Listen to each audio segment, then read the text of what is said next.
Welcome to everybody this morning.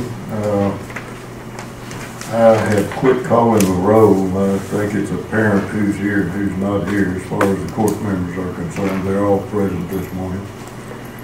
I would ask that you all stand and for the opening prayer. Lead us in this, to be followed by the pledge of allegiance to our flag. Heavenly Father, we thank you for this day and every day that you give us. We ask that you be with the county today and all the citizens here and our troops as we go through these times in our country, in our county. We ask that you be with everybody and bring us a little rain to help our farmers and then everybody else kind of succeed a little bit. We ask this in your name, amen. Amen. I pledge allegiance to the flag of the United States of America and to the republic for which it stands, one nation, under God, indivisible, with liberty and justice for all. Be seated, please.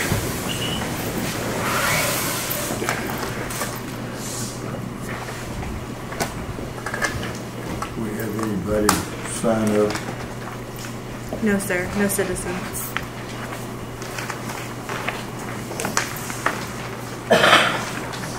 Reading of the minutes from previous meetings.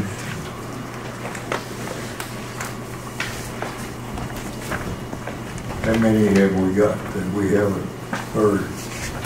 Like 6. All of June.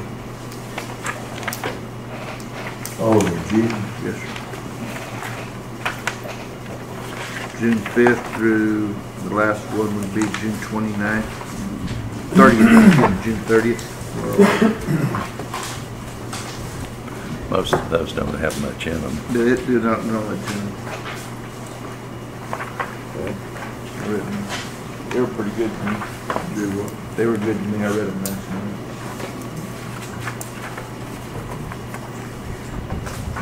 I'm going to skip reading the minutes and move to item 7 on the agenda.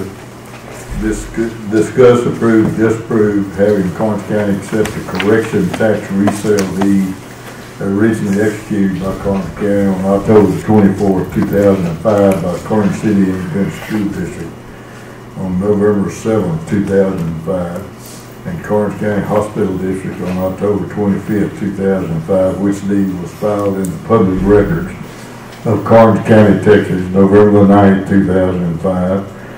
As document number 000704445. I'm not sure what DKOR stands for in this particular item. Volume, it says book or volume, I believe, is what it's saying in the clerk's office.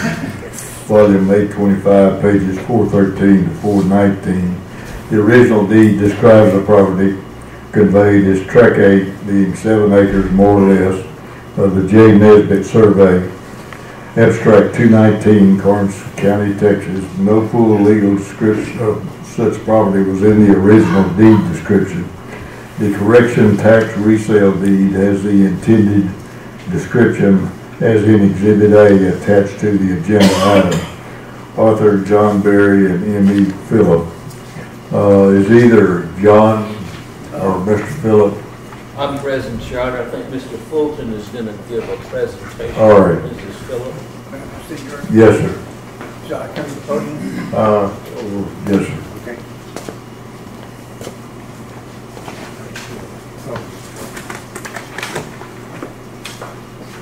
My name is Michael Fulton. I'm an attorney in San Antonio. I represent David and Marjorie Phillip. As the judge said, the original tax, this was his property purchased by M.E. Phillip. The original deed did not contain a sufficient legal description to pass title, and we have prepared a correction deed that is identical to the original deed, with the exception that it adds a meets and bounds description to the property. Mr. Mr. Hancock has reviewed the correction deed and the original deed, and he has actually put his signature on the page for the county judge to sign. He signed it down at the bottom, and all where there's no money changing hands or anything, it's just adding the meets and bounds description to the original description in the tax sale deed. That's all there is to it. If there are any questions, I'll be more than happy to answer them.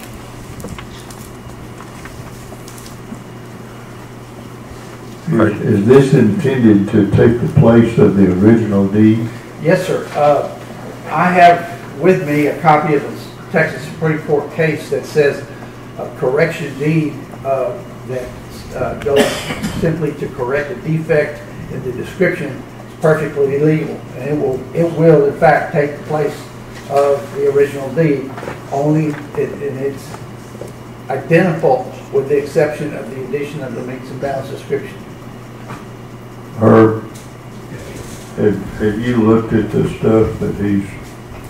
Yes, sir. I'm satisfied with that. Okay.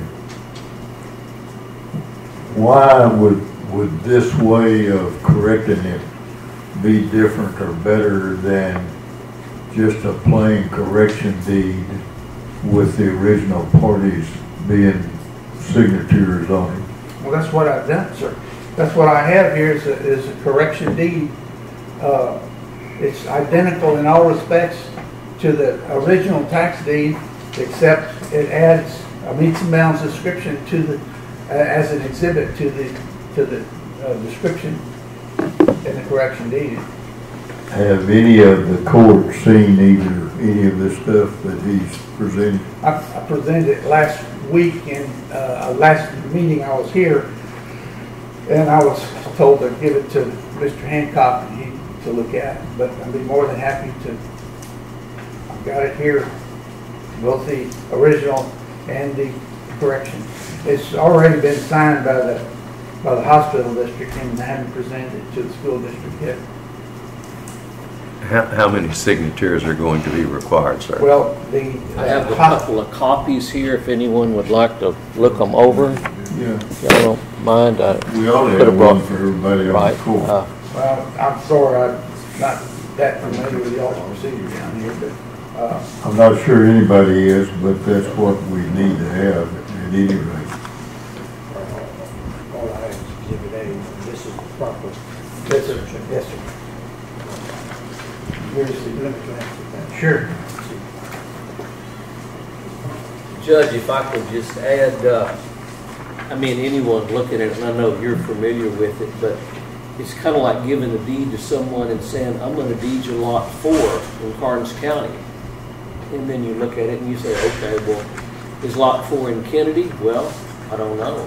Is it in Karnes City? I don't know. This deed just doesn't identify the property adequately. And I think it's obvious to anyone that looks at it. And all we're trying to do is to correct it to where it will identify the property so we'll know what property was sold. John, what's the authority for the Commissioner's Court correcting the description in the deed? Well, the Commissioner's Court, as well as the hospital district and the school district, signed the original deed. And I think all of them possibly would have to correct it. We wanted to start with the Commissioner's Court. I have a copy of the Supreme Court cases that John would like to look at. Well, if you have a copy that's available, you need to make one for all the court members. Okay. I can do that. Yes. And I would say leave it with us and let us look at it. And Herb, have you've looked at this and Yes, sir. And I talked to blessed it apparently? Yes, sir. And I talked to Mr. Berry briefly about it before, and then to his son-in-law also, because his son-in-law worked on it also with Mr. Berry. I talked to this gentleman about it briefly, but then I took the deed and went over it.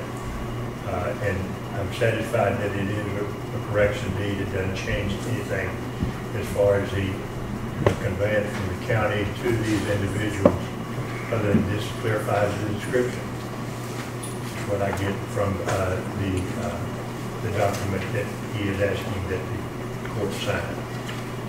The original tax deed was signed by Alger H. Kendall Jr. on October the 24th, 2005, was county judge at that time on behalf of Karnes County. The three grantors were the school district, the county, and the hospital district. And that's the reason that I'm here, is because I need the signatures of the same original entities on the correction deed. Actually, are there not more owners than those three? No, sir.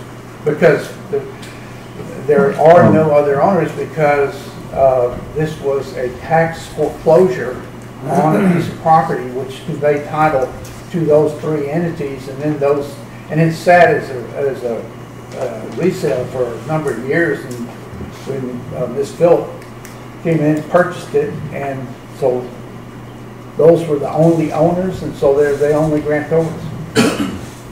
I take it this is out of the city because there was no city as a signatory? No, it was out in the county up by Gillette. Was it in the town side of Gillette? No, sir, it was not.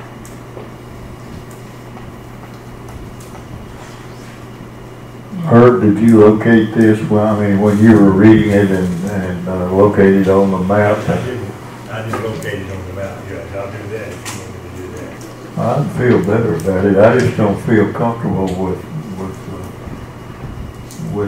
doing it this way, and it may be the proper way to do it. I'm not sure.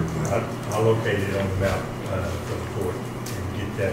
If we can do it next time, I'd appreciate it. At this point, I don't think 1 month till the next meeting is anything that's critical. Okay. I don't understand why it would be. Then I'll do that for the court. All right. Is there anything else? I'm not certain at this point. I haven't seen it, so I don't know what may be critical to anything. Shall I prepare copies of the original and the correction deed for each member? It would be helpful if you would. And I will also prepare a copy of this Texas Supreme Court case. Okay. What we're doing is That's fine. perfectly legal. If there's anything else you can think of that you could possibly want, I'd be more than happy to. Well, I won't know until I look at everything. Okay. And if you do need something else, if you could just communicate that to Mr. Hancock, and if it's something that he doesn't have and I can get, then he can All right. communicate that to me. Just a second. Judge, I don't know if it would be helpful. Had the city been involved in this, we would require a copy of that survey of those meets and bounds. I have a copy of that. But have you had it? You haven't had any involvement with this? We've had some of these, not with these people, but we've had these situations of tax resale corrective deeds, but we required, and it was just the insertion of an attachment for the meets and bounds description. But has anybody talked to you about this particular deed? No, not about this one, because it's outside the city.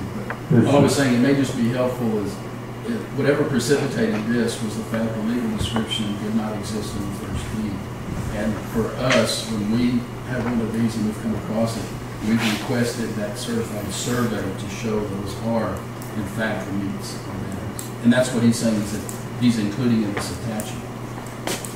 Yeah, the description is actually in a petition report that I have a copy of. This property was petitioned in 1916 from several people, and in the report of the commissioners for the petition, there is a meets and bounds description from which I took the meets and bounds description and put it in Exhibit A. But there is not a current survey, I take it. I don't have a current survey. I'm more than happy to comply with any of y'all's wishes about any of this. Well, we need to have a current survey on it, I feel like. If it were me that were involved with it, I would not take it without that. Okay. Well, we can get that done. All right, if And hopefully you will, have it by the next meeting. and get it to us. We'll have another meeting, I guess, in the last of this month. Okay, if we can get it surveyed by then. Okay, whenever you can get it done, and bring it back to the court. And I'll make copies for everybody. Yes, if you will. Of everything. And we'll try not to delay it any longer. Okay. I don't mind. I want to do whatever y'all want me to do. Okay, all right, if you'll do that, we I'll certainly do it. appreciate it. Thank you. Thank you, sir.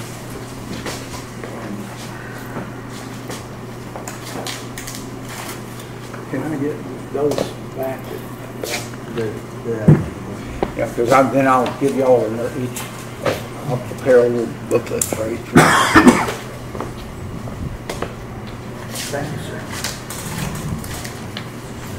Okay, that was item 7, I believe, on the agenda. Item 8, discuss, approve, disapprove Texas Department of Agriculture, Texans Feeding Texans Home Delivered Meal Grant Program with Judge Long signing a resolution on behalf of the county.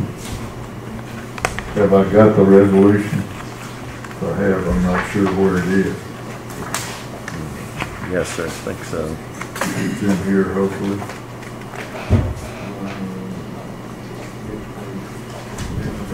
The last page in that group. No, it was in number 8.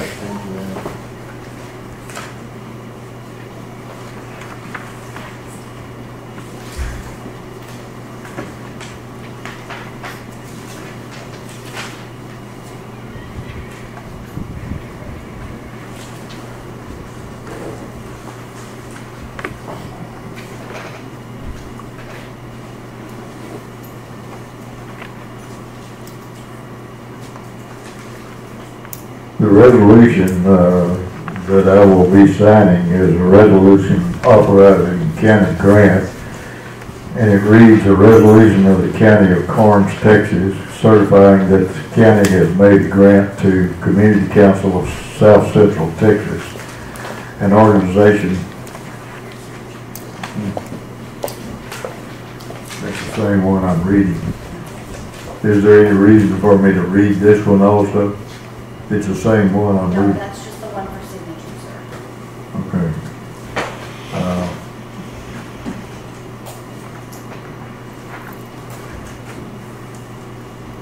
Well, I'll start over. Resolution authorizing the county grant, a resolution of the County of Karnes, Texas, certifying that the county has made a grant to Community Council of South Central Texas, an organization that provides home delivered meals to homebound persons in the county who are elderly and or have a disability, and certifying that the county has approved the organization's accounting system or fiscal agent.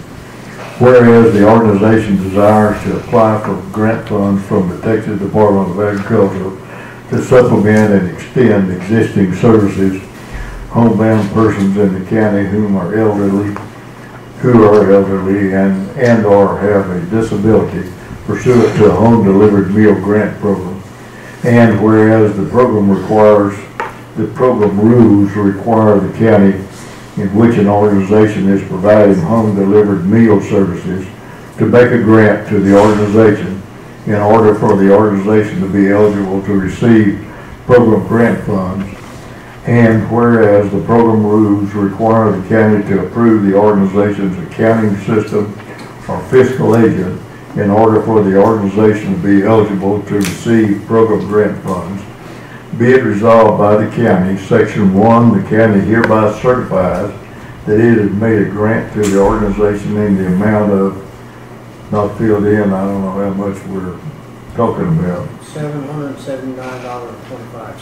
Where did that come from, It's Pete? on the front page of this, on the front page.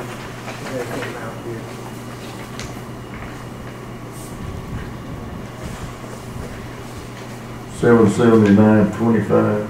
Yes, sir. And it doesn't say that's what it is, it says it's at least $779.25. If it's at least that much, how much is it? It will be the amount that the Commissioners Court decides to grant to them. But if we grant at least that much, they will provide the meals for the citizens. And if we get a supplemental grant from the state, we don't know what that is. That's the minimum we'll require. And the current amount in the budget is $779.25. Where did that come from? It's in the budget. I heard you say it was in the budget, I understand that, but it didn't get in the budget by just osmosis. It was in last That year's. they presented that figure at the time. Who is they? Community Council of South Central Texas Meals on Wheels program.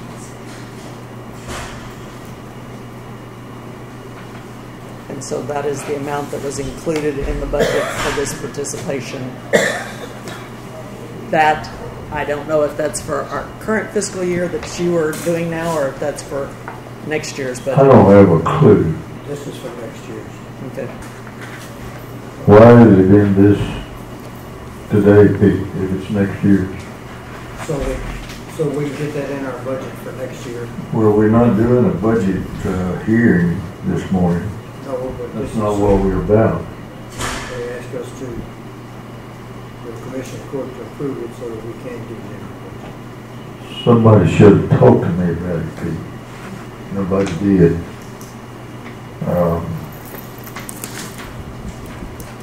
I don't.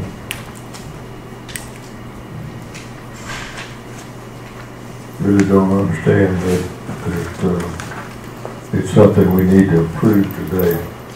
And I would ask that it be on the next agenda. Is there any problem if we put it off to our next agenda? I mean, you seem to know more about it than I do. I suppose we can put it off the next agenda. Well, is there a problem if we do? LaWanna, do you have a name, contact, or phone number for the Community Council of South Texas? I don't have any of this correspondence. Well, you and I are in the same boat, apparently.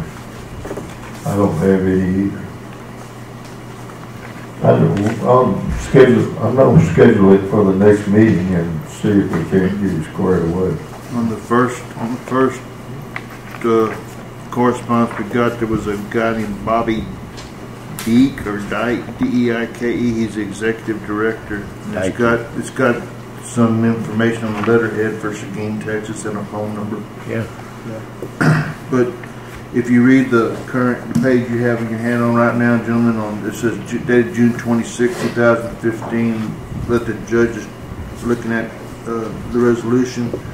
To get that $779.25, it says is a funding equivalent is 25 cents for each resident over 60 years of age.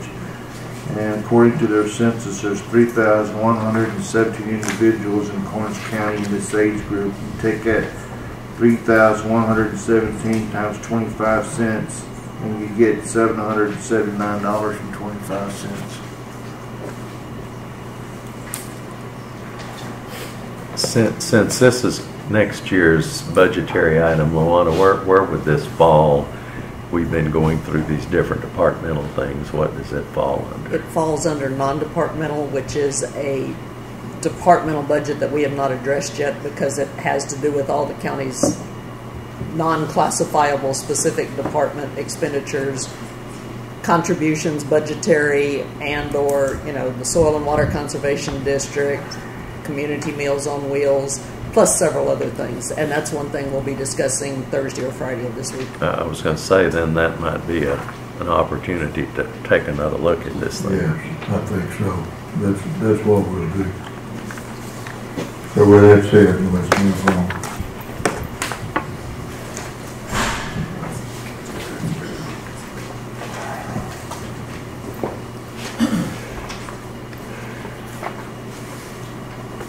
We're on item 9 of the agenda.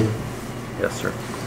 Discuss, approve, disapprove right of entry permits for drainage improvements in Karnes City Karnes City representative to present. Are you going to present that this morning? Yes, sir. Well, step up and do it. Thank you, Judge. Commissioners.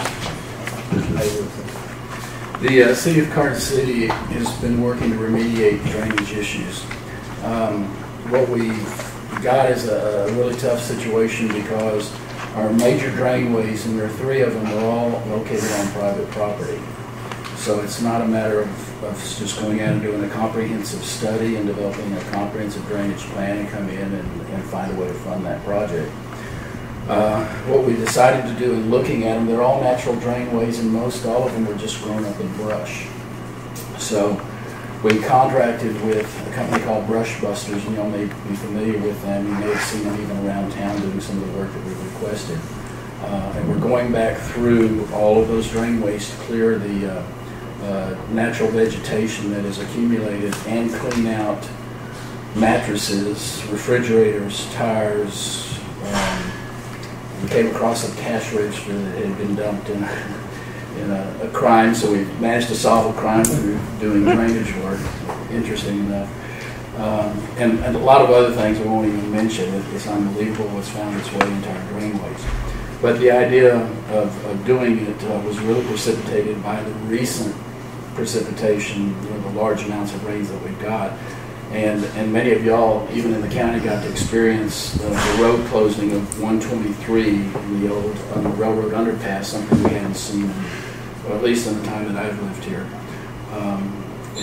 So we began to work over behind, if you look at what we sort of call Restaurant and Hotel Row on 123, work back behind there, you can see how it's cleaned up. Particularly, I think the last work was done yesterday in falling the trees over behind Partners Barbecue.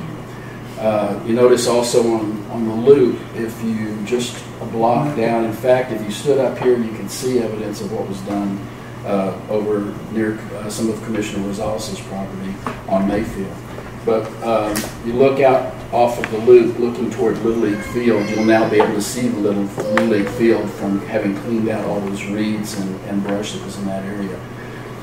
Our city drains kind of 2 ways, and it's usually sort of like Esplanade in the elementary school. Everything from that way comes this way and heads down to where our sewer plant is out at Riddleville Road.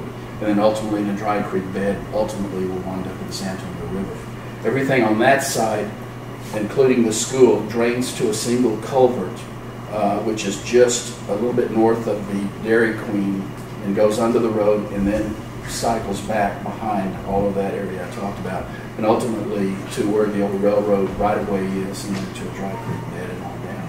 So what we've decided to do, rather than just try to contact landowners and implore them to do this and then find ourselves really at odds in getting it done, it's an expensive proposition. The City Council determined that they would absorb this cost in exchange for the right of entry permit, which was to allow us to go onto the property and clean out the brush without fear of being taken to task as trespassing. Also, not having the city having to buy trees from someone. We would stay fully contained within the natural drainway. And then as far as the remediation of the brush and refuse, it would still be back to the responsibility of the city. We felt it was kind of a win-win in the sense that we're not asking any contribution of the landowner, be it the county, be it a private individual.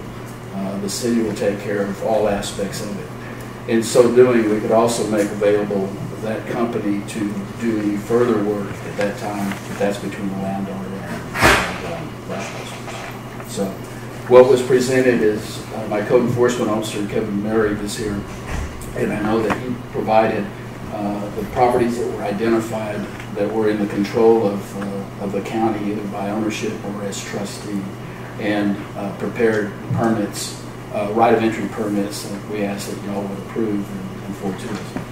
We've identified quite a number of individual landowners and received positive response on almost every one. We haven't received all of them back, but I mean, it's kind of a deal. It needs to be done, presents a safety, hazard, and nuisance. We'd rather not approach it from code enforcement because we know that winds up in municipal court. So we felt this was probably the best resolution and a win-win-win for everyone. So that's our presentation. Now, on these properties, are you removing dirt and removing it from the site? What are you doing? The Brush Busters is one of the few steel mulching companies. So they're taking the wood chips all the way down to ground level. Then we'll retrieve those as much as necessary and use the rest in reforming the natural drainway. So once we're fully complete, we're still looking at whether or not we contract to have them come in with a dozer, say a D3, maybe as big as a D5, probably a D3 would be big enough, is to come in and reshape the existing drainway. And unless we can do it with our own equipment. But the problem being is there's stumps in there, and I would rather they do it with a dozer than us trying to do it with our backhoes or some such. But we'll come in and not alter or change it. It will just be redefined so that the water will stay in the bottom of the ditch and not, because like in the case of 123 on the other side where the practice football field is, that pipe became silted in, and over time it became a resistance backing the water up. And they're not here, but Randy and Buzzy Parrot. What you got? No, that's not exhaustive. It's something else. I really think I'm close to the name, but if I say it, it'll be wrong. But they live right across from the Dairy Queen, and if you look in from their backyard through their house, you can look through their windows and you see the top of what's called Lady Badger Drive. They're that low to start with. And so when it rains, they have usually 3 or 4 feet of water. So the idea of cleaning these things out is, in some cases, the silt and that has to be removed. The dirt will have to be removed in the shavings, and we'll take that with our spoils and put it in another location in the city. But we don't see having to bring any dirt in. We'll just need to take some of the like I said, the heavy wood chips out so that they don't then find their way down to the next drain pipe and we start all over. But we will use that mulch when we restore the banks. And you have something that we need to sign? Yes, Kevin is. Okay, yes. Yeah, Kevin has provided those. Here's some. Which ones are?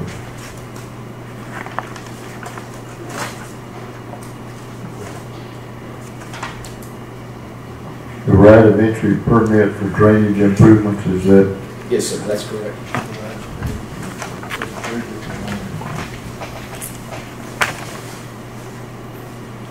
Judge, I've been seeing everything they've been doing since they started. I've been just driving around, passing by, and they're doing a good job. I think it's a benefit for the city. It's a benefit for us. Any properties that we have, they're going to get cleaned up at no cost to us. I think it's a great job. I don't have any reason to think otherwise. I don't think otherwise. I'm always hesitant to start signing papers on something that I've never looked at before, and I'm not going to do this one either until I look at it and probably have the county attorney. Have you looked at this, sir? Okay. And I haven't seen it before now, so let us look, and I assure you there's no real reason that I'm aware of to not approve this and go along with whatever we need to do if we can help in some way. And I'm not sure what it would be. Y'all have taken it by the horns and pretty well got going, if I understand properly. So anyway, I'll be in touch with you. Well, we would not refuse any county assistance at any time. Well, but in this case, we think we have a pretty good handle on it with brush busters and our people. And we've recently purchased quite a bit of street equipment, so we have some heavy equipment to work and do a lot of things ourselves. So, but we appreciate the standby offer. Well, the document was prepared by our city attorney, Frank Garza. So if County Attorney Hancock needs to ask a question maybe about the language or something, it was prepared by our city attorney. Okay. No, are y'all on a timeline or anything? No, we really don't. It's big project, and we've actually also looked at cleaning of lots, and the council is committed to all the property that the city owns. We will be clearing that as well. We'll be taking it down. There's a city council meeting tonight at 6 o'clock at the park, and we're going to look at, if y'all are familiar with Park A, which is where all the amenities are, and then Park B, where the pond is, and all that brush that takes you back over 123. They're going to walk the property today with yellow tape and mark the trees they want to keep, and we're going to clear all of that out. It's more than just the aesthetics of driving into town and seeing a cleaner area when you've got a bunch of, and not all mesquite trees are bad, but for the most part, nobody comes to Karnes City to see our mesquite trees, so, or our hackberry trees. So those are going to go, and like I said, we're identifying all the lots that we own and control in the city, and we're going to clean those.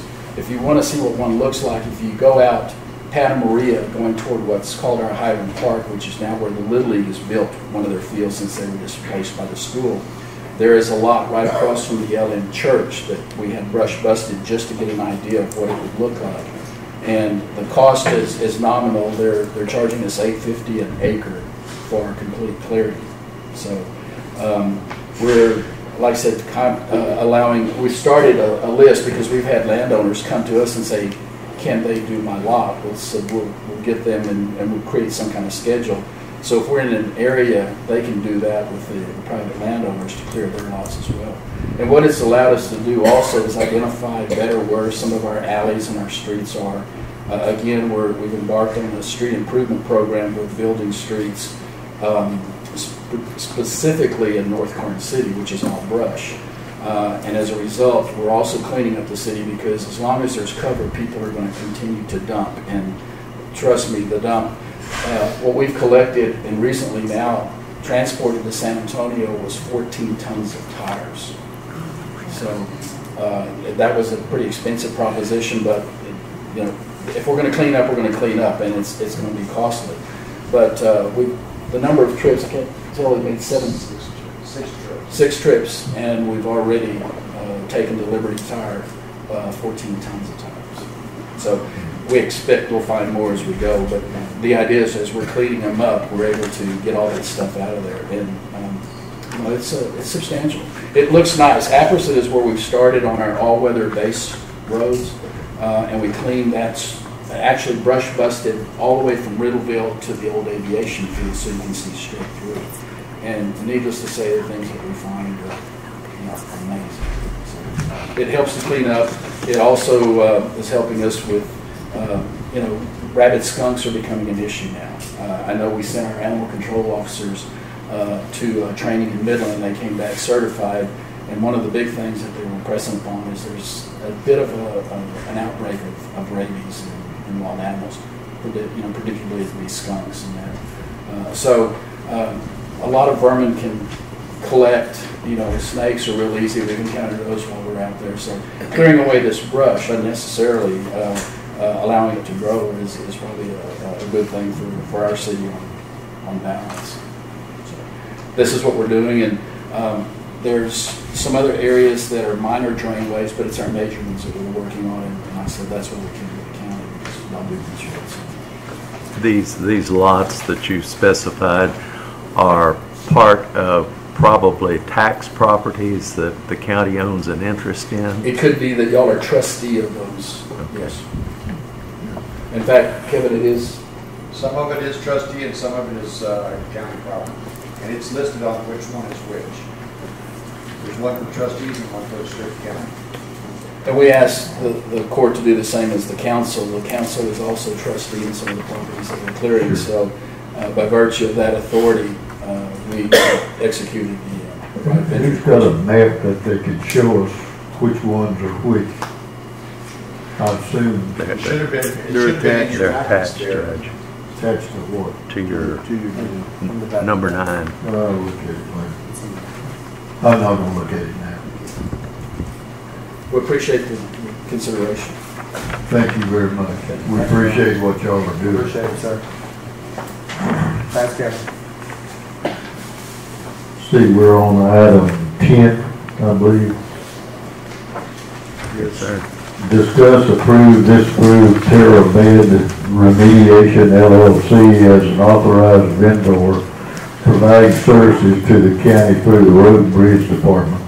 Company representative for Terra Med Remediation is going to present, and sir, if you'll introduce yourself and proceed. Thank you. My name's Ron Finn. I'm president, CEO of Terra Med Remediation. Ron what? Finn, like Huckleberry Finn.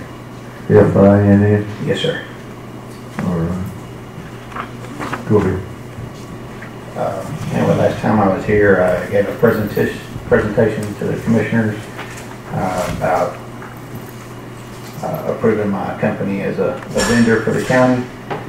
And what our objective here is we work with a lot of oil companies, and we're remediating their drill bit cuttings and then turning it into road base, which is a railroad commission approved avenue to dispose of the cuttings. Since I was here, the Society of Petroleum Engineers, I'm also a petroleum engineer at the University of Texas, but we've been approved. Maybe you'll recover. I don't know. We'll get it going someday. Anyway, we're going to be speaking at the Society of Petroleum Engineers Balcony section August the 4th with all the drillers there. And then also down in Houston at the technology transfer, we're slated to talk to a bunch of engineers down there as well, which is basically they're embracing our technology. Like I said last time I was here, the other states that we work in, what they considered contaminated is 500 parts per million. In Texas, we have 10,000 parts per million.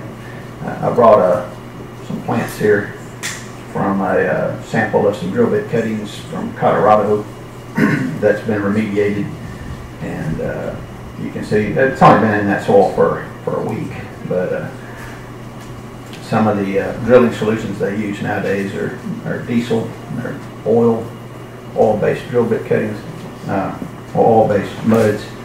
They're using that to maximize their production when they get down into the pay zones on these massive horizontal wells. And then those cuttings have to be cleaned up. And so what I'm proposing to the county is to become a vendor to where I can have a source for these remediated cuttings. And like I said, it's been approved with the Railroad Commission to turn them into road base.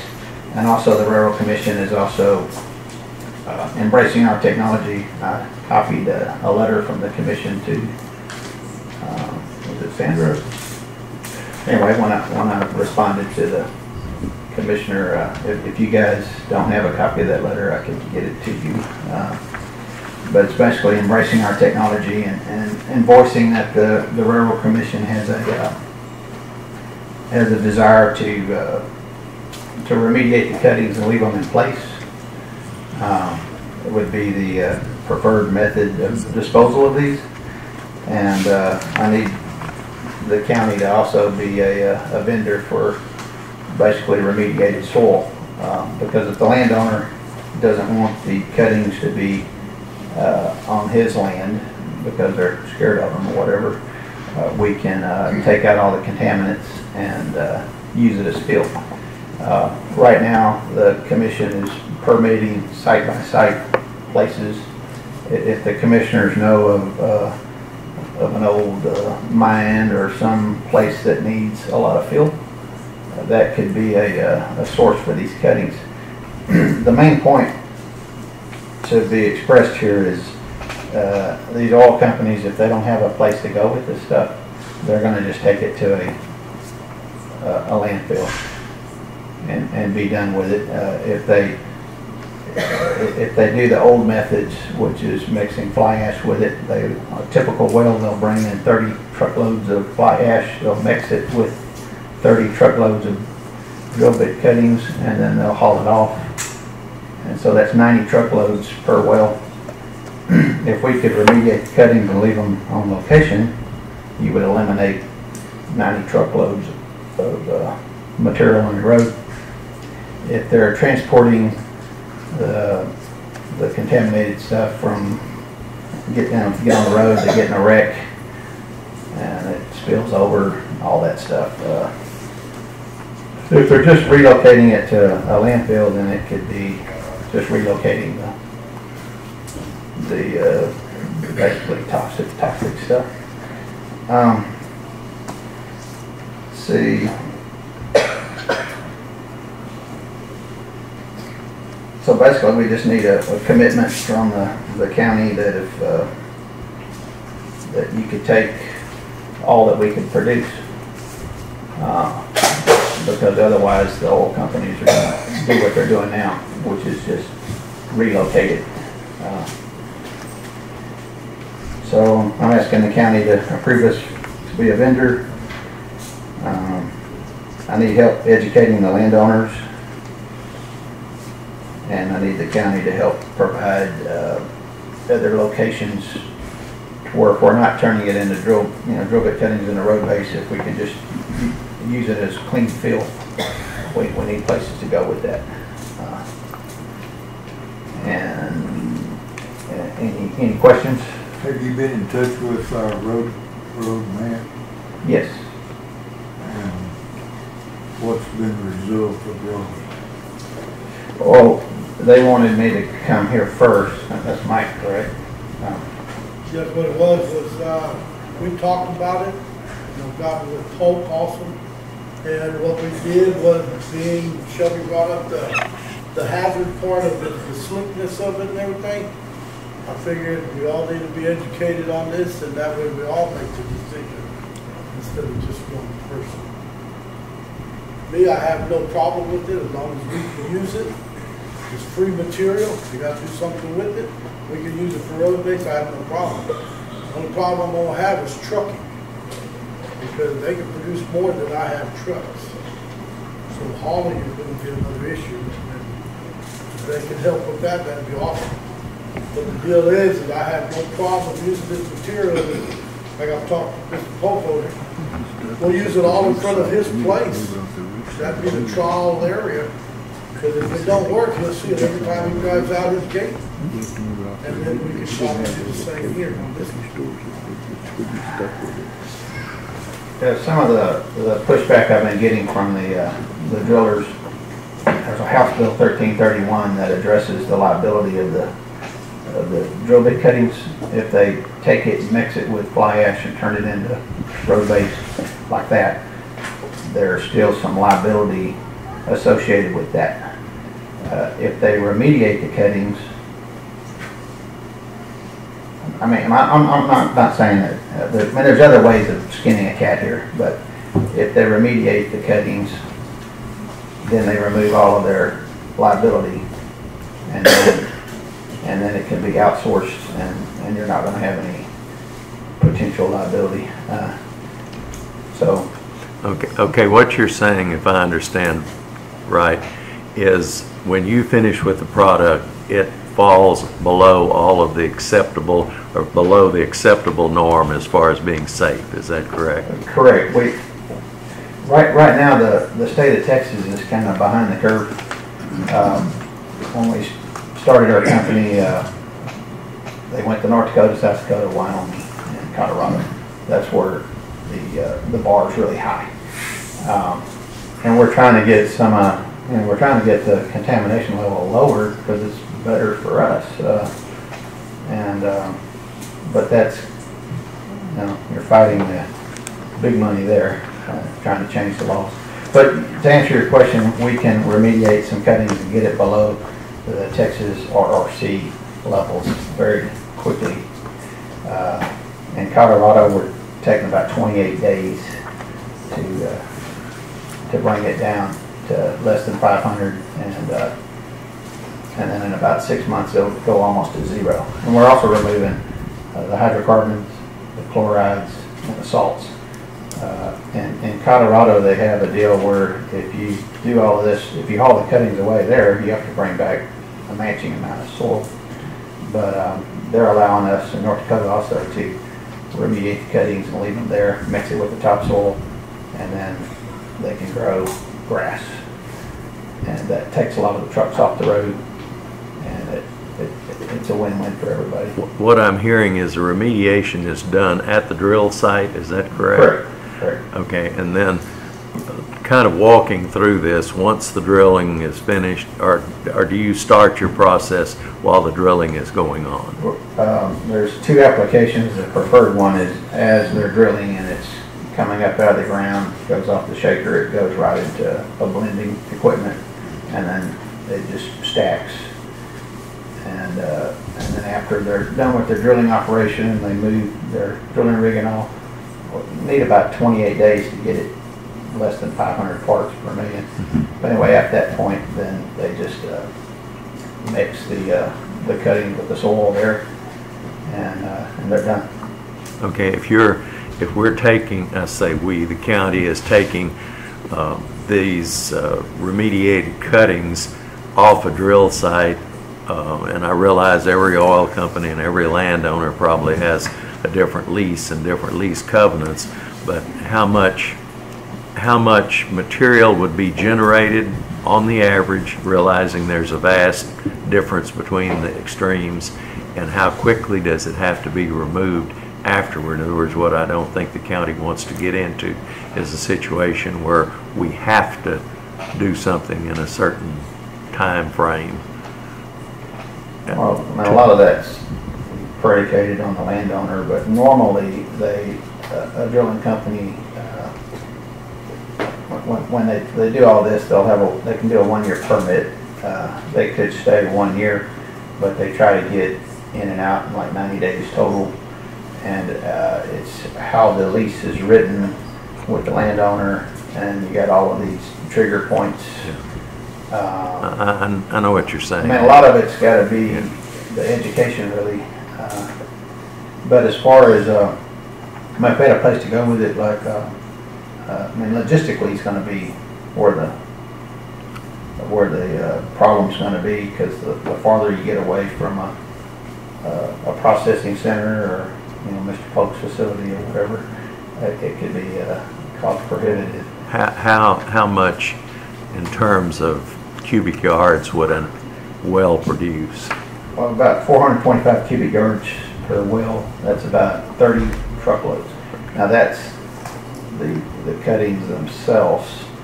Our system, we basically bring in 1 truckload to blend as it's coming in, and then we're hauling off 31 truckloads. If you're bringing in fly ash to mix it, then it's a 1-to-1 ratio. I understand. So about 30, truckloads. Okay. Now once it's remediated, you're still going to have to blend that with another material to get the PSI number up to make it acceptable for road base. So I mean, it's not like we can just go in and 30 truckloads of stuff ready to be put down the road. It's still going to have to be worked somewhere. Now again, the oil companies are like, hey Ron, if you give us a source, we'll figure this out. But if you don't give us a source, we're going to keep doing what we're doing. Because I mean, maybe Karnes County, there's other counties here, maybe we can work together. I've got a guy up in Abilene, same thing. We're meeting with some people in Wilson, Oklahoma today, same thing. And then you just get into logistics. I mean, ideally, if you could follow the drilling rigs across the landscape and do the roads there, that's where the roads are. And then you have a portable. I'm also talking with some other waste management companies that have portable equipment that can come in and blend this material and make it work like that. I mean, I'm kind of, this is kind of my first rodeo, so I don't have all the answers. I understand. What would Mike have to blend it with to make it work? Limestone, or what would we put with it? This is all new to me just as well. Okay. Yeah. It's I got meetings with TxDOT, you know, trying to get this approved as a TxDOT item. Walmart themselves has expressed interest in it because they want to go green, and you can definitely use this for road-based CADs. I mean, they're using it right now. I mean, I know Nikki's doing it, and a lot of the other companies are looking at it. But it's kind of just getting the, I mean, what we need is a source. I mean, I don't know, you know, if you could build the roads, make them a lot higher than than they need to be, or wider, or whatever. As far as the, you know, the road-based scenario goes. Are the oil field company using it for another oil field pad? Yeah, they're using it for lease roads and for pads.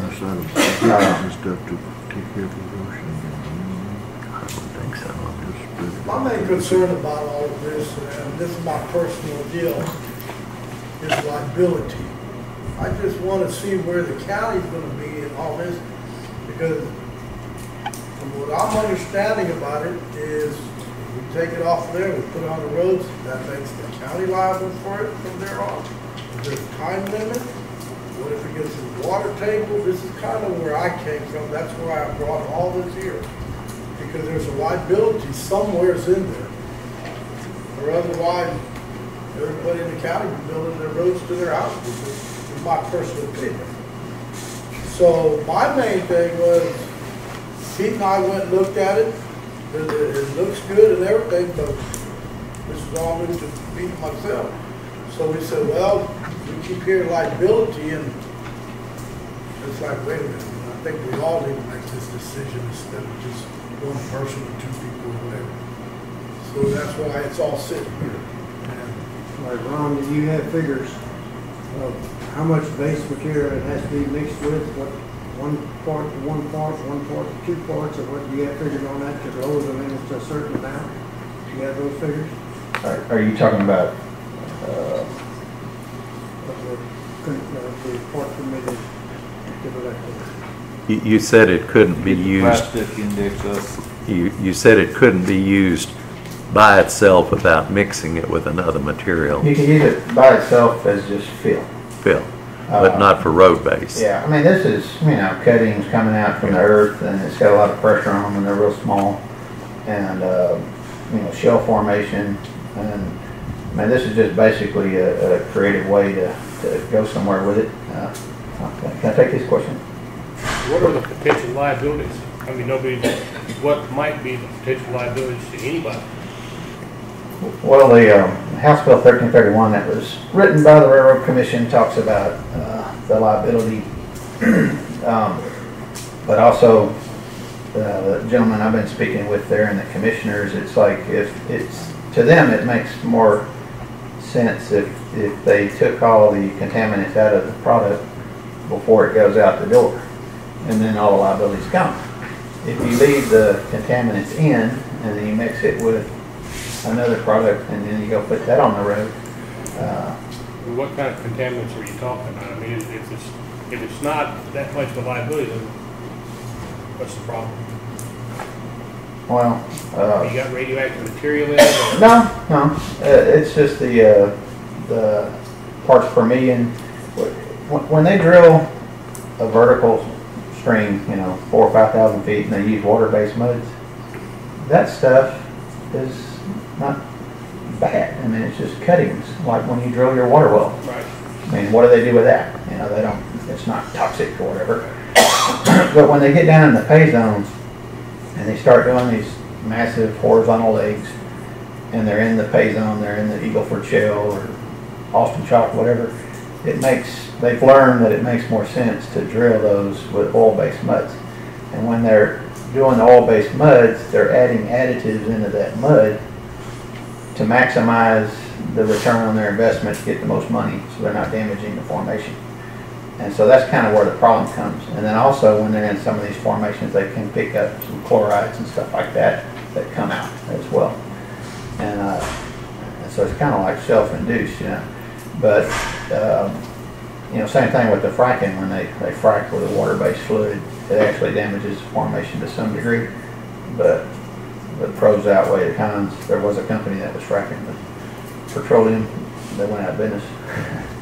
But also, another point to be made is Halliburton up in North Dakota just signed a deal with our sister company out of Denver, and they have a unique drilling fluid that can be completely remediated using our products.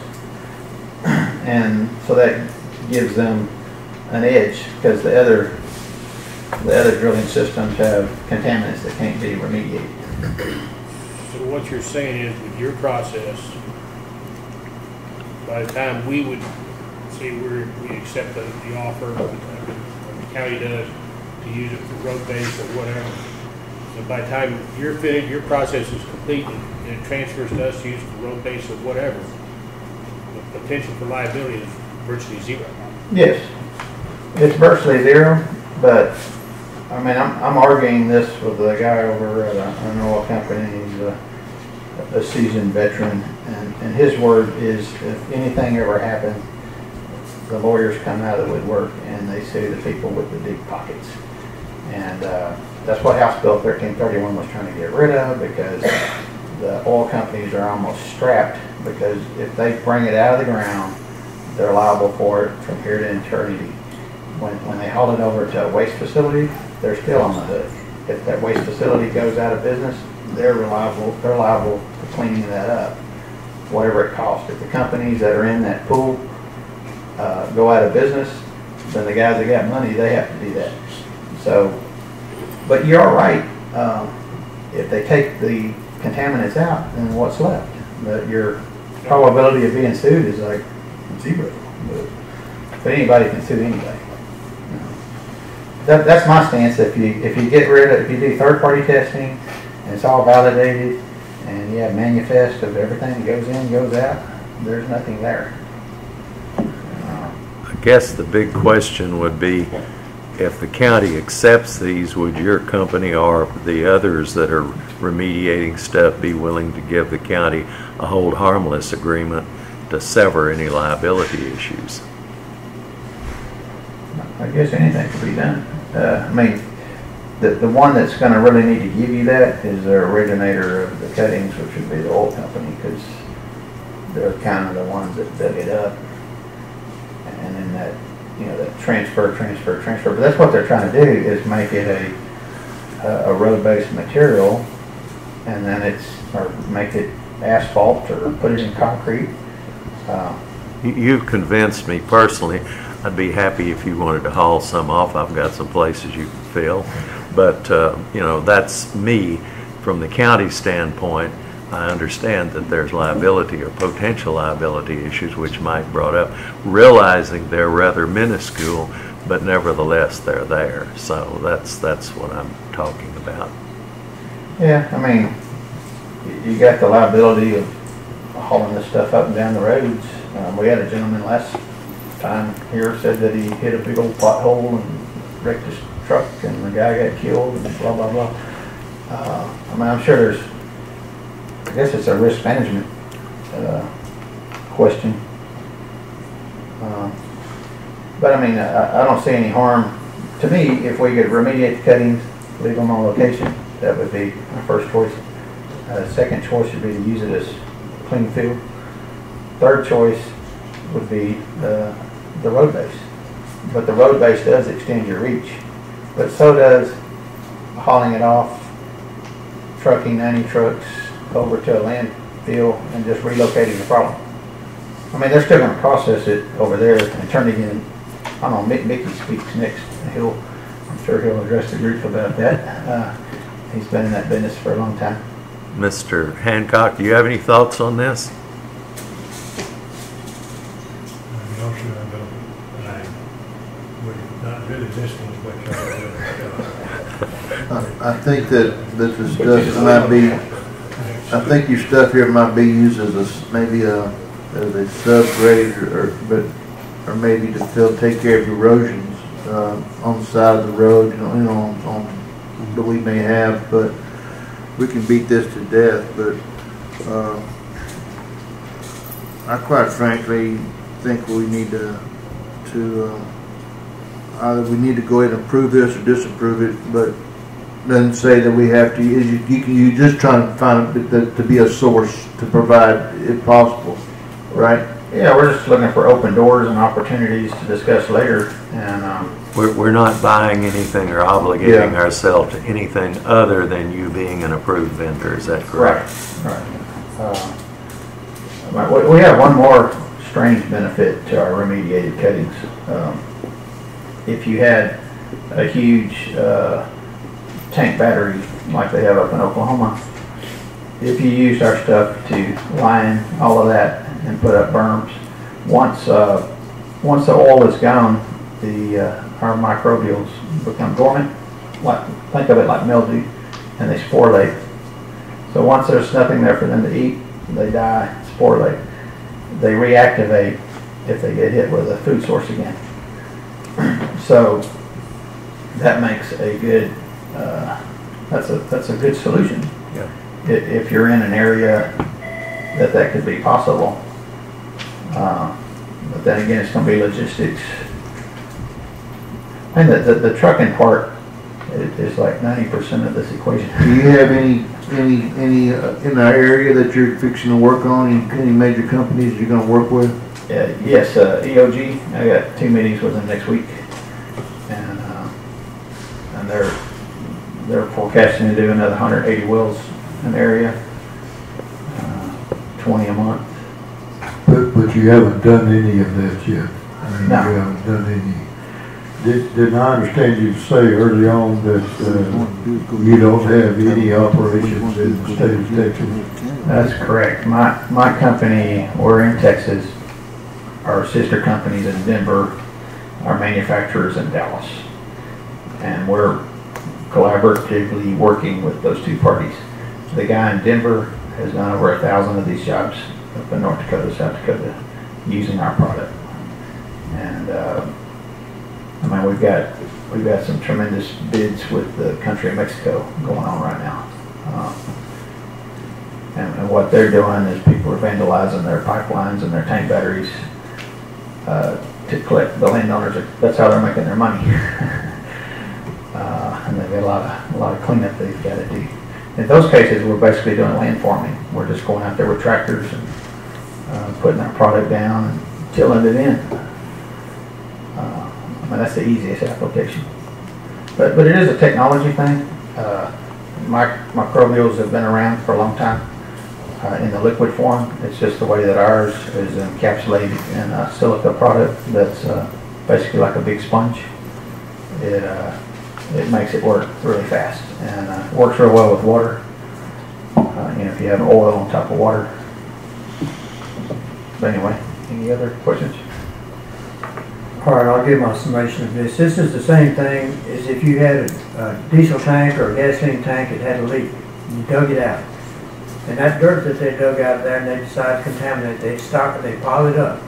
And they put the microbes in it and they turn it for a month, 6 weeks, 2 months, whatever it takes till the count comes down. Am I saying this correctly? That's correct.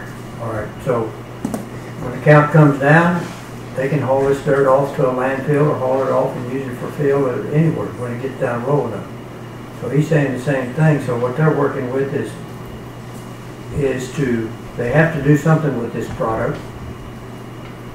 And so they get the count down. It takes longer if they get the count down lower, but they can get it down lower where it can be used anywhere. So they want to get it done in 6 weeks instead of 6 months. And it costs to truck it off. They use it on roads close. They want to use it on roads. So it's not something completely new. It's been done before, and I don't see any reason why we can't approve them. We don't have to use it. We're not going to sign any contract that we will take all of their shavings. So if we find a place that we can use it on our roads and mix it with our base material, I think we could use it. So I don't see any problem with approving it. I don't either for that I standpoint. don't see a problem with them becoming our vendor. Mike? The decision would just be for the use if needed. You can do case by case basis. It's going to be that anyway because of the logistics. And then, like I said earlier, sometimes it could be more than free. It's going to be economics. I think what you got to realize about this material is you still got to have the cost of a milling machine to mill it in. You still got to have material to mill with it. And that's what I've understood from both parties. This is not a material you just throw out there. So you're looking at a milling machine at $500 an hour. You're looking at a crew sitting out there. I mean, there's a cost to this. Whether the cost is higher than picking up a load, your transportation's still there. It's kind of an iffy situation on this one, but there again, my main concern, we've tried, we need to experiment on some things. And this one might work as a subgrade, but once we lay it in, if we have a low road where our ditches are higher than the road, we can build this as a subgrade and then come back and put 8 inches to a foot of base on it, we're good. But not all roads are going to be candidates for this. And we just need to make sure, We have 228 right now, that's a perfect candidate. And it's sitting in front of Mr. Polk's place. And that's why when Pete and I looked at it, we had no problem. We can use that subgrade. Not in the whole road, but in the majority of it. And I can use most of the product. Do we need a whole bunch of vendors like this? Well, not vendors, but anyway, companies that are willing to do this. Me personally, I don't really think so. I think, if you want to deal with just these two companies, and they can keep us going on the roads that need subgrade, fine, I don't have a problem. But you just got to realize, just like they're saying, if we're going to go in there and put 100 loads of this, you're going to have to still put 100 loads of base down. So we're still going to have to go to Pettis and bring 100 loads. So no matter what we do, we still got to go 1-for-1 with ratio and still come back to limestone. So it's kind of a touchy deal because it's expensive. It solves a lot of environmental problems on their part, but the main thing that I'm worried about is the liability because once it's on our property, is the oil field still liable for it? Or are we liable for it from now on? So in case something happens later on, do we have to dispose of it, or does the oil company come and dispose of it? I mean, these are just things that we need to look at. I thought you couldn't see. I'd feel a lot better when I'd see these oil companies using it to build their own roads and other stuff like that first before I put it on our county roads. They are doing that. Well, not here. You have nobody here at EOG. You talking to EOG. Mm-hmm. You haven't secured anything yet, but when you go to talk to them, if we approve this, you'll say, well, Karnes County said they'll take some of this stuff. So we'll be giving you an avenue to help sell your product. When I start seeing oil companies using some of this stuff, then I'll feel a lot better. Okay. I'll set that up to give you some proof of that. Another point to be made, the other day I got a bid trucking San Antonio down to Lake Jackson, $1,250 for a truck. 6-7 months ago, a frac sand truck will charge you $750 to go across the street. And you try to get a truck to run more than 300 miles, it's just out the roof because they can make 3,000 a day running 4 trips. When the price of oil comes back, which it will, then the drilling and the fracking and everything is going to go way up. When those costs go way up, then the more than free scenario applies. I mean, you're in control of this. I mean, as we bring you deals, you say, hey, I want this, I want that, and I want whatever. I mean, I know we can't build county spec roads because what are they? I got a bid the other day like $100,000 for a mile. But I don't think we could do that. But there is some negotiating that could go on, and it could be a win-win. I mean, well, Shelby makes a good point, and it would be a comfort situation to see that the companies were willing to use the material themselves. But as Pete mentioned, I personally don't feel a problem with approving you. That's not that's not buying anything, that's just saying, we'll take a look at buying something. So we're not committing to anything other than you being an approved vendor, so I don't have an issue with that. Judge, what do you think? I'm very reluctant to obligate us in any way, or even enable anybody else to say, well, Karnes County is doing this, when there's nobody else in the state of Texas that's doing it. And I don't understand, if it's such a great deal, why somebody isn't doing it, why somebody else is not. And I don't want to be the one to be the guinea pig. I don't want Karnes County to be the one to be the guinea pig. I think it's something that we shouldn't take on. In the state of Texas, you're saying nobody else is doing it. Is there a reason because y'all been here a long time, nobody's doing it, or y'all just kicked it off here? We just kicked it off here. I mean, EOG right now, they don't have pits. They're taking the drill bit cuttings right off the shaker and they're putting them in a 3-sided bin. And they're mixing fly ash with it and they're turning it into lease roads and lease pads. They're doing that right now. They're not using my product. They're not using my product because they're sold on the old way of doing things. They are liable for a lot of stuff. If they use my product and they take the contaminants out, they will also take away the liability. And so that's a learning curve for them. But if I don't have a place to go, they're going to keep doing what they're doing because they're doing it per Railroad Commission specs.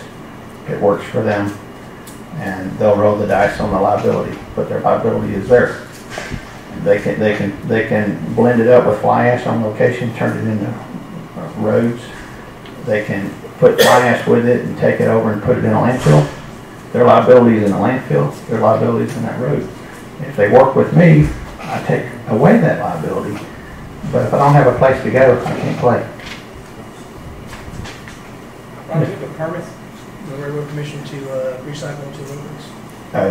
The answer to that question, I have a letter I can give you from Grant Chambliss. He's the head of the Railroad Commission Permitting Department. He will grant me a permit in 30 seconds if I need one. But most likely I'm going to work under the existing permit from EOG, and that's not necessary for me to get a permit. I'll be a subcontractor for the companies. Herb, did you have something? Yes, sir. Unless there's some kind of waiver, their liability, I'd be afraid to put it on, because it never goes away. And if it don't go away, 10, 15 years down the road, we could be liable for this stuff. If something else pops up in it that we don't know about. And they can clean these fields up and something else, some other contaminant shows up down the road, asbestos or something else that pops up. We could be liable for it. And the company could be out of business. And we would be the only one that's got to pocket this a little deep. But if it's clean, are you liable now for gravel that you get from a gravel pit in New Brunswick? I mean, if the stuff is good and clean and it's certified clean, where's the liability? We ain't getting it out of the well. We're getting it out of the gravel pit, which is the difference. And we're on notice that there's something wrong with this, that you cleaned it up. But whether or not it stays clean is something that only maybe some engineers down the road in a lawsuit would be able to testify to. And that's what we're faced with. Well, you're going to have to definitely be happy with it from the legal side. I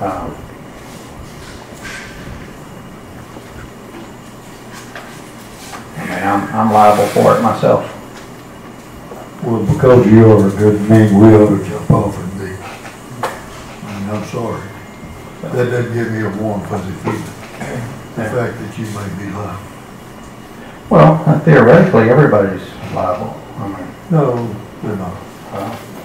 But if it's growing plants like right there, and it's less than 500 parts per million, that's probably better than what you got in your backyard. I was just asking for an alliance, open door to continue discussion. You're not endorsing me by saying you might be a vendor. You might allow me to be a vendor. Or are you, I mean... If I'm allowing you to be a vendor, I'm endorsing you to that extent. I don't care what you say, that's what's going on.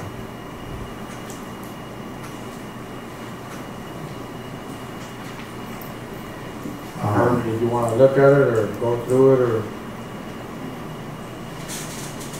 I'll look at anything that he's got and come back to the commissioners later on if you want me to do that. I'm open to anything. I don't, just my gut right now is what I told you. I have not looked at it. I've not talked to Mike about it. I've not dealt with anybody other than what I've heard here in the last 5 minutes. But it just, I feel basically like the judge does. It just don't, I'm faced with it. There ain't nothing free, especially this kind of stuff when it's coming out of the ground. Like it may be clean now, but if it stays clean 5 years down the road. I've seen sites cleaned up that companies and counties have had to pay for that are 20 years old. So it, you know, those issues are environmental issues that are dangerous as all get out right now. But I'll look at anything and come back to the commissioners at any time and look at it and talk to this gentleman and to James, to Mike Wilson about it. And see if there's a way we can get around this liability issue. Perhaps in order to solve some of this, and I don't know how it could be done because you're dealing with multiple locations and such have you, and the only long-lasting entity involved in this, is what Herb is saying, is companies come and go, but the liability remains, and probably Karnes County will remain. The other entity involved in this that would remain would be the state of Texas and the Railroad Commission, or whomever regulates it. If they bless it, then we should be able to have some comfort, hopefully, if they didn't dump it back on us. But I'm wondering if there's any way that, and I know we've gotten there, according to the gentleman speaking, that they've been able to approve what he's doing, and I have no question about it. But I guess I'm maybe fishing for something that doesn't exist, and that is their total approval that it's okay, and I realize that probably won't be forthcoming, but you know, to me, if that would be the other long-lasting entity, that if they approved it and they said, yes, we've checked this site and we're happy with it and everything, then perhaps we could have a little more comfort. The approval that the Railroad Commission gives you is this long. It's okay now. So, and that's the problem that you're faced with. Okay. There's no end to this product if you put it on your property as to when it may come back with some problem that we don't know about at this time. Look at international paper and the San Jacinto River. They're spending $4 or $5 billion to get out of a debt down there. They've cleaned up a site down there. And they thought at the time, the environmental folks told them it was safe. That was 25 years ago. So that'll give you some ideas as to what long-term liability. The long-term liability issues that can come about. Because if this gets in the stream 20 years from now and kills a turtle that somebody has put on the endangered species list, we're all going to be sucking wind. And I won't be here to do it, but somebody else will have to deal with it. So,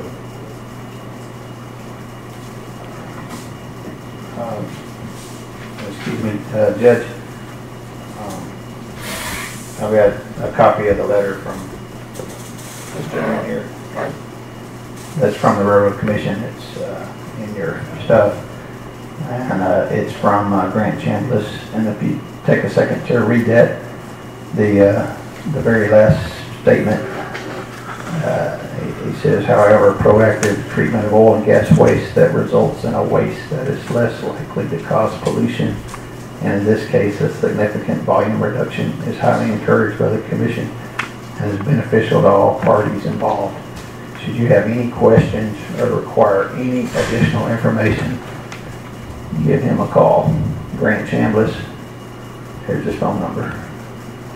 He's a manager of environmental permits and support of technical permitting, oil and gas division of Railroad Commission of Texas. We've given them presentations. We've gone over with all of their chemists and engineers, and they applaud what we're doing. And they really want this stuff to be remediated, and left on location would be their choice. But this letter goes over basically then saying that we're, in their eyes, are the way to go.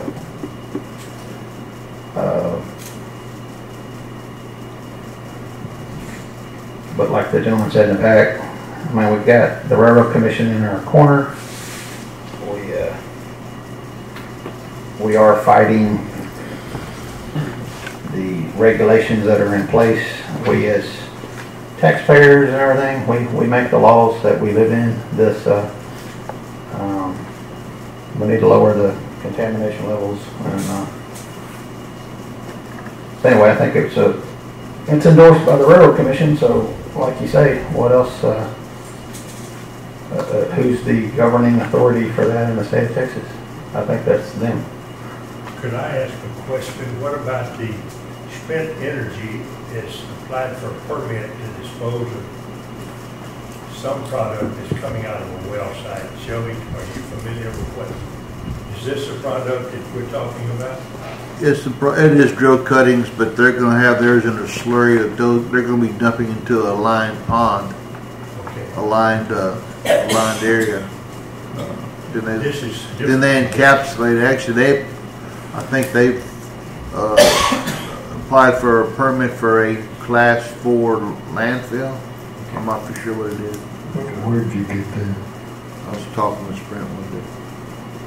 So we don't really know anything about that. Not for sure. I'm really reluctant to commit us to do something that we don't know anything about. And obviously, if there's nobody in the state, that's what you said, using this kind of... Oh, we're brand new to Texas. The state of North Dakota has signed a 3-year deal with our sister company to remediate. I don't have a problem with it doing that. I have a problem with me doing it in Texas. Well, we're new, and I can't lie to you about that. Yeah. But I think with all the Railroad Commission endorsements, I don't see this as Railroad Commission endorsements. Maybe I'm just not seeing. Well, I rephrase that. They my father-in-law happened to be the chief maintenance engineer for the highway department for a number of years, and I worked for him myself for a while, and I'm really reluctant to see them named as somebody that's for this or when they're really not. I don't feel like they are.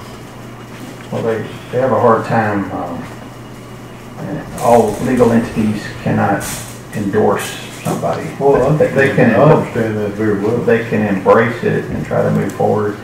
And within the next year and a half, they are going to pass legislation where drill bit cuttings will be used for field. Well, I hear you saying that, but you don't control the people that are going to do that. That's what Grant said. And your company is trying to endorse that and trying to get it done, if I understand. Mike, your recommendation is stuff you'd be having to use. Your recommendation? Our recommendation is that if we use it, we can use it on, like I say, some roads. Okay. The cost part of it, all right. Look at it. We're asking you to look at it, is what I'm hearing him do. And you want us to take the blame off of you. I mean... Well, we got to share it. I'll tell you, this is move this along, guys. We're gonna beat this to death. We may. But I'm personally not in favor of this right now till I see more information. And I think we need to, and just, you can come back at another time or something, but I really think we need to pass on this at this time. That's my personal opinion.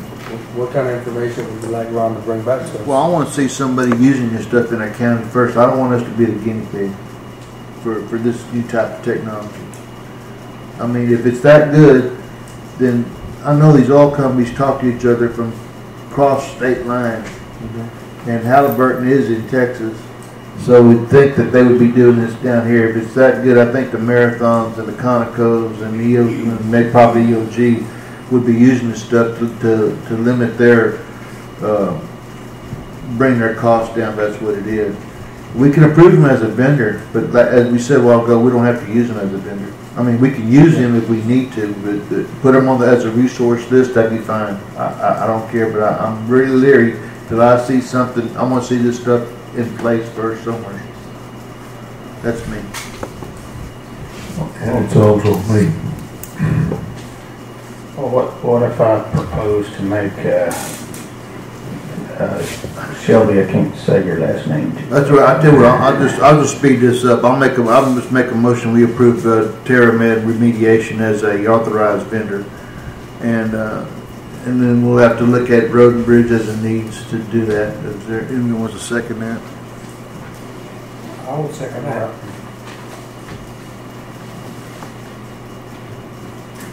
And it'll be subject to approval by Commissioners Court to use on each particular road. Yeah. That wasn't in the motion. I'm sorry. I can amend that motion to say that the recommendation of the Road and Bridge Manager and Administrator to be used. I'll second.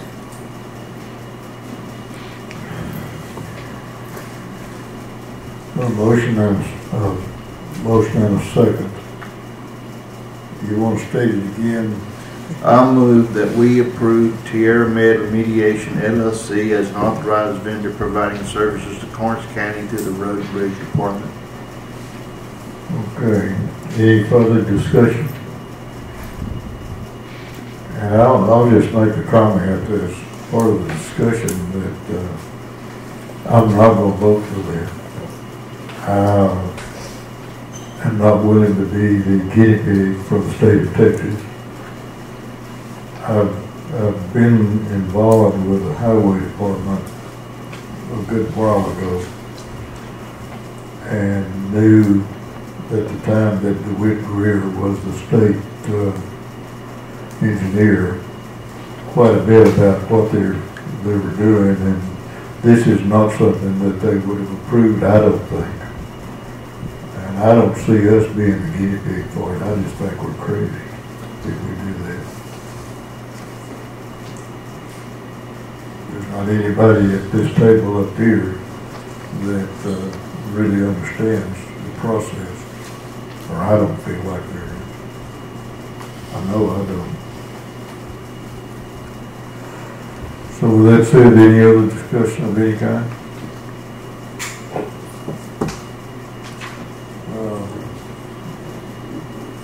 I'll ask for a vote on the motion. Shelby, you will state the motion again so we'll know exactly. To approve TerraMed Mediation LLC as an authorized vendor providing services to the Karnes County, to the county through the Road and Bridge Department. All in favor of that motion signify by raising your right hand.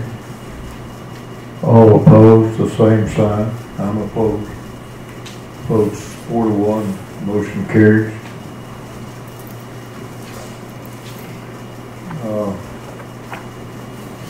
Thank you. Thank you. Thank you, sir. Thank you. We're on item 12 now. 11. 11.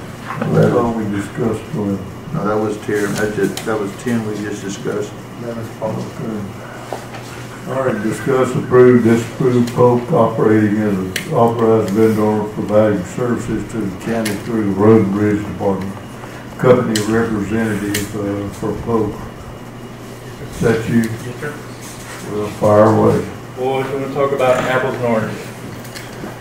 Probably not the best day because of the confusion that came before me, but there's a big difference in what we do. For business, we have a permit from the state, from the Railroad Commission to do what we do. We recycle, we don't remediate. There's a tax standard, a Texas Administrative Code standard that we have to meet through third-party laboratories. We're a TxDOT approved vendor. Our product can be used by TxDOT. Totally different than if I could, would you? I mean, we spent $1.5 million in Hobson. We employ 13 people. We're a business. We've been doing this since 2010 in Oklahoma. We've not been down here very long, but total different animals than I apologize, but I'm afraid Ron might have confused some of that because he's not permitted. I mean, we have a permit to recycle. We have to meet the standard.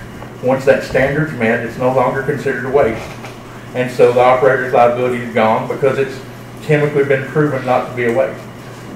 From that point, we would have Mike blend it. We wouldn't think that he would want to use the material straight, and we've talked about that, using it for subgrade. But we just went through a presentation to the other guys, and I think there's some confusion into what another thing. It takes a lot to build a road. 30 loads out on a pad going to different places. I mean, it takes 300 loads to do a mile on it. I mean, just even use it for subgrade. You know, we have that kind of volume available. We wanted to take 228 done because it's to our property and the road needs work. County can use it or not use it, but it's illegal. There's no liability. It's met the standards. We're permitted, and we're a TxDOT approved vendor as well. So there's a little apples and oranges between the two presentations. Probably a bad day to give mine. Yeah. But there's a distinct difference. He has a product that can be used to remediate. We have a process that recycles, and everything is third-party tested. It meets a standard that the Texas Administrative Code put in place. Not to mention all the insurance and bonds we have in place. We're just a different animal. But what we had asked for was the county to use as it will. If Mike needs it, we'll make it available. We'd like to do 228 because it needs it. But if Mike don't want to use it, he don't have to. If he wants to use it, we'll try to make every bit we can available to him. And recycled material is being used. You know, we're new down here, but recycled material is used in the state of Texas because it's permitted. It's a process, and that's the law. The operators remediating on their site is not permitted recycling. That's totally different. Totally different. Does the Altair facility recycle? I've heard that material comes out of there approved that goes back to road base. I'm vaguely familiar with the thing. Do you know? Altair's similar to us. It is, okay. Yeah, they're a permitted recycler. Okay. There's not many in the state. Like you're talking about Sprint, they bury it. They're going to put it in the landfill, and we believe beneficial reuse is better. It saves the county money, it saves landowners money. If private landowners want to use it, it saves them money because you're going to have to go to New Braunfels probably to get real good rock. If you can put some sub-base under that and spend less money on rock, it saves money. But like I said, it's different than trying to get a generator to remediate and get someone to come out and get 30 loads at a time from a pad. They bring it to us, we recycle it, it's tested, it's a process. And so maybe a little confusion from my previous person who presented, but in any event, we had asked for approval for the county to use a product at will. If they want to use it, okay. If they don't have to. We would like to do 228. It's something we talked about since we got started. I'll make a motion that we approve Polk Operating as an authorized vendor for providing services to the county through the Road and Bridge Department. At road manager's discretion, he can do 228 if he wants to. Second. Any further discussion of the motion? Second. Have a second. Or whichever one. Whoever. Okay. Put it in one. We do have a motion. So Yes, sir. Yes, sir. Any further discussion? All in favor of the motion signify by raising your right hand. All opposed, same sign. I'll vote for it. Thank you. I just want to say one thing. I like y'all's idea about letting somebody in Texas try it first before us. Why don't we do that? Let them generate it somewhere else, and then if it works and everything's blessed, then we'll challenge it here. I think we're better off that way. Well, we didn't buy anything. All we did was give approval, so. It's gonna be your, They moved the responsibility to you, Mike. That's what they did. Instead of taking it to the clerk. All right, let's move on. We're to item 12. Is that what we're on? Yes, sir. Discuss, approve, disapprove Black Brush Midstream to put in a 10-inch gas line along Karnes, along County Road 250 and County Road 249, and that's authored by Victor Sefty, right-of-way agent. Is that, for you, Mr. Sefty? Yes. If you'll come up and enlighten us. Well, that plants over there, is there one of that plants in the area we're talking about? Yes. There's two different areas that boys put in a 10-inch gas line.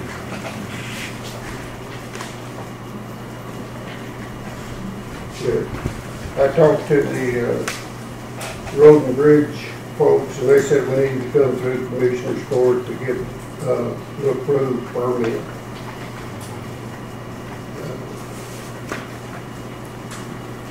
Black Brush does carry insurance. why do you want to go on a county road?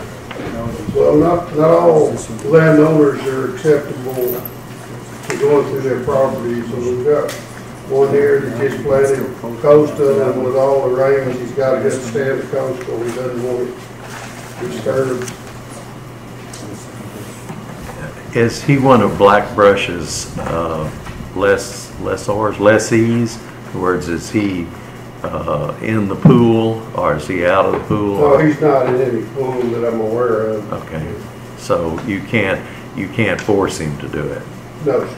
Okay. No, sir. We do have an existing line through there, but it's already been reseeded and grown up.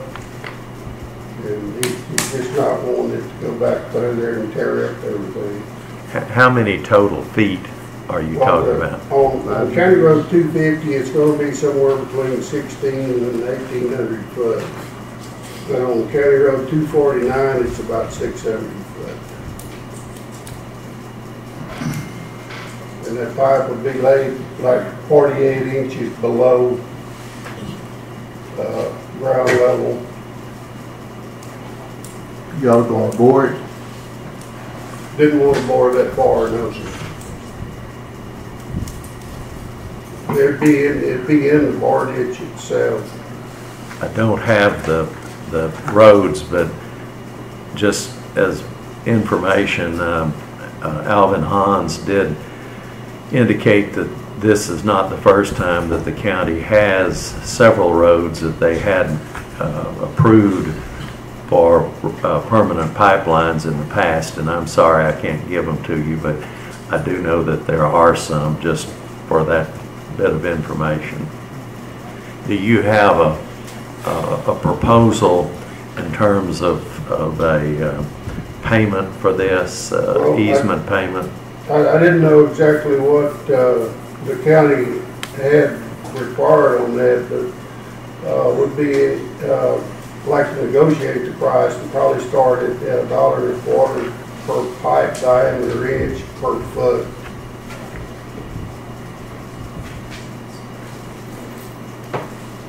I would state my opinion that we shouldn't let any road have a pipeline down it.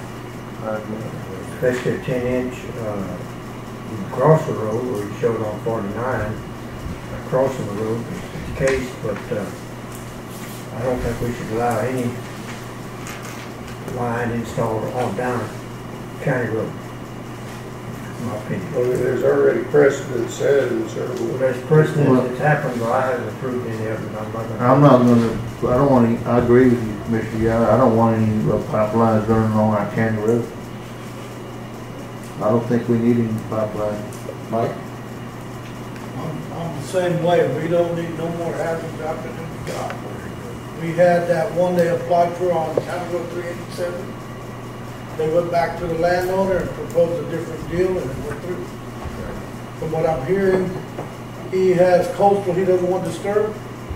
They can bore it, never touch the surface. Everything will be underneath. So they can cross our roads but not go along. Yeah, well, yeah, they bore across everyone's road. Yeah. We don't know Right. what's that. Well, parallel, if he wants to go on private property, my thing is, if you don't want to disturb the coastal field, you bore the coastal field. My recommendation is no pipelines on county roads. You want me to comment? Gentlemen, precedent was set in this court 2 years ago. I laid a line up on County Road 202, right on the Wilson-Karnes line. We laid for over 900 feet in the bar ditch. And you guys had stipulated a one-time payment that was a flat rate. I believe it was $10,000. I can get the copies of the check and everything that were cut. I can also bring you a plat showing that the state court approved that 2 years ago. What county road? County line, so Wilson, I guess it was 202.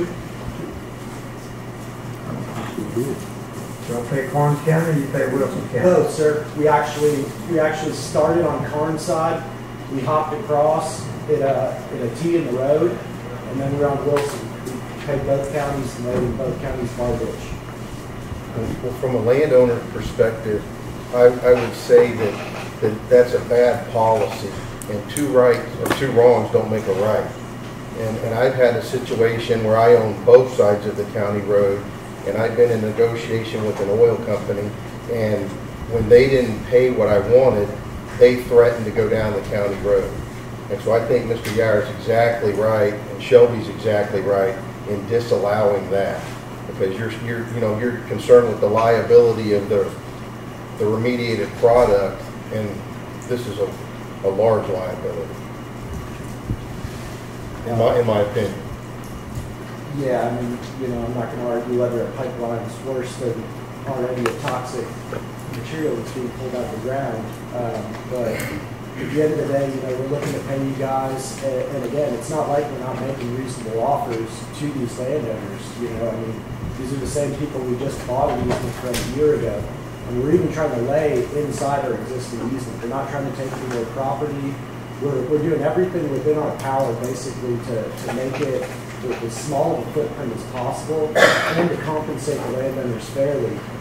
Obviously, this gentleman is more concerned with the coastal than he is with getting the compensation. So that's the predicament we've run into. We're not trying to go behind somebody's back or anything like that, or use it as leverage. It was just something that we had done in the past, and we thought that, we'd bring it back to you guys and see if we could do the same thing. Again, we're just trying to get our line in the ground. We're not trying to play the county against the landowner. The guy's made the stand and said he doesn't want it one way or another.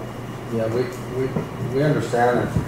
If it was done 2 years ago, I apologize, I don't quite remember. I kind of remember part of it, but we do have 2 new members to the court now, so it's not the exact commissioner's court. And as you get new members, things change. I understand, sir. I've heard 2 of the commissioners basically haven't made the motion, but they're disapproving it. I've talked, the road administrator already stood up and kind of disapproved it. So, I mean, on my part, if they feel this strongly about it and it is a different court, I would probably make the motion to disapprove Black Brush Midstream to put in a 10-inch gas line along County Road 250 and County Road 249. And like Scott said right there, 2 wrongs don't make a right. And if we did wrong the last time, we're not always right. We do make mistakes. We're human. But I'm going to make that motion and stick by it. I'll second. Mr. Stefchi, and this is just a clarification. We're talking about landowners on one side of the road. What about the other side of the road? I mean, you're wanting to go down one side. What's to keep you from road boring and working with the landowners down the other side? Is that not going to work? Well, there was a dispute between one of the other landowners where we couldn't go that route. It was, I'm not sure exactly what it was. It's internal. Okay. I know you and I talked, and I failed to ask you that at the time.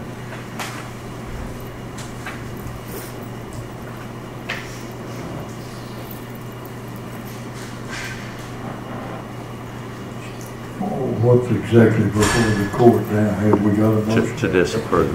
To disapprove. A motion and a second. Yes. Any further discussion? All in favor of the motion signify by raising your right hand. All opposed, same sign. All voted for. Motion failed. The motion carried, but the matter failed. We're on item 13. Discuss, approve, disapprove the closed depository bid application extension from Fall City National Bank authored by me, and that my name's on it just as a, to put somebody's name on it, but I happen to be on the board of the Karnes County National Bank, and I don't have any business either voting or being part of any motion on this. This is Fall City. I know it's Fall City, I understand, but I will not vote on the motion. We only had one bid. We did not go out for bids. didn't We go are out. just extending the it. current contract, yes. But I don't know if there's any new terms to that extension. Has one been, has even a written bid application of any kind been proposed? I haven't seen one. Susanna showed me the other day an envelope from Fall City National that is the sealed extension. Where is up there? In my pile of junk? FCNB, would that be a? That would be it.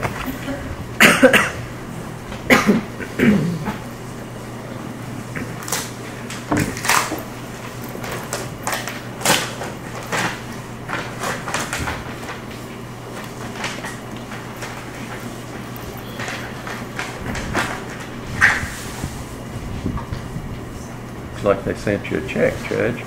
They want you to vote for it. My name doesn't have to be on it, it doesn't appear.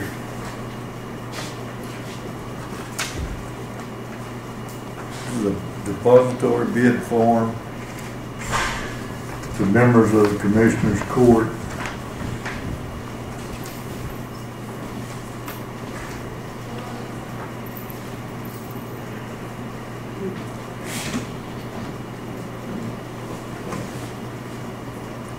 The undersigned, the State National Banking Corporation, hereinafter called bidder for the privilege of acting as depository of Karnes County, Texas, hereinafter called county, for a term of 2 years beginning August 1st, 2015, and for the further privilege of receiving all funds or only certain funds to be designated by the county at its option to place on demand or interest-bearing time deposits as provided by the laws of the state of Texas. Bidder will pay county as follows. 1A, demand deposits 0%. B, demand deposits for tax collector, district clerk, separate accounts 0%. Type of account, checks can write, no charge, required minimum balance, none. Note, interest will be paid on the average daily balance of each account within 1 month accounting period. Not applicable. Item 2, time deposits. A, on time deposits of $100,000 or more, the interest rate per annum will be 7 to 31 days, fixed 0, variable, not applicable, and compounded daily, no. Over 31 days, fixed 0.20%. Variables not applicable. Over 91 days, 0.20%. Variable is not applicable. Over 182 days, 0.20%. Variable is not applicable. And over 1 year, 0.20%. Variable not applicable. All of the rates are 0.20%. Fixed, 31 days, 91 days, 182 days, 1 year, with no interest rate from 7 to 31 days.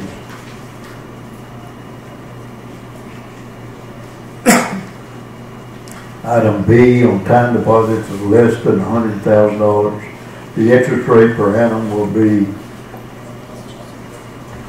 7 to 31 days, 0, 31 days over 31 days, 0.10, over 91 days, 0.10, over 182 days, 0.10, and over 1 year, 0.10.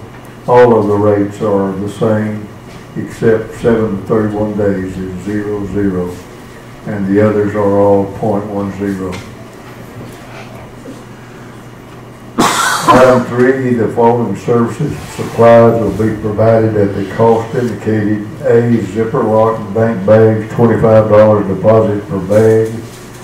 B, checks and deposit slips at cost. C, stop payment charges, $20. D, wire transfers, $20 outgoing, $10 incoming. E, safe deposit box posted rates. F, charge on the temporary overdrafts 10% after 5 days. G, provide monthly detailed statements of securities pledged against county deposit with an aggregate total of par value and market value of the securities, no charge. H, ACH payroll direct deposit services for employees, no matter if they deposit with a chosen depository or not, $35 monthly. Note, any service or expense normally associated with the handling of accounts herewith being offered for bid shall be at the bank's expense unless specifically indicated as the county's expense above.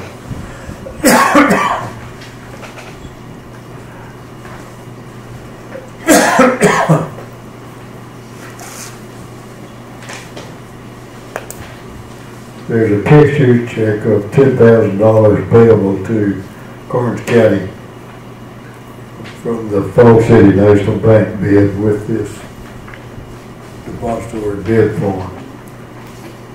Continuing the depository bid, item 4 on the second page, bidder will charge county 0% for keeping county's deposit records and accounts for the period covered by this bid, including in and required as a part of this duty are the following. A, preparation of monthly statements showing debits, credits, and balance of each separate fund.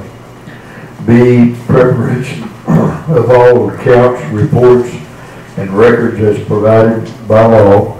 C, preparation of such other reports, accounts, and records which may from time to time be required by county in order to properly discharge the duties as provided by the law of depository.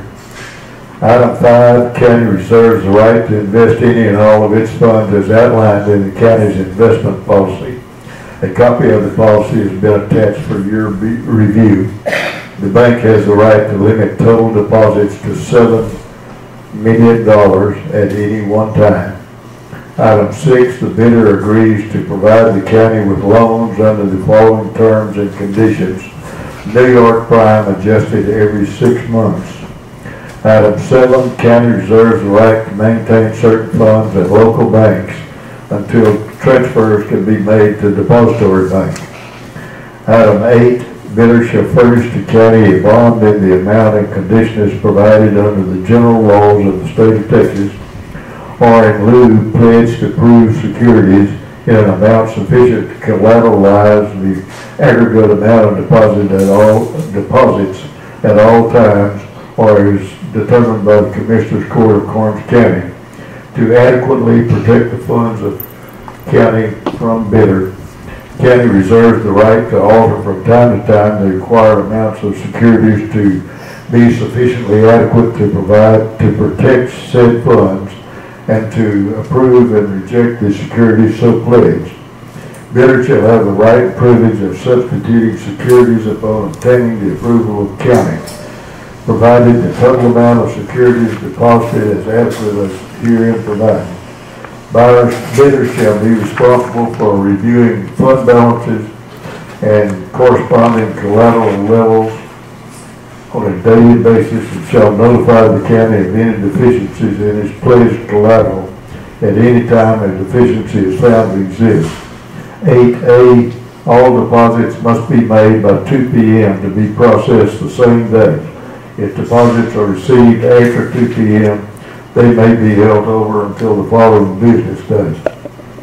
9, this bid was requested by the county and is made by bidder with the expressed agreement and understanding that the county reserves the right to reject any and all bids, and the further right that if any portion or provision of this bid and or any contract between bidder and county entered into by virtue thereof is invalid, the remainder of this bid and or resulting contract at the option of the county shall remain in full force and effect and shall not be affected by said invalid portion or provision. Item 10, bidder must be FDIC insured. Bidder offers the current financial condition statement and it is made a part hereof for all purposes. Capital stock $100,000, surplus $125,000, undivided profits $28,846,907.60. Loan loss reserve $1,520,337.75. Current regulatory primary capital ratio is 7.66%. Item 11, attached hereto is a certified check in the amount of $10,000 payable to Karnes County. If this bid to be depository of all county funds is accepted, said check is to secure the performance of said bid, and if bidder fails to enter into a contract with county as provided in bid, damages for said failure are part of the performance of the bid on the contract. Bidder fails to enter into a contract with county as provided as in bids, damages for and failure. In the event this bid is not accepted, the above check is to be returned to the bidder immediately after the award is made. Item 12, it is specifically understood the county shall not be obligated to leave its surplus money and parentheses money in excess of necessary immediate operating expenses, close parentheses, in the depository bank, but shall have the right and authority, if it so chooses, to transfer money to and from investment pools, such as text pool, as the county deems appropriate. The bank reserves the right to limit total deposits to $7 million at any one time. See Exhibit A attached. Declaration: the undersigned, the duly authorized officer of bank, affirms that bank has not prepared this proposal in collusion with any other bidder, that the contents of this bid, interest rates, terms, or conditions of said proposal have not been communicated by the undersigned or by any employee or agent of the bank to any other bidder or to any other person or persons engaged in this type of business prior to the official opening of these bids. That no public official has interest in this proposal in accordance with the sections of Texas Local Government Code 116.024.131.903.171.002, and that officials or employees of bank have not, to my knowledge, either offered or accepted gifts of anything of value, not entered into any business arrangement with any employee, official, or agent of Karnes County. Signature: Gerald V. Sekula, President. His title is President, and it doesn't say President of Fall City National Bank. I know he is. With the following endorsement, Karnes County Commissioners Court accepts the rate stipulated as 7.66 is a stipulation that's not filled in this blank. Accepted and approved by the Commissioners Court of Karnes County, Texas, this blank day of blank 2015. Walter R. Long Jr. County Judge. Attest: Carol Sweezy, County Clerk. Are I'll sign in her behalf if you sign. Well, I'm not sure that I'm signing at this point, although we will look in the commissioner's court, we'll examine. Luana, is that all exactly right?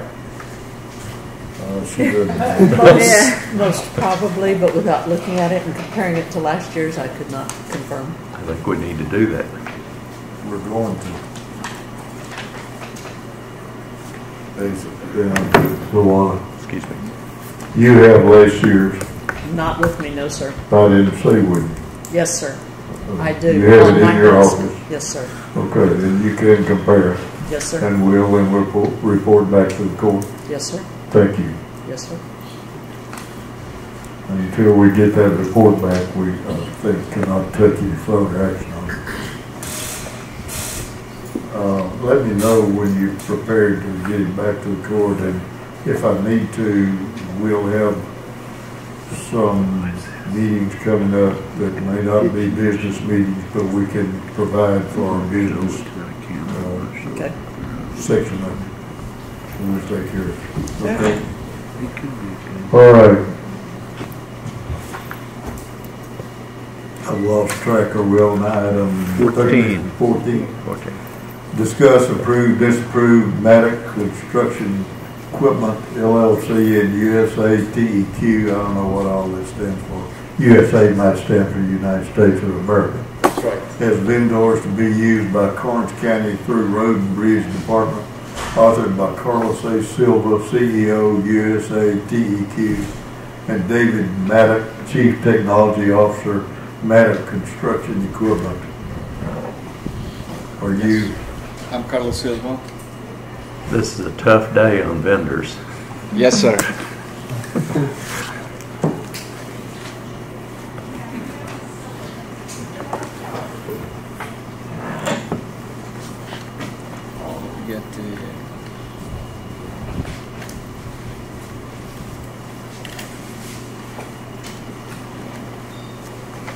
That's not readable. Now, what I'm going to do is I'm going to turn off the lights. Hang on.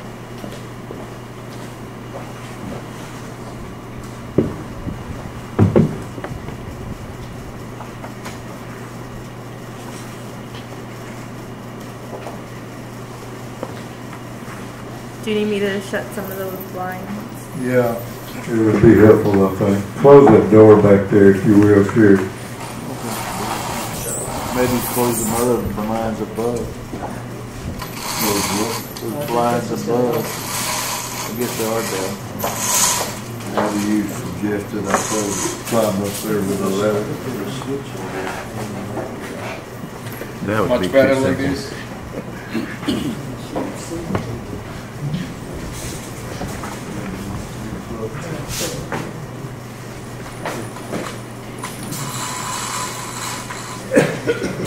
That's pretty good. That's readable. Yes, correct. Well, first of all, thank you very much for the opportunity. My name is Carlos Silva with Usatech. Usatech is a company created in San Antonio, Texas back in 2010. Initially, we were focused on exporting used construction equipment to Latin America, particularly in Colombia. And recently, we picked up the representation of a couple of American manufacturers. One is Maddox Construction Equipment, the other one is Roadwiner. We also have the rights to sell portable asphalt plants made by Triazo in Mexico. The purpose here today is to talk about roadside ditchers and how they can improve your process and the projects and the maintenance activities that you need to do on the roadside. Maddox Construction Equipment is a company that has been in business for 30 years, and we are the dealers, authorized dealers for Texas, the only one so far. They manufacture milling attachments, milling machines, and right-of-way equipment. It was founded back in 1984, and the first product was an asphalt recycler.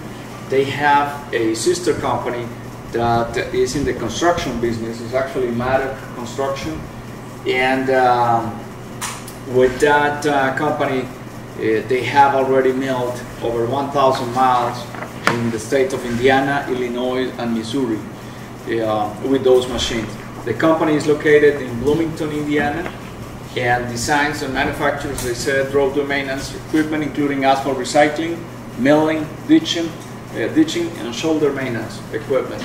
And it is sold primarily to government agencies, departments of transportation in Indiana, Illinois, Missouri, South Carolina, as well as counties in those states. We want to have definitely presence in the state of Texas, and most importantly, help the communities, counties, and Department of Transportation save money and time in their projects. So these are the websites for MADOC. There are some videos about performance of those machines in YouTube, and we have the same information at usatech.com.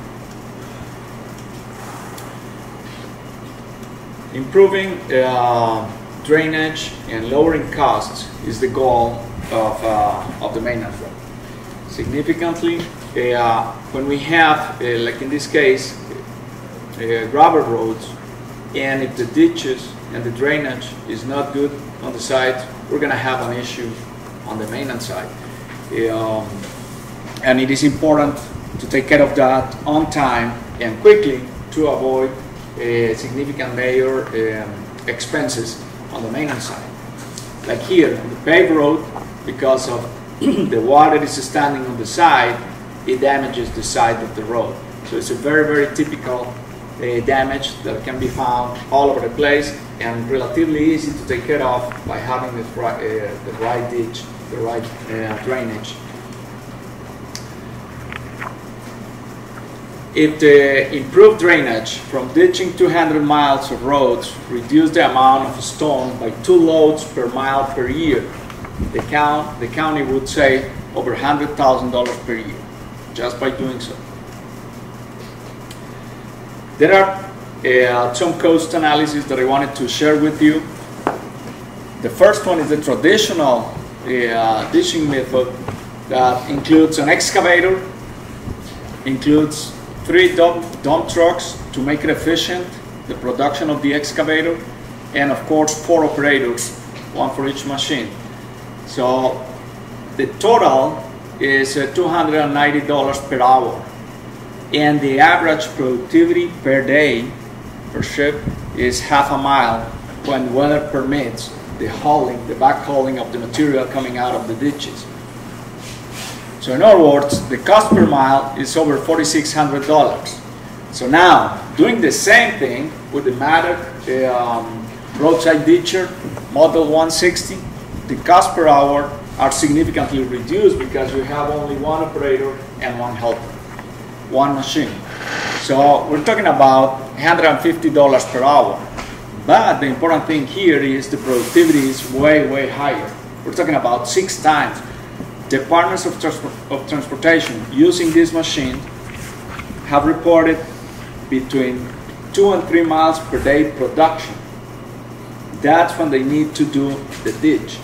But if you're going to do maintenance on an existing ditch, you're talking about 6-8 miles per day. So since the productivity is higher, 6 times higher, and the cost per hour is lower, it's almost half of the traditional method. So you're going to be saving over about $4,200 per mile on this ditching process. And that, when you have a county with 572 miles, it's a significant amount of money. There are some more benefits associated to it. Average production is 6 times greater than a conventional method. Highway departments can cover more miles per year and reducing the cost, the maintenance cost, over time. So ditching can be performed all year round. It doesn't matter if it is raining, if it is a sunny day, if there is some water standing there, if the soil is dry, it's good to work with. So we can do it every single day without no problem at all. Another important thing is improved drainage. Properly ditched roads will extend the life of the road, decreasing road maintenance costs in the future. And excavators, dump trucks, and other operators are available to perform other duties in the county. So this is a very, very significant thing. Now, one of the counties in Indiana, it says, this is a testimonial, the first winter after using the Mattock ditcher for a full year, our stone usage was reduced by $50,000 per year. So, and that is the information, it's the road supervisor. This is the machine. There are two versions of the machine. We're going to talk about this one because it's the higher productivity. It's a power engine, power-driven ditcher. And this one is a PTO power ditcher. Both machines are trailer mounted and they need to be towed by a tractor. This machine, the RD160, is an engine-driven larger cutter head and provides higher production. As you could see here, the ditch is already performed. There is no need to haul any material out because the material that is coming out when the ditch is being performed is dispersed out to the field. This machine is especially designed for rural areas because the dispersion could go from 25 to 30 feet away from the ditch. And that's the same material. It's very good for vegetation. It's got some fertilizing and some more nutrients already in there. This is the cutting head, the drum, and you see it's got standard bits, the ones that are used in the big milling machines, and you could work with them. They are replaceable standard tungsten carbide cutter bits. They last anything between 200 and 250 hours before it's necessary a replacement.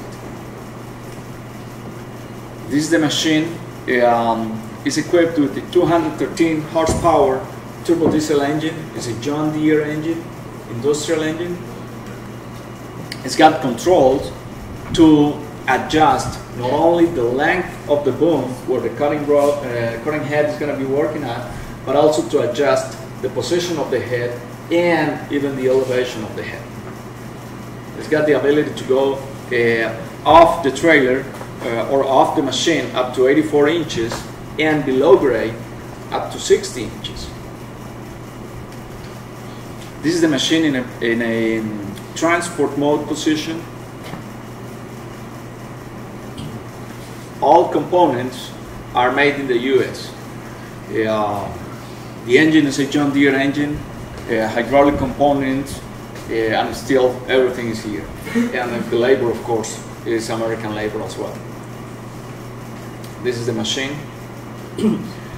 It is recommended to have a tractor, which is 110, 130 horsepower, to pull the machine, especially when you're going to transport from point A to point B, because the weight is about 18,000 pounds, so the tractor is going to be capable of handling that weight, not only to pull the weight, but also if it's going uphill or downhill, be able to contain the weight that is pulled. But if it is a flat situation, you can get away with smaller tractor. That's a fact. This machine has got no competition. There is a letter including the certification of Mattock, Mr. Mattock, who's the designer of this machine. This machine has been in production for over 24 years, and he's not aware of any machine like this being sold in the United States. So Mattock RD160 is the only one in this category. There are also some financial options. Leasing through public finance company in the Northeast. It would be either with payments at closing or payments in arrears. If it is at closing, let's say a 3-year deal, a 3-year term would be 3 payments of $56,476, with the first payment when the machine would be delivered if the order was taken today. If it is a 5-year term, then the payments go down to $35,200. Now, the other option is to have payments in arrears, which is 3-year payments of $58,725 starting on July 16 and receiving the machine at the same time. Or in that case, with payments in arrear, 5-year term, $36,610. So options are if the county would consider this, or if I wanted to pay that off with a check, that's no problem. This is the letter that I was telling you about, that it states that USATEC is the only dealer in Texas authorized at the time. And also it says regarding the model RT160 ditcher that we manufacture, I am not aware of any other engine-powered ditcher machine offered for sale in the United States. We have been producing this type of ditcher for over 24 years, and we sell it primarily to county highway departments. And this is made, signed by Mr. Dave Maddock, who's the Chief Technology Officer. He was supposed to be here today, but something else came up at the very last minute and he couldn't make it. He's based out of Indiana, and his contact information is in there. Last week we had the opportunity to visit here with Mr. Wozniak, and so that's the thing that I have. So if you have any question, please let me know. I'll be more than glad to answer them. If we have a couple of extra minutes, we can see a video of the machine working. The bits, you said they last about so many hours, and you figure 40 hours a week, they'll last about 5 weeks. Yes. Okay, that's the lifetime of the drilling bits? Yes, yes, correct. How expensive are they to replace? It's about $7-8 a piece. And can a road maintenance crew do it? Or do you have to yes, that's a very simple, you just need a small hammer and $7 to $8, how many do they require? 45. 45? Okay. Another question I had was, you had said that it throws the dirt out 25 to 30 foot out onto the, I guess, the private owner's property? Yes. Okay, is that on when the dirt's dry? Because you said you could go through it when it was wet too. Isn't mud a little bit heavier? Would it still throw it out the same, or how is that? It will disperse the material out to the right. If it is dry, it will be like dust. Yeah. Because it pulverizes the material, vegetation, and soil and everything. If it is wet, it's going to be more like muddy. But it doesn't draw like chunks out there and harden up and leave chunks? No, but anyway, it will, if you have a very, very, let's say, pretty lawn, you will see that. If you have a field, a cornfield or a type of crop, you probably won't see the difference. Anyway, it is now throwing the chunk away because it is pulverizing the material in very, very small particles, and it disperses in a range from the machine to up to 30 feet away. So you probably see that it changes the color a little bit. One thing that counties and have used and have experienced in our states is that they let property owner know when they will perform a ditching by their property, and they can expect that maybe for a day or two something that they see some difference, but most of the property owners actually call them and say, hey, we think it would be good to have it, to have the machine pass by again, because it helps on the drainage of their property. If they have a field, a cornfield or something else, when there is property drainage, they don't have water standing on their properties or things like that they may damage their crops. So it is important to have good communication in there, but the reality is it is very, very efficient, the process. You don't have to deal with material, taking that out from there and dispose it elsewhere, because it's basically very same vegetation, and it goes back to the field where it came from when it rains. A lot of ditches over the years, 15, 20, 25 years, they become filled in with gravel too, and foot deep, 8 inches deep. It grinds up the gravel, spits them out too. Yes. There is one thing. When the ditches are done constantly, the amount of rocks that fall into the ditches should be reduced significantly. No, I understand. That's why I kind of mentioned over the period of time of 10, 15, 20 years, they're under there, and then you just keep going over them and they get embedded. Because when I used to do the roads, we would dig up ditches like that, and we'd pull out rock. God knows how long they've been there. But like this one here, if it goes deep enough, 27 inches, and the blade's not reaching that deep, what happens to all that gravel that's been there so many years? It pulverizes. It pulverizes too. Okay. It's not shooting out rocks in the field. No. It pulverizes it. Now it reduces the size significantly to sand size, but you may see a chip that is quarter of an inch or less. If there is gravel on the road, then it will be throwing gravel into the people's property. Yes. So if it is something like that. Now if you see a rock, it could go through, but the operator needs to be careful by going. You cannot go with the machine right away. You gotta go slowly, very carefully, and you will mill that. So. Now, if anybody has crops, how fast is it shooting out of there? Oh, it's very fast.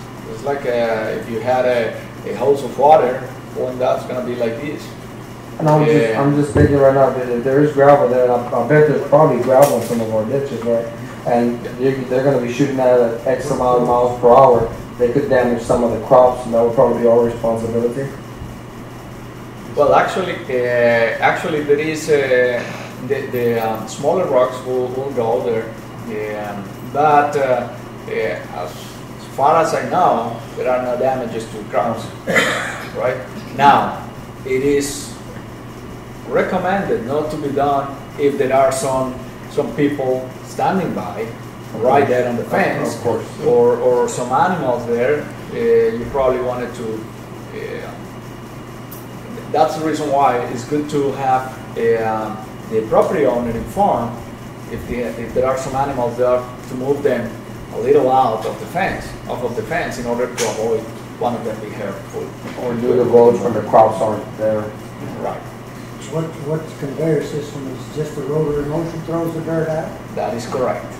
It's just turning and throws it. It throws it out.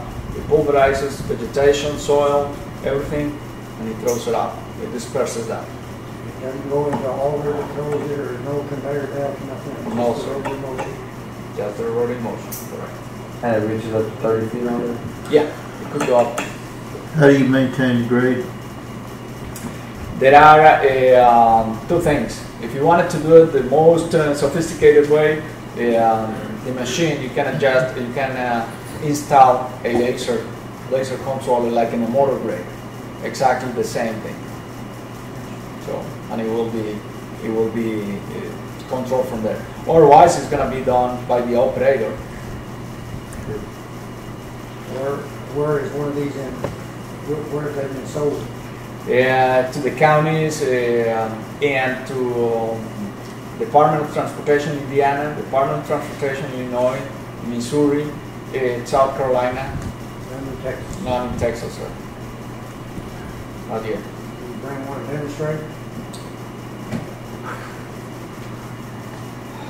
I don't think it is possible right now, but certainly, because these machines. Get several counties, several people to come and demonstrate, possibly. I can certainly talk to the manufacturer, see what we could do. The only reason is because it is a new product and we haven't seen it stop in Texas.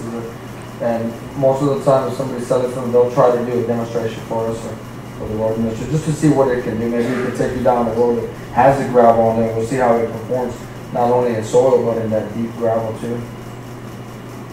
Yeah, but because these machines are done basically by order, so I would need to talk to a manufacturer on that. So you don't have no demo? Not for this machine. No. No, sir. You know, I have a concern, you know, in our counties, the telephone lines are buried maybe 6-8 inches. I talked to him about that earlier. And they're wrong a lot of times when they come and do the survey on them, they're wrong. They say they're 18 inches, they could be on the foot. But then again, I think when you're doing your roads, proper maintenance, you start in the ditch, you always maintain your ditch. When you maintain your road, you would be needing this type of equipment. I mean, just common maintenance. You know, you start in the ditch, not edge of the road, but start in the ditch and you pull your ditch and go across and bring them back and work your roads back and forth. Mike, like, were you stepping out? The lights on. Oh, okay. Like he's talking about this right here, like Shelby said that right there. Like when I was doing the roads for the 8 years, every time that the only time we only cut the tops of the road was when it rained a lot and I was just trying to get people through there. But the most of the time I went into the ditches and I cut them up, brought them back, put a crown on there and everything. He's talking about this right here. Is it necessary for something like this in Karnes County, being the way our roads are designed? Believe it or not, this machine would be perfect in Karnes County. The reason why is we have real narrow driveways. Right. So the floor on this thing is only 16 inches. And it throws all the material on the back slope. So let's say an average right of way is 10 feet. On some of these roads you're lucky if you even got that. Yeah, but even at 10 feet, you go out there and you take 16-inch ditch and then you can adjust your slope on it too. Now, Pete saw the video, or Commissioner Yard saw the video, and you can adjust your back slope to steepen it or flatten it, and that's what makes it a plus in this thing. Because you can go with the terrain, and we got narrow right of way. All you got is just a little feeder ditch that goes through there. It doesn't disturb the vegetation or anything. And that's the main thing that I worry about is the vegetation. If you disturb vegetation with the maintainer or whatever, you gotta wait till springtime before anything goes, because here everything's fixing to go dormant. So all winter ain't nothing gonna grow but weeds, and those don't hold the ground very good. Some of our roads are really thin, right? Really narrow. Yes. Now with this one here, before the way we used to do it with just the blades, I would always just crown it off and curve it down. You could pull over to the side if there was trouble. With ditches like this on the narrow roads, they wouldn't be able to scoot over to the side, right? Because you still would be able to. Yeah, you still would, because there again, you can adjust your slope.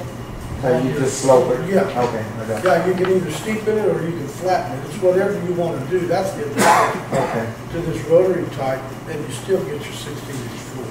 Gotcha. And your back slope, you don't even touch.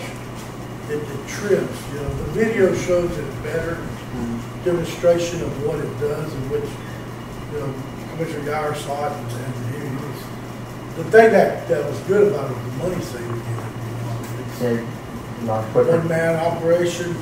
What do you feel the public would say about the landowners?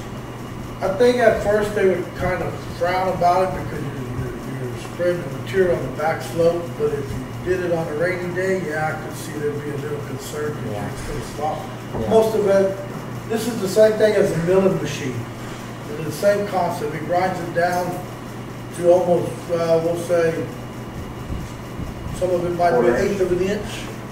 So really, as far as shooting hard material, big rock, it won't do that because you're going to be pressing up against the wall, especially in Karnes County.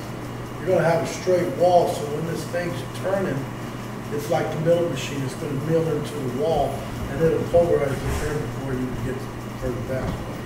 But my theory is 4 to 5 miles of ditching. We got 572 miles of road. You multiply that by 2, because you got 2 sides of the road. So, we're sitting with a lot of ditch work. Now, not all of them need it, but I can put it to you about 60%. And there again, My concern about it, you know, as we always do, is telephone lines are laying basically on top of the ground. And when this thing goes, you know, these telephone companies, you know, they're like, ah, we don't worry about it. We have them on top of them, and even in the middle of our county roads.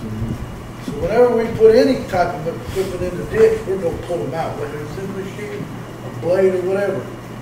It's pulling it out, so.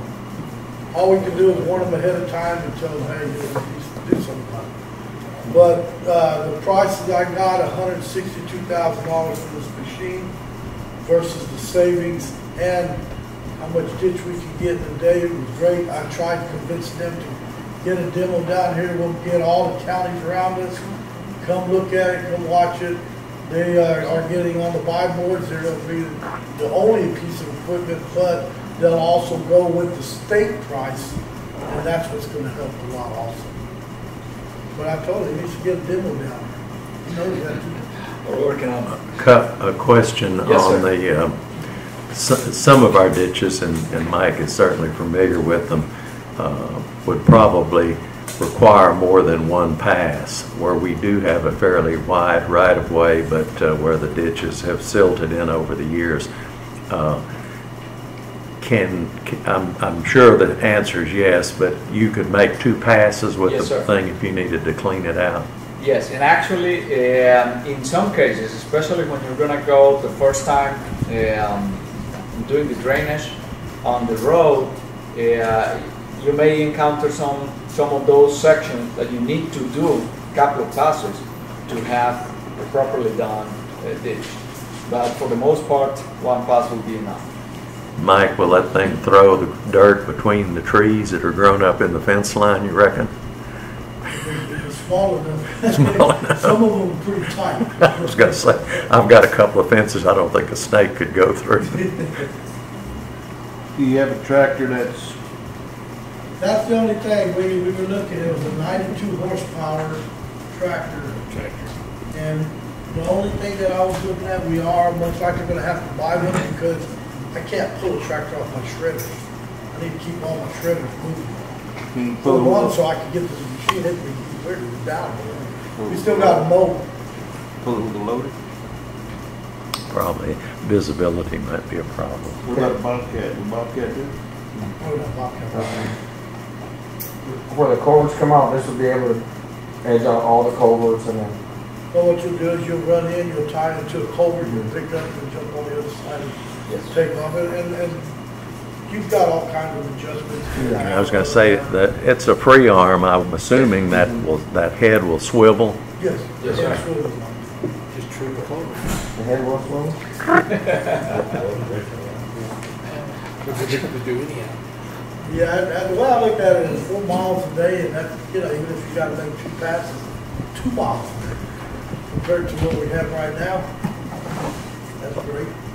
I'd sure like to see a demonstration because we've had issues with keeping ditches open here, and so anything that would benefit that I know would benefit the overall maintenance of the roads, but on this size purchase I think probably you're going to have to show us something. I have the, I understand. I have a video that we can project now if are interested in that. Why don't you continue to work and see if they will give you a demo unit? I really personally think that you're going to do a whole lot better with a demo unit that you could show off here, move 4 counties up and get the same presentation and do the same thing and just keep one busy. And if the machine works, I think that's going to be by far your best bet. I don't think any of us are questioning the quality of the machine or that it won't, but I think most of us are kind of the show me the money, let's see what the thing will do situation. Right. Okay. Either that or maybe bring one down, use it as a demo for us. If we like it, you're the only one that's used it. We may purchase it and then get a discount to show it to other counties. Yeah. That would work. It can work for our benefit and work for y'all's benefit too. And y'all don't lose, because if we like it, we buy it on the spot or next commissioner's court. we'll also get a discount, and Mike can show it off to the other counties, and call the other counties too. Something to think about to throw up to the guys. Sure. Absolutely. Absolutely. I would definitely like to become one of your vendors, preferred vendors for that, and certainly would like to earn your business when time comes. I would like to see it work. I would like to actually see it. I would like to Bring a tractor. Right. Let me work on that. Yes. I'll give you a tractor if Is you this need the only one. equipment you sell, or is there other equipment since you want to be a vendor? Do you I have sell other all type of equipment for that. We're talking about milling attachments for excavators and backhoes, very, very useful for utility work. Some more equipment for right-of-way. We're talking about milling attachment for excavators to do maintenance on the burns. There is another machine, it's a burn coater, also to do that. We have milling attachments for motor graders to do the milling and actually to do the mixing and stabilization of soil. Well, I noticed that because there's been a lot of discussion of that. Since you've been here listening to the stuff, if we utilize some of these materials at some point, that something of that nature would be necessary. That's right. We have a milling machine. It's actually an asphalt recycler to do cold in place recycling. Very useful in counties for secondary roads and tertiary roads. And there are some more machines. Road widening machine is an attachment for a skid steer that could go from 1 foot wide to 3.5 feet. And portable crushers, portable asphalt plants. You have a website that we could watch this? Yes, like correct. watch it work? You have it on the card, right? Yes, usatech.com. And it is American Transportation Equipment and Quality. That's the acronym. Guys, I'm okay with them. Y'all are okay. I would like to make the motion for item number 14 as presented, unless anybody else has further questions. To become a vendor? We're just approving them as Just a vendor. approving to become a vendor. Second. And then he can be talking with Mike and see what we can do, and then get back with us or either way. I would second that. David already did. David. We have a motion and a second. Yes, sir. And the motion is exactly what? To approve Matter Construction Company LLC and USA TEC as vendors to be used by Karnes County to the Road and Bridge Department. Good. All right. Any further discussion on the motion? If not, all in favor of the motion signify by raising your right hand. All opposed, same sign. All voting for. Thank you very much. Thank you, Governor. Appreciate it. We're on 15. Yes, sir. Discuss, approve, disapprove uniform bids with me signing upon court approval agreement for supply of G&K services for by-board members, Karnes County Road and Bridge customer service agreement through UniFirst, authored by Michael Wozniak. Yes, I came up here a couple of commissioners' court meetings, and I was asked to get a second estimate on uniforms. I got UniFirst in there, and UniFirst had too many disclosures on the cost, and they would not put a dollar figure in there. So what we did was we got both of them, we got them to Herb, and he reviewed them and everything, and the GK, our existing uniform company, is the one that's giving us the best deal on this. So what it is we have them here for signature, so we can go ahead and continue services with this company. That's the one that you have now. The one I have now, yes. Came out the GK. best one. Came out the best one, yes. Herb shook his head yes, so I guess he likes it. I've looked at it, yes. Thank you, so much. All right, thank you, Herb. I move we approve item number 15 for DNK services as presented. I'll second it. Is there any discussion on the motion? If not, all in favor of the motion signify by raising your right hand. All opposed, same sign. All voted for. Item 16, discuss, approve, disapprove, consolidate voter precincts polling locations for the state constitutional amendment election to be held November 3rd, 2015. Sharon, you authored there. What are you wanting? For the election, we'd like to, rather than open all 15 polling places, which we really honestly haven't been opening up anyway, but we still need to come before y'all each time we do this, to consolidate them into the 8 that you should have a copy of the ones that we are proposing, but basically we would be using St. Cornelius Catholic Church, which normally just holds 1. And we would like to go ahead and just combine them also with the ones that would normally vote at City Hall. And so that would combine 1, 12, and 13 of the election precincts, but the people would just be going a little ways down the road. And then at the Karnes County Museum, Helena, which always or primarily host voting precinct 8, we'd like to also move the people who normally would vote at Snova's Store, which is precinct 2, as well as those at Gillette Baptist Church, which is precinct 3, into the Karnes County Museum. The reason for that one is the Snova's Store is a really good polling location. However, they don't normally have a very large number of voters that come there, and it is I believe it was 7 or 8 miles up the road to go to the museum, and we've actually had them going to the museum the last couple of elections too, just so you're aware of that. And of course, Gillette, the place that we use, it doesn't have a floor, and it's not really a handicap accessible, so we feel like this would serve the voters better. And then the next one would be at City Hall in Kennedy. The people that normally vote there are in voter precinct 4. We'll obviously keep them there, and like to move precinct 11 and 15. Now 15, to be honest with you, has voted there in the last, I don't know, 4 or 5 elections, because 15 would normally vote at the Mexican Baptist Church, which is like a block and a half across the way. Now the others do normally vote at Good Shepherd Lutheran. We've on occasion consolidated them into City Hall, and that's, I believe it was 3.5 miles down the road. Where's that church located? Out, where HEB is in the park, it's just past the park on that main road right there. Yeah, 72. Yeah, 72. That's it has a picture on it. Yeah.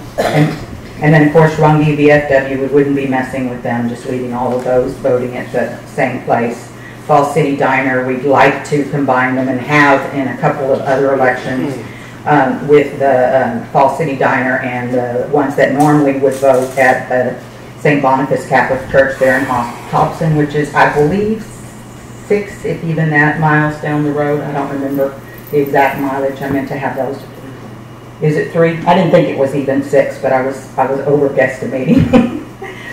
And then the next one would be the church in Czestochowa. They're 6, and I didn't have anyone to combine them with. They have a very accessible polling location that they let us use, and so we'd like to just keep them where they are, as well as the next one, the Show Cafeteria. That's voting precinct 9. They always are voting there.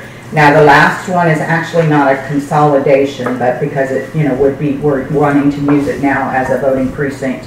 The Our Lady of Peace Catholic Church is the prior location where they were voting, but we've had a number of complaints about the accessibility. They've got to go up some stairs to get to there, and the doors are not very wide, and so we've kind of been looking for another place. And we had someone from the Unified Pentecostal. She's actually one of our election judges that has worked at the church before, and said, you know what, I know of this place. And so we went and checked into it, and it's a much more accessible and a visible place for the voters to vote there. So we're planning to move that voting location permanently, but this one is just the approval for the November 3rd election. How far away is it? It is actually less than a mile. But it's not on the main road. No, It's way off the main road. it's off the main road. You're right. But so is the Catholic Church. I mean, you have to go off of that main road to get to it. Well, okay. You're not on a city street. You're between Overby Road and 72 truck route. I mean, it's whatever you want to do. Is I understand your dilemma, but the situation is you're moving way up in the neighborhood. Right. Less people will go out there to go vote. What's the distance between the Gillette Baptist Church and the museum in Helena? That one's about 13 miles. And what is the normal turnout at Gillette? The last November election, where we had a constitutional amendment election, we had 12 people who went and voted there. And that's normal.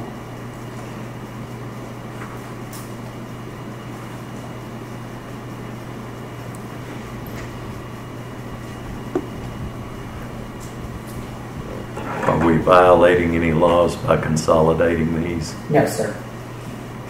I just have to do all the notifications. That's why I'm before you today, because if we're going to do them, I need to get all my notifications out. I understand why you're doing this. It's better, it's easier, it combines them all together, but I know I've said it before and I spoke about this one before. I don't like to change the places where people vote because that's where they're used to voting. Even if it's one person or two persons that don't go vote because they got changed, and I can guarantee you there'll be people say, well, they changed this, we're not going to vote this time because it's too far to go. Everything, I just don't, we're not trying to take away their right to vote, of course not. I understand. But my feeling, it has been and it will always stay to where if they're used to going to these places, even though it costs the county a little bit more money to, it's not an inconvenience to us because these are taxpayers too. Mm-hmm. Keep it where they're at, makes it easier for them to vote. If they're more comfortable, especially the older generation is very comfortable going to that same place that they've been going to all the time, as against somewhere else. Some of the young generation too that I've had experience with, they've been going to one place, they want to go to that place. They say, we're not going to go to the other place because they don't like to change. It's just my opinion, and it's always been this opinion. And if I might answer that, we don't normally, or we have gotten, because y'all have stated that to us, we do not, or we have tried to not combine them in the past when we're actually doing local elections. However, these are just the constitutional amendments and the voter turnout is even lower. And again, my reasoning is not saving money. I truly am looking for more accessible places for our voters to vote because we are getting complaints from many of these places that, you know, that we actually would may be able to pull in more voters because the places are more accessible. But again, it's calculated. How can we get to that? Like, how could we do that to get that from the people? Like, maybe they have to talk to us or something. Maybe we can get all together and find better places for everyone. But yeah, at some point I would like to do a public meeting, which is if we are able to go to the county-wide voting precincts. At that point, that's exactly when I would like to do that. But so far, I've been working more on tradition, and to be perfectly honest with you, a lot of these are consolidated every election. I don't come in and say we're going to consolidate because we've been doing, like 12 and 13 actually used to be at the Coy, or 13 I think, one of them used to be in Coy, and it was at somebody's house, and that's no longer accessible, and so we've just moved it in there. 15, if you go to that Mexican Baptist church, they're very, very narrow stairs. The room that we're in is not, the door is very narrow as well, and it's only a block and a half from the city hall, and it has been combined in a number of elections. It's not like this is like going to be the first time on those. Of course. Now, also the Gillette Baptist Church as well as the Snoga store, the last election that we had, and I'm trying, when we had those, for the special seats for the Senate, we did combine those, and we had some great comments about from people stating that that was a good move, that the place that they were able to vote at was a little bit more accessible. You know, I'm not going to tell you we didn't get any negative comments. We didn't, but you know that people don't always give the negative comments. Yeah, exactly. So, and then the rest of them are pretty much staying where they've always been. Okay. I agree, yeah. I So just know that, this motive was not to save money, because I agree with you completely on that part. I really am trying to look more into the voter accessibility and better places that are for the people to vote.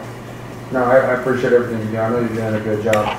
I just like the people that I have remain the same where they used to vote. But I understand your point here. It's not a local election. It's just as important as any local election. Exactly. Of course it is. If people may not participate, but it's probably as important as anyone else. In my opinion, you should vote every time. But what my point was is that historically, people don't come out to vote. But like the other one that you're saying, Our Lady of the Peace, and the Unified Pentecostal, if there's a problem, there's an issue, there's a liability for the people, then of course we need to look into that one. Yeah, we've been looking for a better place for a while now. And then bring it here, and then we can. And this one is finally a better place. Yeah. Oh, this is a better place? Yes, sir. But you're coming over here just for an attempt not to completely change it, right? No, I'm hoping to completely change that. That one will be a new voting location permanently. But like Reynolds said, that one's way out there. Yeah, I mean, it's hidden back there. It's hidden within a neighborhood. Yeah. It's in a neighborhood. It's not on a major road. Correct. It's you have to hunt to find it. Let me put it like that. And of course, we would do the signage. People don't like to vote nowadays. If they have to hunt for something, they'll just leave it. I'm Not all people, some. I understand, and I say that, and I'm well aware of what she's speaking about in the Catholic Church Hall. They were supposed to build a new facility, but so far that hasn't happened. So I'm well aware of the shortcomings. Like I say, I'm like James. The less you mess with what you got, the better you are a lot of times, and we're hearing so much grumble about people being disenfranchised because of one thing or the other, that the less we can disenfranchise, the better. Exactly. Is the command center meeting area at Ashland part of Precinct 4? I believe it is. Yes, it is. I looked into that one. That would be your better place. Okay, I can ask them. I don't know that they'd be willing. The command center at Ashland, across from J.A. May's Cafe, right That's a there on the private corner. company, but I can ask them. That would be an ideal location. I have looked into them before, but I cannot remember the answer because it's been a while. When I first moved out here, I had been told there was problems at the Catholic Church from the very beginning. But I'll check into them again. The restrooms are not handicap accessible. It's not a good location.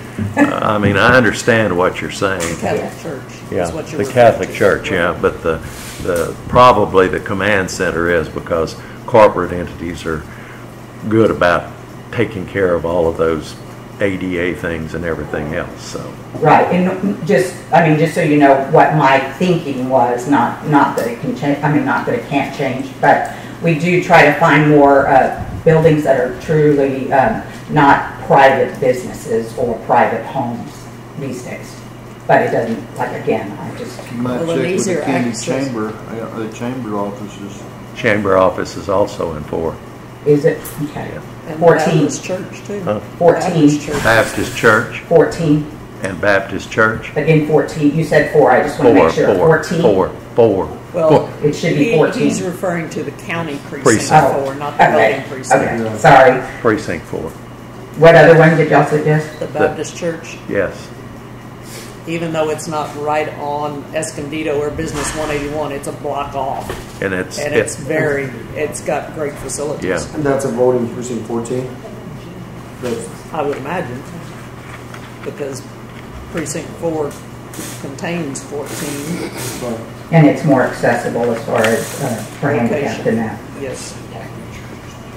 I can check into those. Now, again, today I just need to know for sure that we can use these voting precincts or not, and if you have one of those specifically maybe if we could possibly, just because we are going to contract with the San Antonio River Authority, and they've got notices and things like that they've got to get out too, and that's the reason I'm here before you today. And again, I'm not trying to rush you, but perhaps we could put something in the motion that, for the approval of all of these except for the Unified Pentecostal, and tell me what as long as I can look into these others, and if I can get permission, then we could have it at one of the 4 of those places or something like that.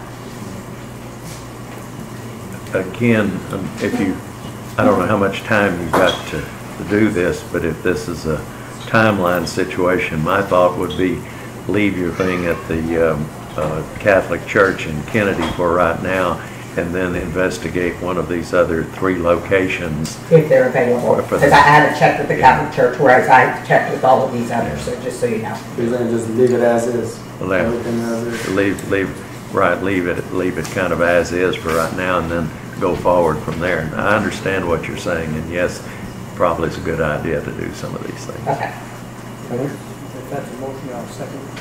Yeah, it's better for us to do that, and then these other areas, like you mentioned the Mexican Baptist Church, if that's not ADA, maybe we could bring all that over here and then we could figure out maybe moving to the... So I'm sorry, I'm misunderstanding the motion. I thought we were saying all of these were okay, except he wanted me to use Our Lady of Peace Catholic Church for 14. Yeah, for this time. But then, no, I was saying something, but okay. For a future. For the future, right, for the future. Exactly. Bring the list back and let's find you some places that where they're not good. For the future. Okay. We have a second? Okay. Is there any further discussion? All in favor of the motion signify by raising your right hand. All opposed, same sign. And can y'all please, was the motion that I am able to keep all of these except for the Our Lady of Peace Catholic Church, leave that one if they're available, because I haven't called them. That's the only one I haven't called. Motion carried 4-1. Judge, would you rather have we opened all of them?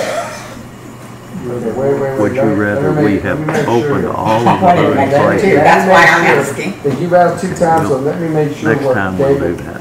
Voted on completely, because I understand what you're saying. I think it should be made as easy as possible. Okay. I just don't think we ought to put voting places based on cost What did you, I'm sorry, what did you vote on, David? To leave it the way she recommended it? Leave her list as recommended with the exception of the last item.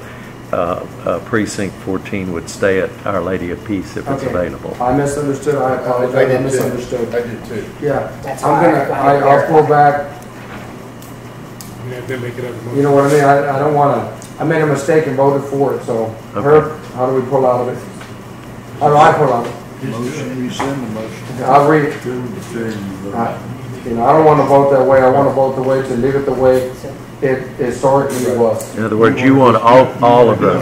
All of them. Everything. I want everything on the left. You want everything on the left. I would move to rescind the last motion. Second.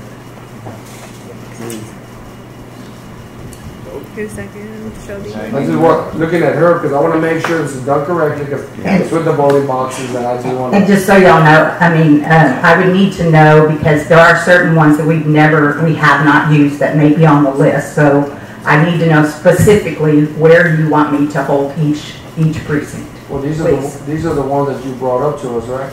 On the right-hand side, everything on the right-hand side. So there's other ones you're saying that there's still other ones that you... Well, no, what I'm saying is, like, for example, the Mexican Baptist Church, we have not voted there in the last several elections. But so I want to verify which ones, yes, we have. Everyone, even on the local ones? Since I have been here, yes.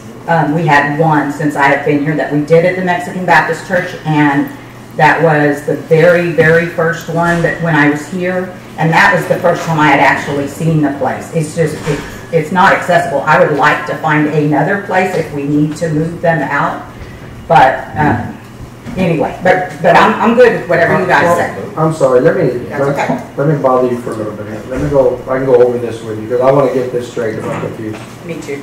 Okay, on the voting precincts, we got 1, 12, and 13. One is the St. Cornelius Catholic Church, and then the City Hall, right? On the first line? Yes, normally one votes at St. Cornelius, but the other two do vote at City Hall. Right.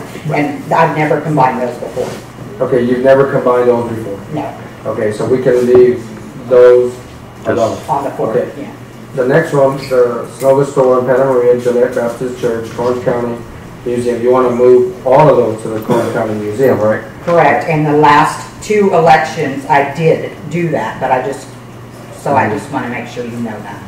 Okay, So that's not like a new thing for them. I understand. But because it's 13 miles away and so many miles away to go like that. And again, I have to check with these places too, because if they want to do it. I just want to make sure y'all understand that. And you said you've combined these the last 2 times? Yes, sir. And it's been the whole commission has full voted on it? Yes, sir. Unanimous? I can't tell you that. We would have to look at that. And we go through so many things. I'm asking I know. because I don't remember. It's okay. I don't see myself voting on something like that, but I might have. Yeah. You know, maybe I wasn't here or something It's like that. possible you weren't here, yeah. Maybe I wasn't here. Maybe it wasn't unanimous. It's possible. Okay. The next one is the City Hall in Kennedy, the Good Shepherd Lutheran and the Mexican Baptist Church. That one, you want to combine it all to the City Hall, right? At least, at the very least, I would like to move the Mexican Baptist Church over to City Hall. They really are only a block and a half away from City Hall. I mean, I'm fine with opening Good Shepherd. They're actually a very good place to vote at. The church has been good. Now, you said that you've done that a few times, combine those 2 together? All the times except for one time, only since I've been here. I don't know what we were doing before. And it was actually suggested to me. Have you ever, okay, have we looked into just making it permanent?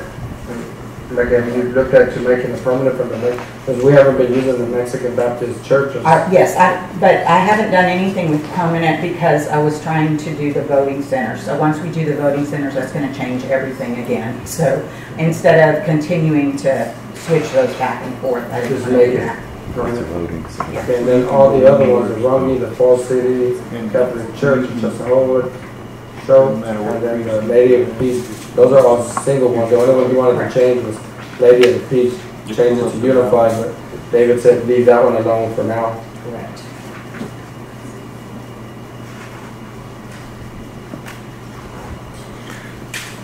Well, let's go ahead and rescind the motion, and we can redo whatever we want to. Yeah, we got rescind and a second. I second. All right, all in favor of rescinding the previous vote, is that correct? Yes, sir. Okay, signify by raising your right hand. All opposed, same sign. Okay, now somebody got to figure out what you want to do. Chair Ford is in the On this next one either? on the left. Yeah. Oh yeah. On the last one. The way I see it is just keep it all the same. How many people historically vote at the Mexican Baptist Church? 9. 9. Yes. And have you had any complaints since the last time we combined the commissioners' courts combined it? No, sir. Not one complaint. Not a single complaint. And that's really just across the street. It truly. I mean, 3 there's blocks. it's behind. It's right there. behind the block. Yeah. I don't see a problem with, if there hasn't been no complaints about that one, that was on the block away. I see a problem with 13 miles and 5 miles, and I do see a problem in Stepway in the neighborhoods. But since that one's just a block away, I want to see a problem with that one. If you judge want to just keep it completely the same, I would back that up. And then move Good Shepherd back out to Good Shepherd on that one. Keep the Lady of the Peace. And then on number 7 and 10, split them back up again. So for every election, the last 2 years, You've combined the Mexican Baptist Church. That's Commissioner's Court is combined. Except for at least one election, or only one election that I was part of, and I can't tell you which one it was. I apologize for that. But I do know, I mean, we can move it back there, like I said, but I'd like y'all to see what I'm talking about. where you talking about? Where now? The Mexican Baptist Church. Okay. Well, how about we just move it the way it all is right here, keep it there at the Mexican Baptist Church, and see how many votes come in this time, and we'll know what to do for the next time. Okay. And then we can change everything around and figure out what we can vote on and see what places we can pick that are better, ADA accessible. Yeah, because like I said, for me, it is not about money. It's more about accessibility for our voters. If we can see how many votes come into all of these, then maybe we can sit down before this time comes again. Okay. And maybe have a workshop on it or something, Judge. Just a couple of workshops just on this, and then that way we don't have to change anything else around. It'll be set, and people will get used to it, and then over the years, you know, it'll be the norm. Yeah, please look into those other locations that we spoke of, especially for precinct 14. I think that's probably in Gillette. When you say Gillette Baptist Church, and I guess I haven't driven Metropolitan Gillette lately, but is that the African American Baptist Church, or is it a different one? I don't believe it's the African American Baptist Church. It's just called Gillette Baptist Church, and it's, as you drive into Gillette, it's back here. There's no houses right immediately around it. The housing areas are over here. It is. Did you say something about no floor? There's a dirt floor where we do the voting. Okay. You know, I don't know anyone on the board or deacons or anything, but the Black Baptist Church has a fairly new building. Good, because I've been trying, I haven't gotten out James to do probably the knows more about that than I do, but that's in Gillette also. Right in Gillette on the highway. Or Gillette Fire Station, either one. Yeah. Okay. That's what I'm saying. We can keep it as is, and then look into this and put some workshops into this. Okay. That way, there won't be an issue the next time. It's just boom, boom, boom, and we're good with it. Okay. Okay, let's try and see if we can do this time right. We are going to continue, I move that we continue to vote in all of the precincts and at the places listed on the right-hand side of the handout that she gave us for this election. I'll second it. Sounds clear to me. That's all of these. That they all say as election. As election locations for this election. Yes. Not in the, the four blue colors and the white. Yeah, just every. Those are not going to be voting together. That's not. No, they will not. There will be nothing combined for this election. Okay. Every location will be open. Except 12 and 13, which always are. At the city hall. Okay. Ever since Coy City closed down, which was prior to me. Right. Just to make sure. Yeah. I want to make sure y'all know that. That's basically giving everybody a shot at it. Well, it bothers me that we have this sheet of paper with two different colors and the groups together. Well, that's not what we're going to do. All this piece of paper says is what I'm proposing, and if you're going to make a motion that's different than what I'm proposing, that's why I want to be clear on the motion.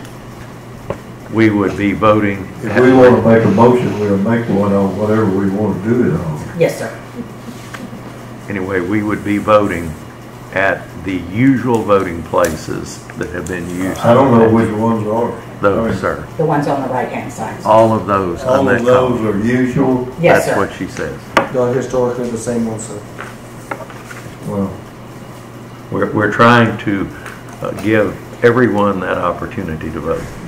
Well, I understand, and that's what we ought to be doing. I'm not sure that's what we're doing. Well, we're trying. We're going to open all of the normal voting places that have been used in the past.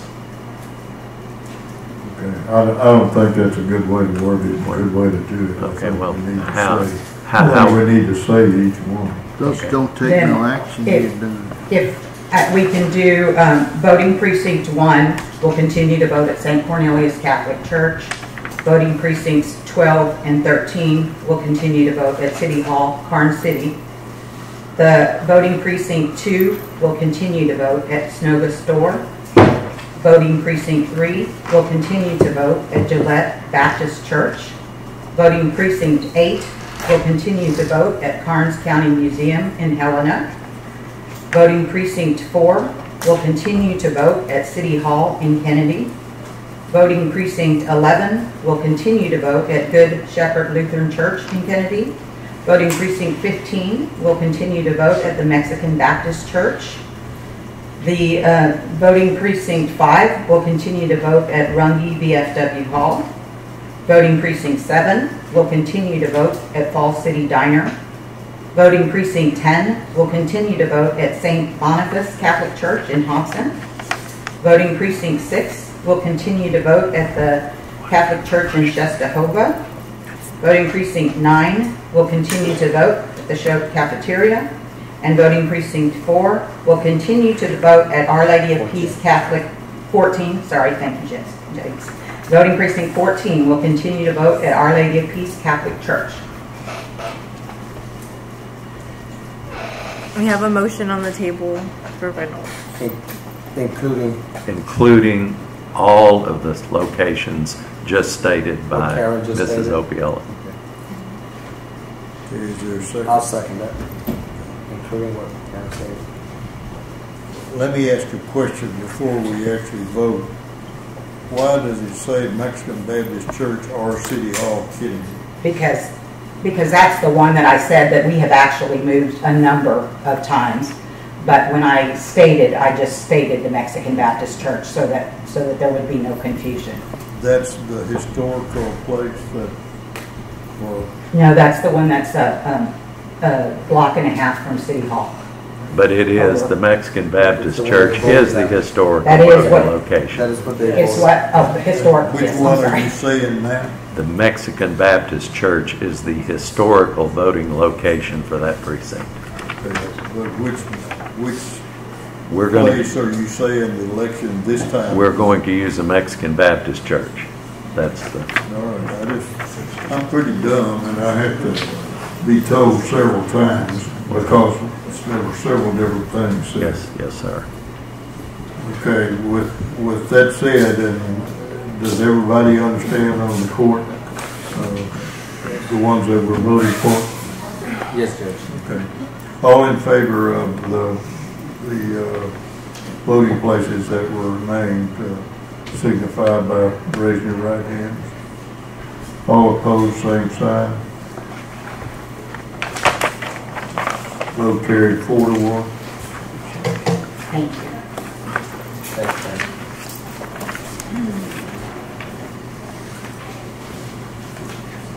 Okay.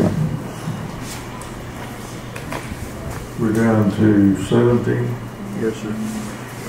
Discuss, approve, disapprove, move permit. I'm not sure I understand this one, but we'll talk about it. Move permit officer salary $30,762.70, line item 200, 680, 1068 to line item 200, 680, 3556.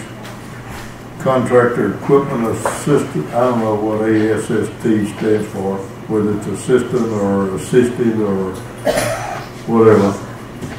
Move $100,000 from fuel line item 200, 680, 3300 to line item 200, 680, 3556. Contractor equipment assistant. Move permit office supplies $854.43, line item 200, 680, 3352 to line item 200, 680, 3556. Contractor equipment assistant, or assistant, I think assistant. Authored by Michael Wozniak. Where's Michael? Oh, there you are. Do all of these make sense to you? It makes sense to me. Okay. Is that what you asked? Yes. You need money in the contractor equipment assistant? Yes, I do. Moving line items? Yes, and I have this money, we don't have a permit officer so no more, and it is in my budget, so what I want to do is move that. Same thing with the office supplies for that position, we don't have it no more. I'm going to move that. And when I put my fuel costs together. Wait, Michael. I don't understand. Don't talk that, this, and those. Say what you're really saying. which funds you're talking about. When Okay, what I'm gonna do is I'm gonna take the permit officer's salary, Okay. because we no longer have one, and I'm gonna place it. We don't have a permit officer? No, Is that what you're saying? Yes.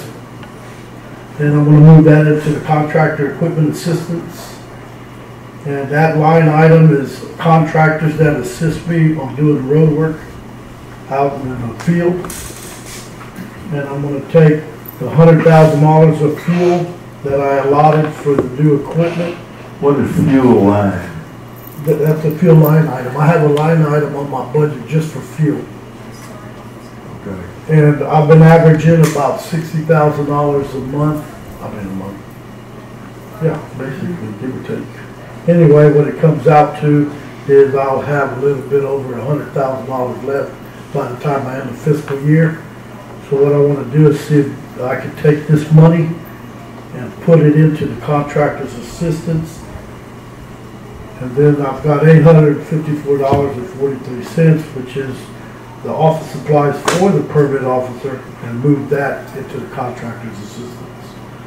And with the contractor's assistance being that hopefully we are on talks with the defaulted contractor, I'm gonna have a lot of roads to go make up. So I'm gonna need help. Judge, just to enlighten you and Mr. Reynolds, when the budget is adopted, the salaries are set by position, and those amounts are adopted for salaries themselves, and historically have never been allowed movement to other expenditure items. If you, in my opinion, if the court does that, then you're going to have a lot of other departments up here that have leftover money and salary wanting to move them to spend and buy different things within their department. And out of Mike's request, that's $30,762.70 that I wouldn't recommend moving. You see any issues with the other things? No, the others are fine because those are operational. But the salary, that would be a problem with that. Yeah. Because of the permit officer salary. The precedent that it because of would the set. CAM work, we're gonna worms that we're gonna open. But the other 100,000, those are just line items. We can, Correct, those are just line We items. can shift those around at $850-something $54. Right.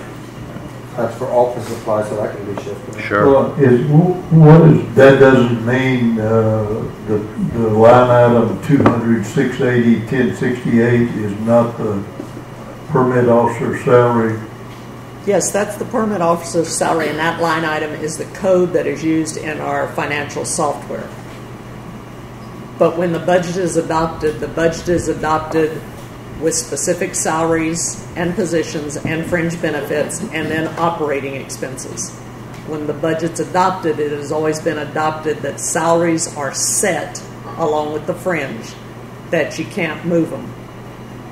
You can move anything in your operation expenses, your repairs and maintenance, your office equipment, your fuel, your...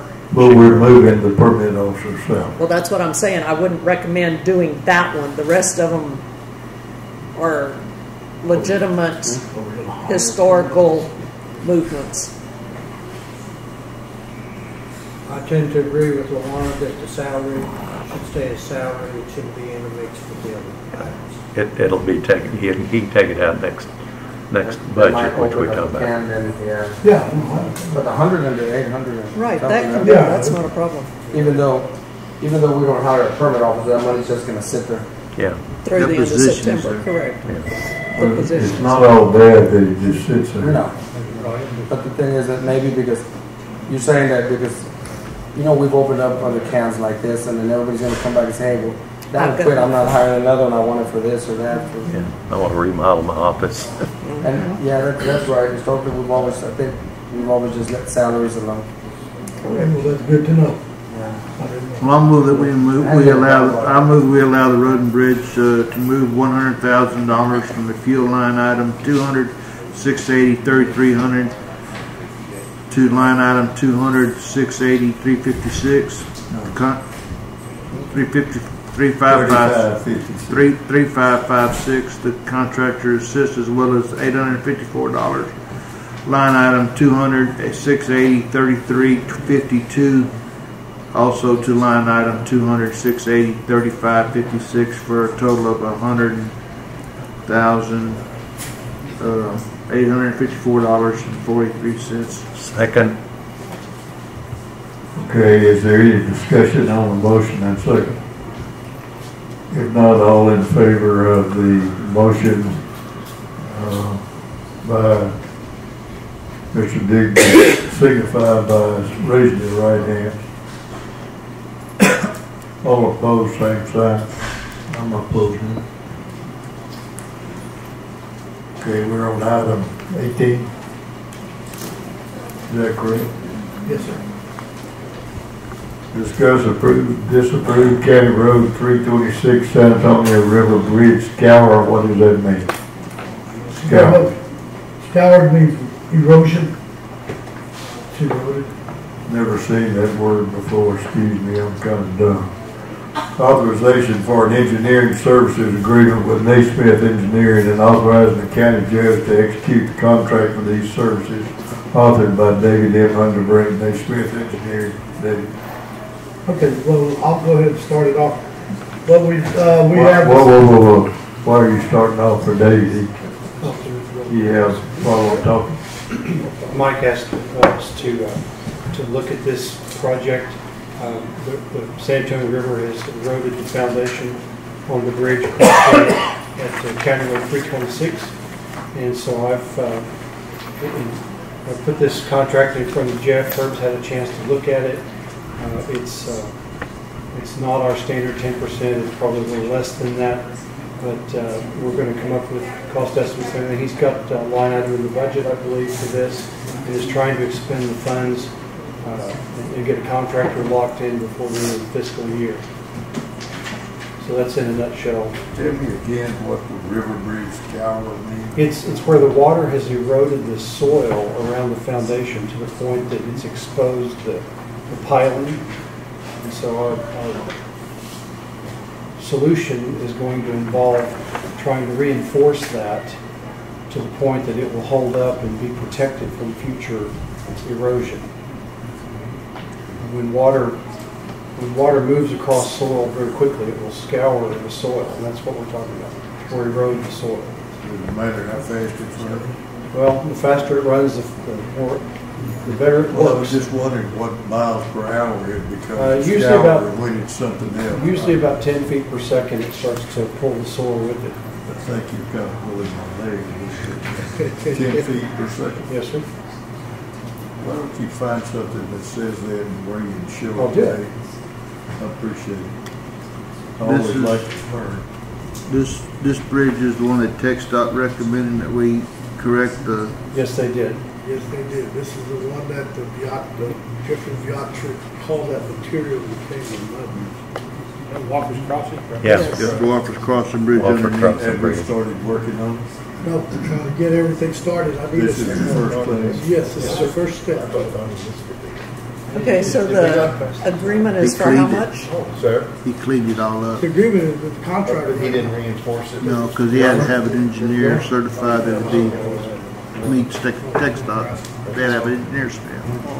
Pass one down, please. And he came up there and did about encapsulating it or something.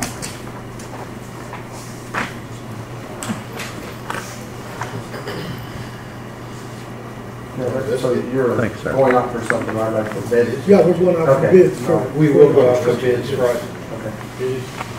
This erosion has been there since before I became commissioner.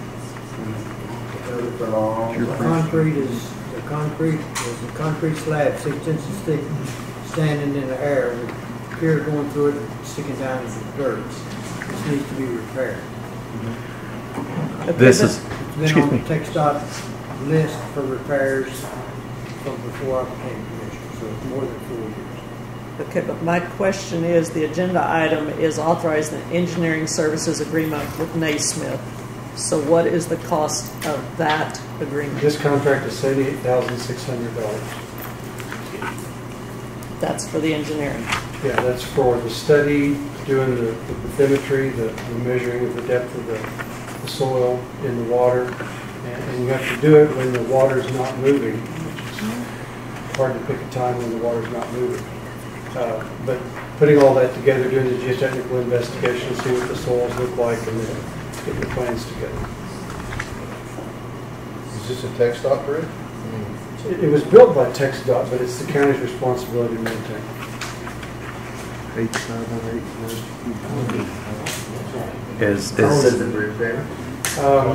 want to say 1940s, something like that. No, the bridge was built in 1967 or 68 after Beulah.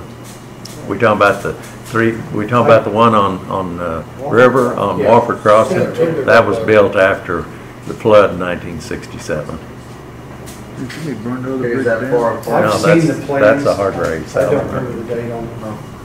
But I was going to say, because all of those bridges washed out after Beulah, that 24 inches in 24 hours, and that's when it was replaced. Is this on the Kennedy end of the bridge, David? It's going to have to be both sides. Both sides. Yes, sir. Was that bridge built by TxDOT or by the county? By TxDOT, but I think the county has the responsibility to maintain it, everything else of the bridge. Where did it come from that we have the responsibility? If they built it. Because it's on the county road. Do what? It's on the county road. We did get state funds for the building of the bridge, but it was a county road, not on state road. We got state money to build a bridge. It's just like on other county roads that we've received state monies to replace bridges as long as we offset that cost on another county road. So it's our responsibility to continue to provide passage over whatever happens to be in the path of a county road. The state does have a bridge inspection program that they run, and they pay for with their own funds. And they'll hire third-party bridge inspectors to evaluate every bridge, whether it's timber, culverts that meet bridge classification, or concrete bridges like this one. But they'll go in and look and see what is deficient about the bridge, and it's gotten to the point where they're. Well, do they furnish us with results of their inspection? Written results? Yes, you can get copies of any of the bridge reports, bridge by bridge, throughout the whole county. From where? From TxDOT. They may not have them here in the Karnes City area office, but you can get them out of all. Do we have them? Yes, we have them.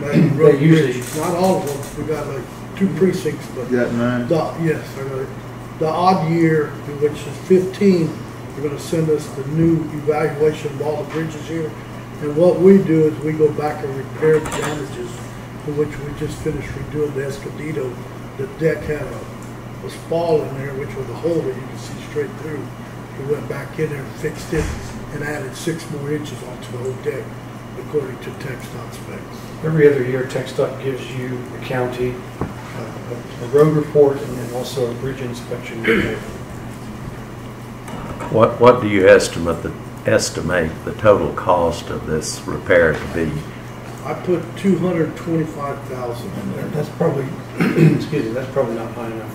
It's going to need to be more than that. Because it has gotten worse. I was going to say, because 78,000 is considerably larger than 10%. I mean, if your fee is 78,000 and it's less than 10% of the cost, that would place the cost at $700,000 or $800,000. It might run $1 million to do this. I don't have an estimate for it yet. This is money in his budget to get started and trying to figure out how much it's going to cost. So then, Mike, have you included those anticipated costs in next year's budget? Well, that's why we're here. We need to find out one and see what it costs. It's not what you've currently presented. What it may involve is driving sheet piling around the foundation and to a depth that would protect against future scour, and then filling the space around the old foundation with probably concrete or something like that. Cool, get stuck. I just want something to be made clear to me. You said that you get a report from Road and Bridge every year, and if you had a report on this one and what is wrong with the bridge. Why, if we get that information, are we paying him to tell us the same thing that we get from Road and Bridge? He's doing Am I- different. Do I have that confused? We're trying to do the repairs to the bridge. And We get a report from TxDOT showing the damages to the bridge, and us as a county have to repair the damages. my question is, why are we paying him $78,000? What are you doing for $78,000? TxDOT doesn't do a design for the repair of the bridge. TxDOT does a visual inspection of the bridge for a condition assessment. And they look at load carrying capacity if they think they need to. And they'll do an analysis of the bridge in that case. But they look at what condition it's in, whether or not there needs to be maintenance work done on the bridge, like knocking off spalling concrete and replacing it. There's really no design services associated with doing that kind of work. So what they're doing is they're telling you the maintenance condition of the bridge. And certain things affect the performance and livelihood on that bridge more than others. Like the erosion around the foundation can cause the bridge to collapse if it goes unchecked. But they don't recommend any sort of program for fixing that. But And that's what you're going to do. and that's what I'm going to do, right. TxDOT just finished Wait doing just a this. second, please. I'm Brian Mask with the San Antonio River Authority, and on this particular item, I'd just like to remind the court and the consultant at Naismith Engineering that the River Authority, by the state of Texas, granted the River Authority bed and banks ownership of the San Antonio River throughout its length, and we'd like to be, as you go into design and you start to work, like to be informed of that, so our real estate folks can get you the proper answers. You don't have any free design assistance on that, do you? We are not structural engineers, no sir. That's a good try. Now, TxDOT just did this on FM 791, same scenario that we're going through.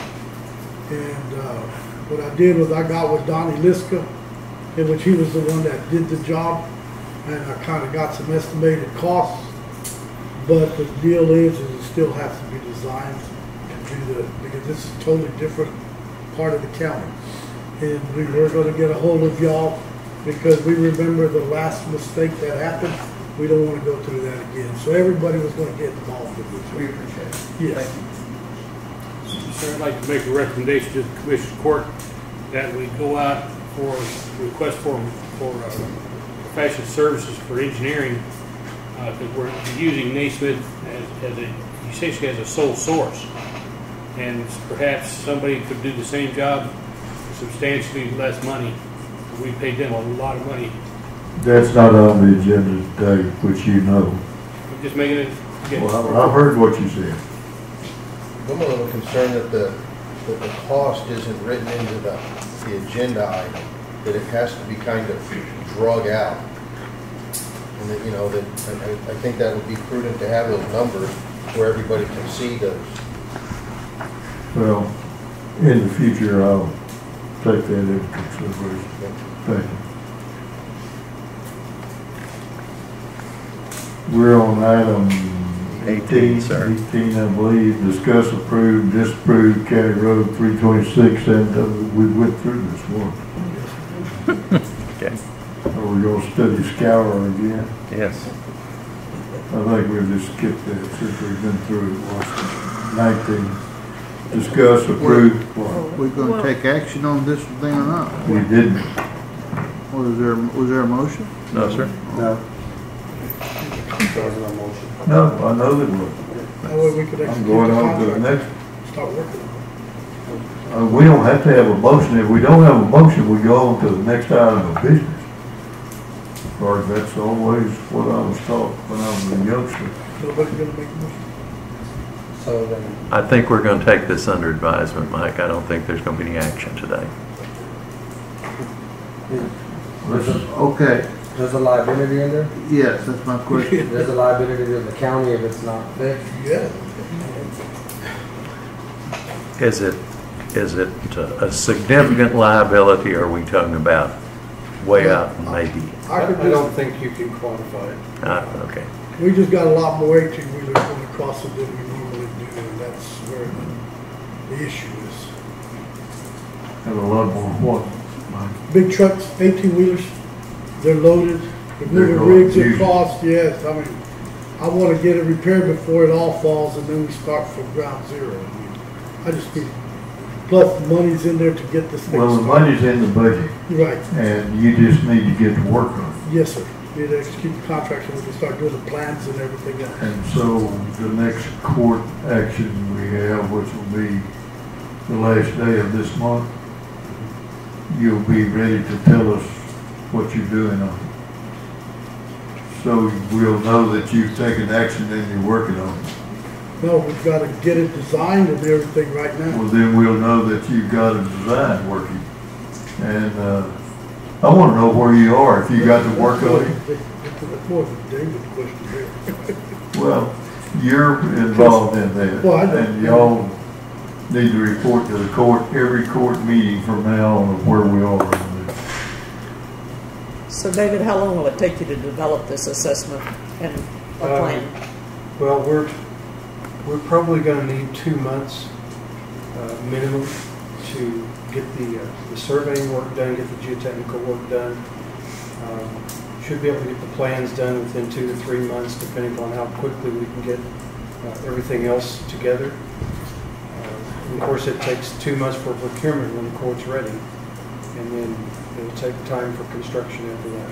So you won't, if everything goes according to plan, you won't be able to get it started in November, December? You're talking 5 months from now. January or something. It's going to be probably January before a contractor actually gets out there. So then for next year's budget, we need to just earmark $1 million for... Well, either that, or it'd be nice to have enough work done when we had a cost estimate. But we have to have a cost estimate before August 31st.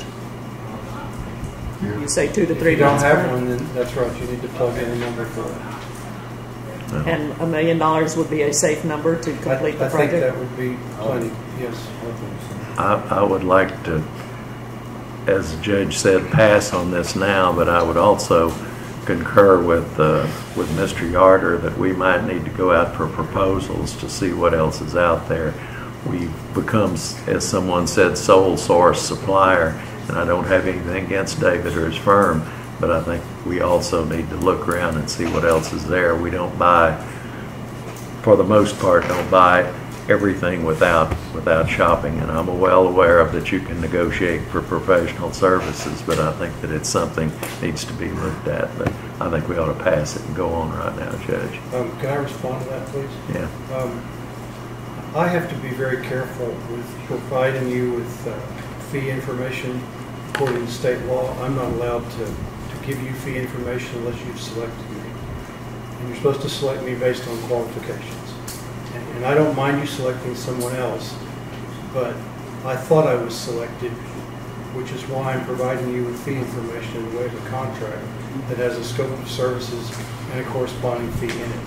So this puts me in a fairly precarious situation if you do choose to. And I'm not telling you not to. I'm just saying I need to be aware of what the rules are around here so that I can comply. Who told you to put all of this in who approved or whatever you putting this contract into place? Well, the line item in the budget was done last summer. That didn't necessarily say it was Naismith Engineering. It was just. You're right, it does not. But y'all have not gone out for proposals from other engineers in a couple of years. So I'm just assuming that this would be worked into that selection. Now, anytime you're ready to change your mind, yeah. I understand. And I did talk to David because I told him we need to get this problem fixed. And I asked him if he had the time zone to get this in there, and he says he did. So what I did was I told him, well, let's go ahead, let's get this thing executed before we have a problem. I don't have a personal issue with either one of you, but I think the citizenry is concerned that we continue to go down the same road without looking at alternatives. Now, whether we choose to take David this time, and I don't personally have an issue with it. I understand the need, understand Pete's concerns and everyone else's, and I've heard the same issues before I was on the court. So that's not the thing. The issue is we just keep feeding the same thing without looking around. You know, and again, David and I have had this conversation before, both publicly and privately, and I don't have a fight with him. I'm not, you know, he's an Aggie. I'm supposed to be in his corner, but I'm ragging on him most If of the we're time. lucky, maybe he'll recover somewhere down the way. He might, but we don't know what Already that started yet. that He's program. under treatment. Anyway, I'll shut up. Y'all do what you want to. Thank you for considering it. Okay, so, no motion? I haven't heard one. We're on item, I don't need to know at this point. 19. 19, discuss, approve, disapprove application for eligibility to continue Karnes County's account with the Texas Federal Surplus Property Program, granting Judge Long authority to sign on behalf of the county, probably by Shelby. I don't even know what that is. So you need- Commissioners, recently, I think it was about 2 months ago, we put this on the agenda. The Texas Federal Surplus Committee Property Program notified the county that our application or our current status had expired. And as after I reviewed that, I found out that several people that were no longer with the county were allowed to purchase. I mean, we're on the list to be allowed to purchase surplus property from the federal surplus area if needed. We updated the list. I had Dwayne Villanueva, Dennis Kelly, Judge Long, all the commissioners, and Luana Casper and Michael Wasden to be allowed to, on behalf of the county, to go to the federal surface property and purchase items that were available if we so choose to. All I'm asking is that the commissioners allow Judge Long to execute those contracts with the Federal Texas Facilities Commission, Federal Surplus Program, and it'd be filed with the commission with the county clerk. It's no expense to the county unless you go ahead and buy if you go there and look for some type of surplus item. Which in the past we have bought office equipment, we have bought vehicles, we have bought road and bridge equipment. It's a very useful source. Yes. If it happens to be there and you happen to see it, you can get it. DeWitt County has used it very effectively. You just need a motion on that? Herb, do you have comments? Is Sheriff's this, office has always been enrolled in that also. We're still getting all this information. Yeah, you're on this one now. We currently just have an email now. They sent us a list of surplus stuff, but the sheriff's office has always been enrolled in that. Well, And you're on the list. you're on the list too. Okay. It's just we're. I'll make a motion to approve item number 19 as Oh, presented. he's on there. It's just where that line came from. There's been a motion and a second to approve item 19 is presented. All in favor signify by raising your right hand. All opposed, same sign. All voted for. Item 20 on the agenda. Discuss, approve, disapprove authorization of Karnes County EMS to provide transport of patients from Otto Kaiser Memorial back to nursing homes within Karnes County, in addition on a case-by-case basis to be allowed to transport patients from Otto Kaiser Memorial to hospitals in the San Antonio area. This was authored by you, Shelby.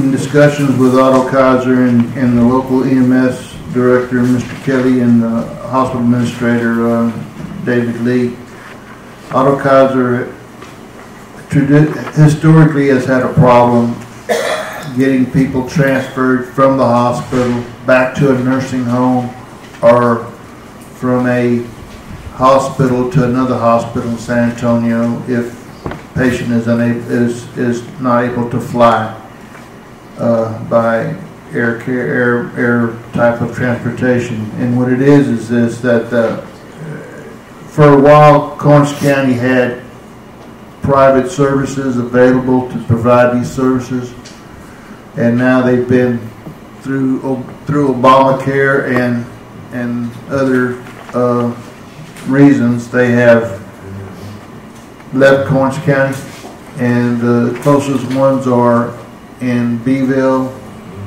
Wilson County, and San Antonio. This causes the hospital to have to these patients have to sit here till they can arrange some type of transportation from the hospital back to a facility. And Mr. Lee is standing right there with Mr. Kelly, and y'all would like to explain what's going on better?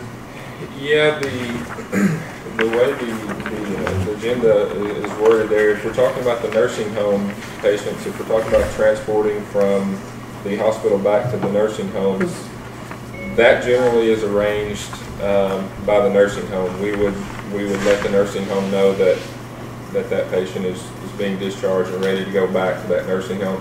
They would generally arrange for that transfer. We're not usually involved in arrangement for that. Dennis can comment on if that's something that EMS could handle currently. Just to clarify on that, Shelby, we're talking about patients that meet bed confined criteria that need an ambulance, not just everyone that walked in or was brought in and can ride out on another means by car or something else.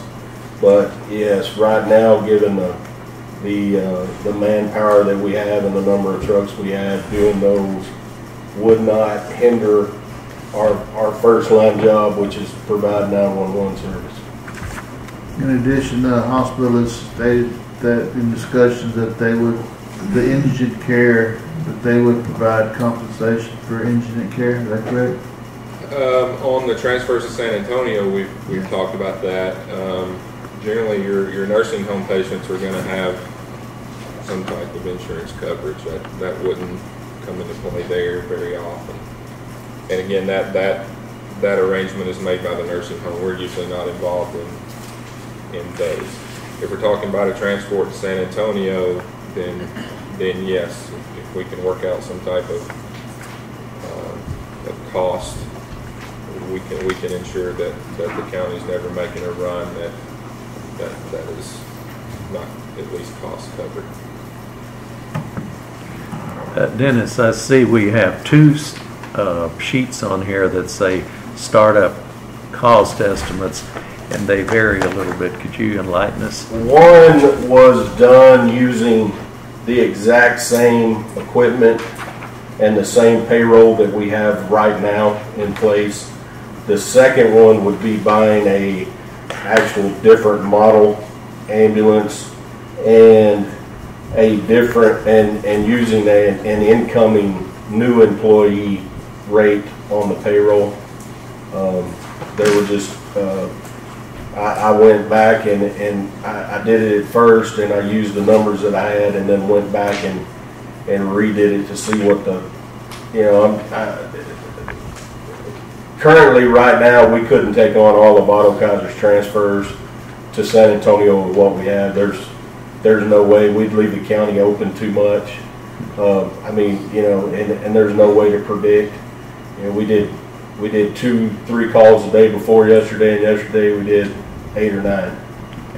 So that would require a whole nother crew to be added on just to maintain that purpose. As far as doing, as Shelby's suggesting, the local discharges to help them out, or to help the nursing homes out or whatever, we could do those because they're close, they're relatively quick. And then, intermittently we do transfers for the hospital right now, but it's usually their most critical patients that are not able to fly due to weather or availability of a helicopter or something to that effect. Then we generally take those patients. I see that when we take a look at the estimated first year costs and projected income, that we're about 60,000 underwater on one of them, 50,000, excuse me, and about 150,000 on the other one. After, I know you've got from what it looks to me like all of your initial costs of the vehicles involved put into this. Do you believe, or have you projected in the second, third, fourth year, if we would come back to a point where we were operating pretty close to even? You would, you would recoup halfway through your second year, you'd recoup your startup cost, and then it'd pay for itself based on those numbers. Because after that, you fall back into payroll, fuel, those costs. I mean, it's not a guarantee. I mean, I'm looking at it from a business mind, and there's no guarantee to it. Well, sure. It could. Is that the same numbers that we've had? So those are based on current level of transfer volume out of the hospital. That number could go up. Right now it's trending up, but there's no guarantee there. And I think those numbers don't take into account the nursing home stuff as well. That would strictly be transfers to San Antonio, but you could bill the insurances for the nursing home transfers also. And you feel there's sufficient insurance, Medicare, Medicaid, to where we would not wind up with a huge amount of indigent care, which probably is going to get kicked back to the county anyway. Off of his numbers that he has, I think they're 14% of their patients are indigent care, self-pay. So those in turn, with his proposal, is that once we didn't get those billed, we would send the bill to them. They would reimburse us. This is for the long-term, yes, trip transfers. Now the short-term transfers, yes, they're in a nursing home. Most of those patients are on at least Medicaid. And there's some things that go into that. There's some prior authorizations that have to occur for that to happen. They're not hard to do. It's just getting them done beforehand to make sure that we're not sending an ambulance over there to pick anybody up till we know we have that prior authorization number.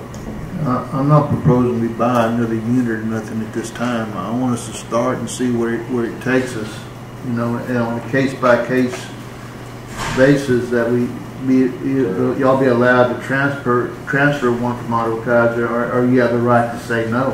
Certainly. My thing is, there are county residents sometimes that are sitting in a hospital that walk into the ER, per se, that may wait 1 to 2, maybe 3 hours to get a private service here, when in turn we could get them to the hospital a little quicker.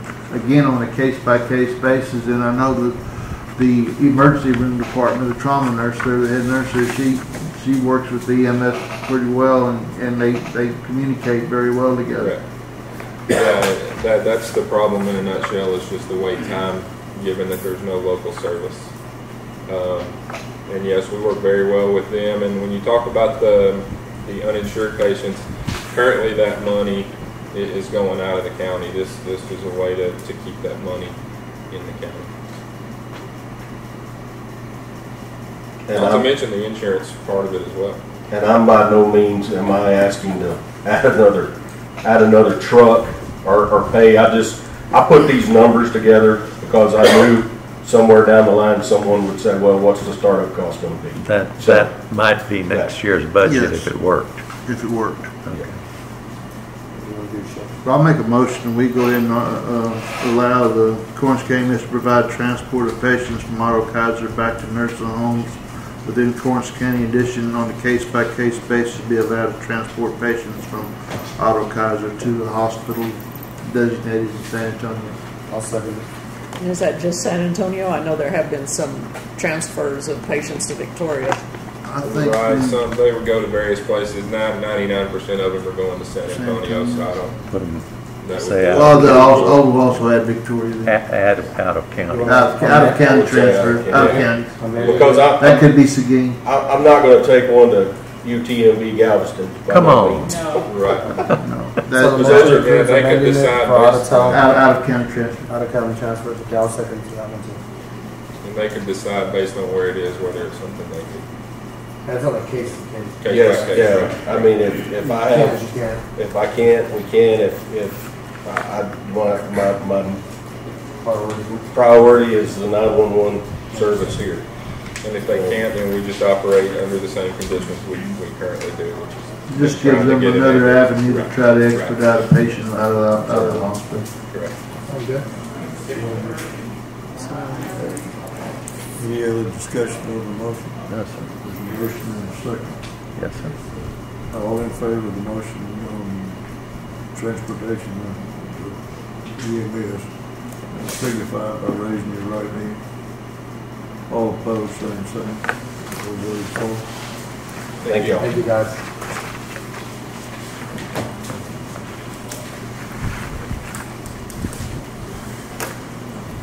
Judge, we've got 21 taken care of. You don't need to. Thank you, Dan. Okay, thank you, Herb. You mean you don't get to speak? Thank you. 22, discuss approved bond of the county auditor. Shows that Karnes Insurance Agency has a $100,000 bond.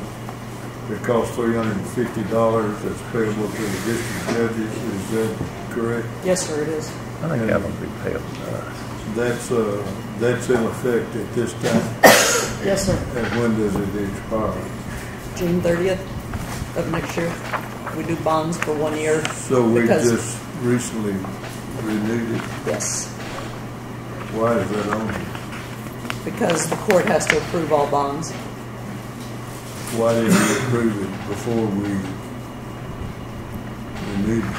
It's normally approved after my reappointment, but because of scheduling, my reappointment did not occur before July 1st, and I'm operating on orders signed by the district judges until this Thursday at 10 a.m. when the actual reappointment takes place, the official action.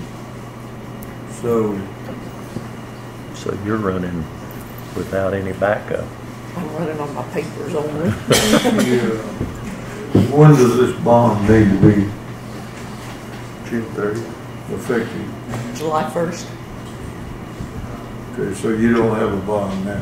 Well, actually, because this is after July 1st. I understand that, but because I've been in the position, Karnes Insurance has already issued the bond.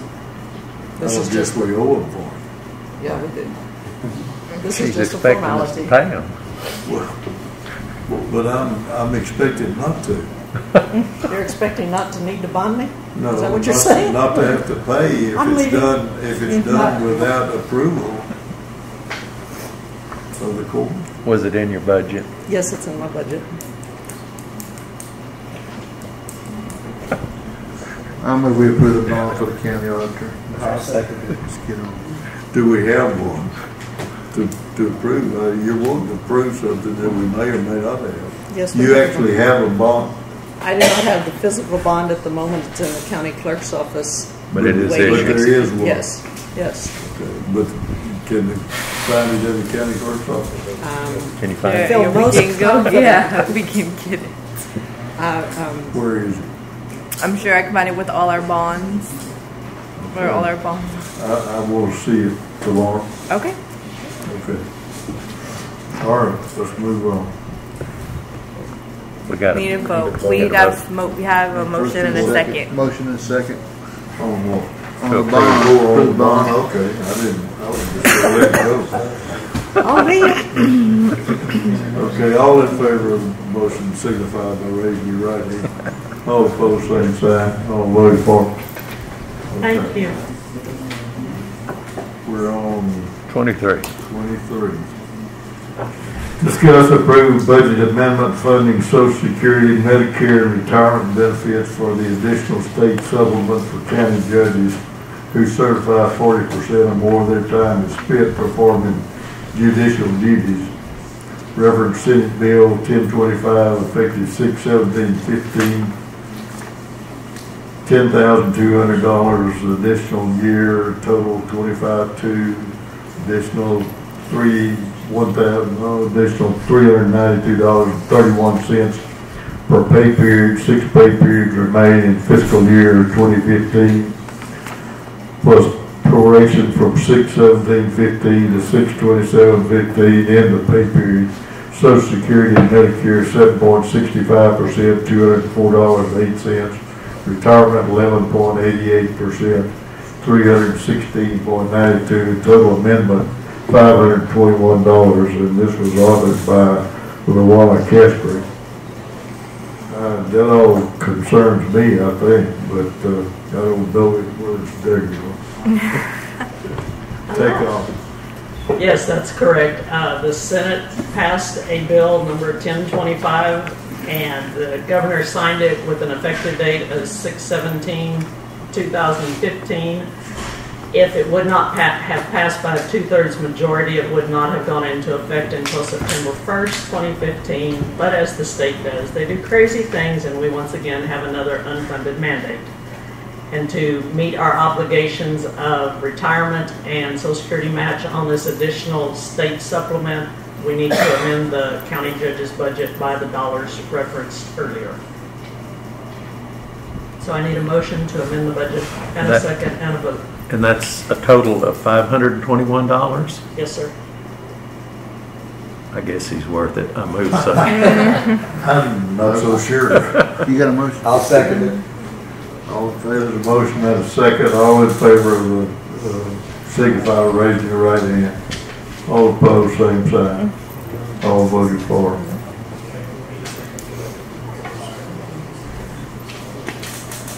Item 24.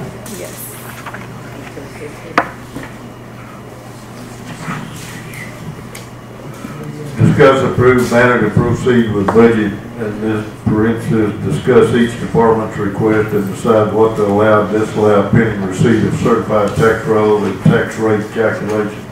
Allow official department head to participate in discussion. Allow public to participate in discussion. Specific departments will require additional presentation discussion due to recent legislation and/or acquisition of requested quotes information, and this was authored by Luana.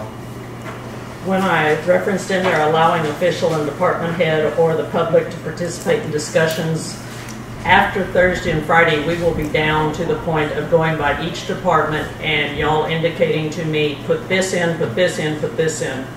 If for some reason what you want put in a specific budget by action of the court is not what the department head requested, do you want to allow further discussion from that department head, or are we just going to be at the decision point and that's it? Or are you going to allow additional discussion from the public also? I just want to try and get this process streamlined, moving forward, so that we have some final numbers, hopefully by the end of the month. Except for with employee health benefits, which won't come in until the 1st of August. I think the department heads ought to be allowed to provide input. My opinion. I'm fine. It's their budget.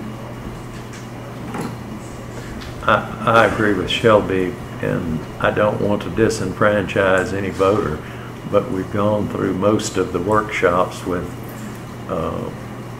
public access and public commentary. I think most of us are aware of how the public feels on a lot of these issues, and from the matter of being able to act expediently, I would think that we should keep the public comment to a very minimum on these things.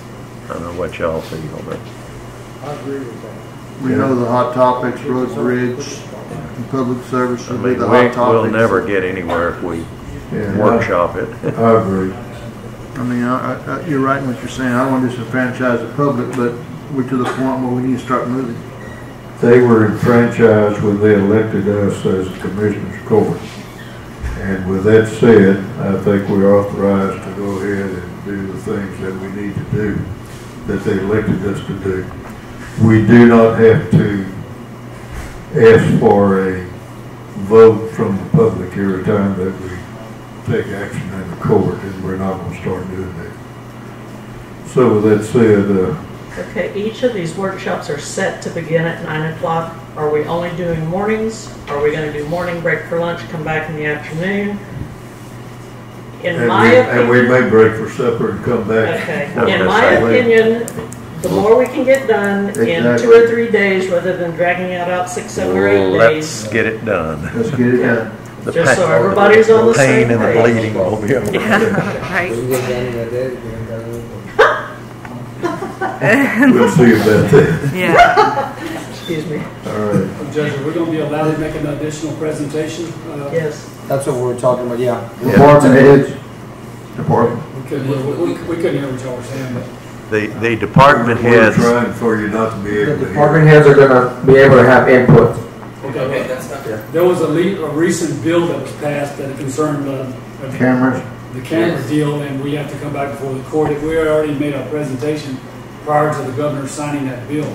There's a couple of departments that need to represent or add updated information to their requests. and that's what's desired, is that y'all have every opportunity to do You're so. acting like you want to come up here. No, I was going to say the same thing. Eventually, all peace officers in the state of Texas are going to require to carry a body cam, and we did not include that in our budget. You know, from this last. And that require the constables as well? Anybody? Any peace officer in the Any state of T-close? Texas, yes, sir. Yeah, well, that's good. And that's effective 9/1. It's effective September 1st. So we will probably be looking at amending Budget budgets amendment. to, again, satisfy a state unfunded mandate. Well, we have to do what we have to do. Have you got numbers already? Yes, we got them. Have y'all added the constables to them, and y'all could, We did not. No, we did not, but we can. I would, so y'all could go ahead and issue them the cameras, and then we'd have control. Well, That's an okay, easy well, that's fix. what you're gonna do, I was gonna say, because otherwise that would go into the constable's budgets themselves. Yeah.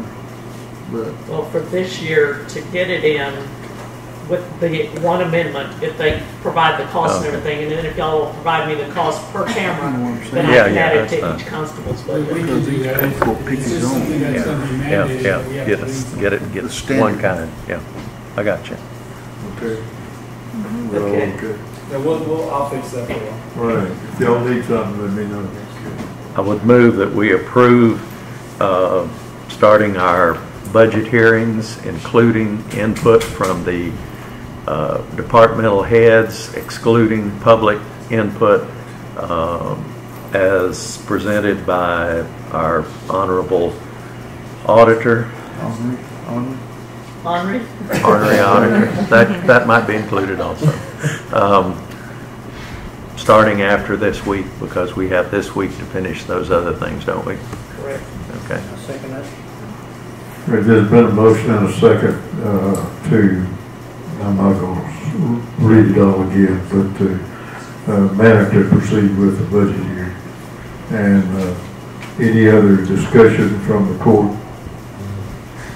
If not, all in favor of the motion signify by raising your right hand. All opposed, same sign, all voting for it. Thank you, ma'am. Thank you, Lord. Yes, sir. Number 25, acknowledge City of Karnes City and Raymond Marine donation of material, equipment, and labor to repair the dumpster pad behind Annex 1. Estimated total work, material, equipment donation at $4,430, authored by Brenda. Okay, that's back there behind our drive-through at the other annex. Every time the garbage truck comes and we've had rain, it just digs it up, and we have to close the drive-through.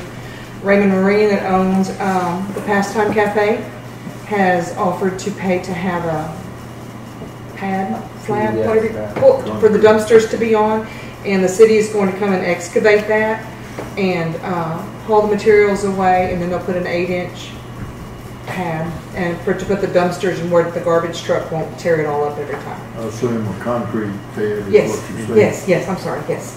Okay. And I got those estimated costs from Eloy at the city. Good. And from Raymond. Thank you. We appreciate it. So you don't need any action on our part? No, just to tell you. Okay. Thank you, ma'am. I just comment, Brenda, just to be sure that they leave drainage, if they're a more solid slab, make us cool. Yeah, I talked to Fernando about that. Yeah. Item number 26 on the agenda, acknowledge receipt of application and intent to obtain air permit, proposed air quality permit number 133709, for instance, Nalco Company, Karnes City Chemical Distribution Facility located at 1178 FM 1353. That was authored by me, and I don't have a clue why I authored it, but It's just an acknowledgement that they filed, I guess, with us. If anybody has any objections, you have to public comment or public meeting, submit your public comments or request as a contested case hearing to the office of chief clerk of the address, which is the, it's in here somewhere. But anyway, the deadline to submit is 30 days after the newspaper notice is published, and the information for the application will be in the newspaper as well. Okay, what else? Is that it? That's it. We've acknowledged it. We've acknowledged it. That's all we need to do. Yep. Okay, item 27, tax collector's report. I totally forgot to get these turned in ahead of time. I apologize. Shame. I know, I had them, I just Worried totally about forgot. the slab. I was worried about that slab, I know. Thank you. I just totally forgot until just about 5 minutes ago. Okay.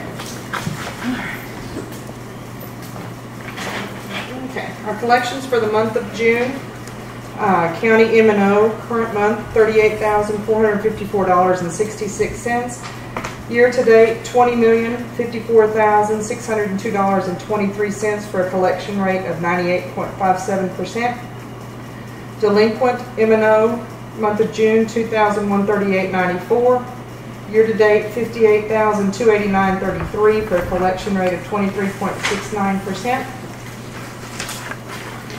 The county INS for the month of June, $3,401.01. Year-to-date, $1,773,707.45 for a collection rate of 98.57%.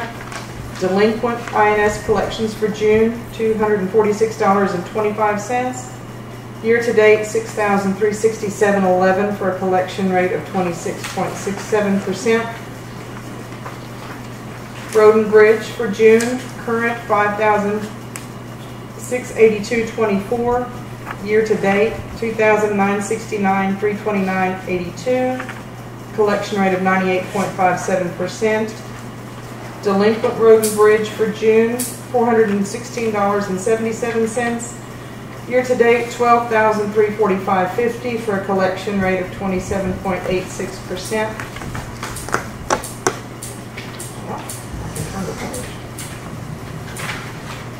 Rural Fire for the month, $1,941.24. Year-to-date, $1,007,564.89 for a collection rate of 98.55%. Delinquent Rural Fire, $226.44. Year-to-date, $6,184.84 for a collection rate of 28.28%. Thank you.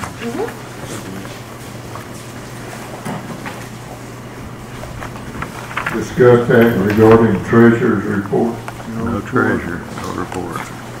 Okay.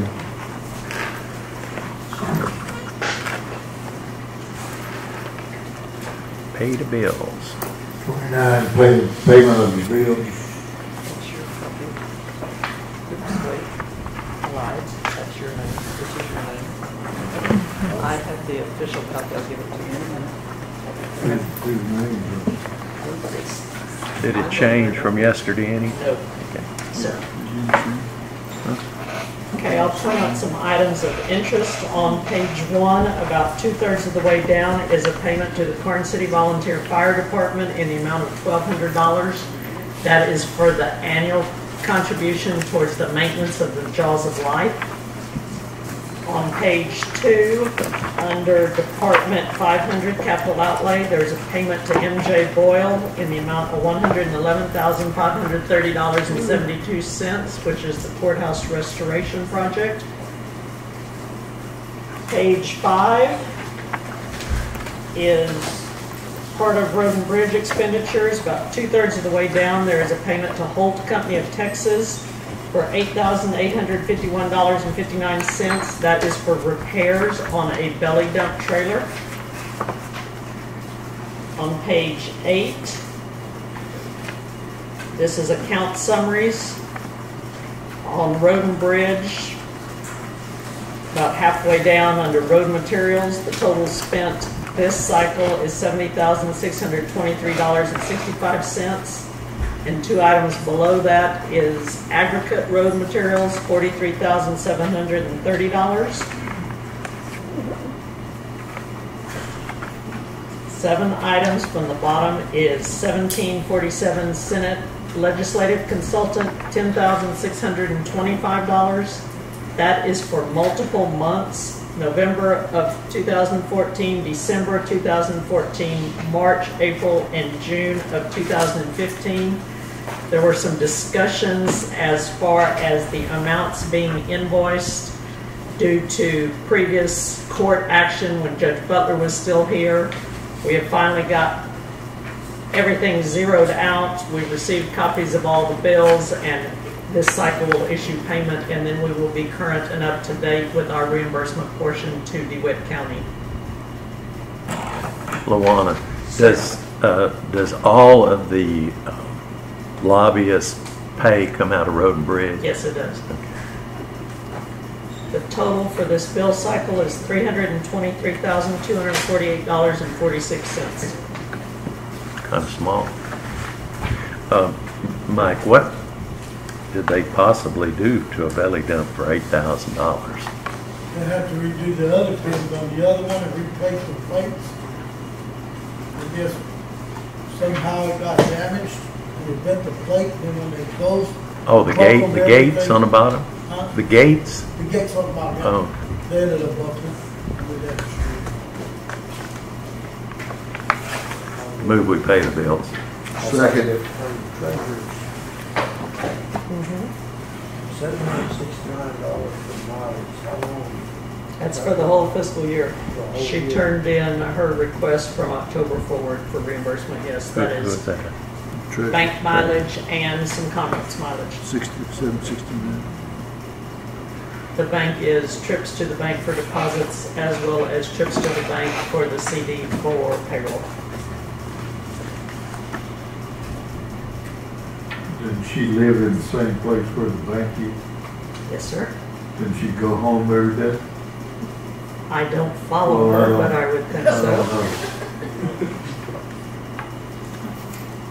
Why are we paying for her going back and forth? Yeah, I mean, you're the auditor, the audit should say. Because that's how it was allowed in the budget. Okay.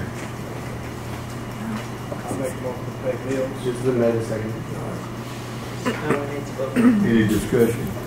All in favor of paying the bills, raise your right hand. All opposed, same sign. All voting for. Is that it? No. No. Item 30, report of fees, fines, and money collected by the following departments. County clerk. Total money collected for June is $57,617. Yeah, my fee. District clerk. We have it in our pay. The grand total. District clerk for the collective grand total is $14,348, less $2,782.65 that was dispersed. Total for the month for the district clerk is $11,565.35.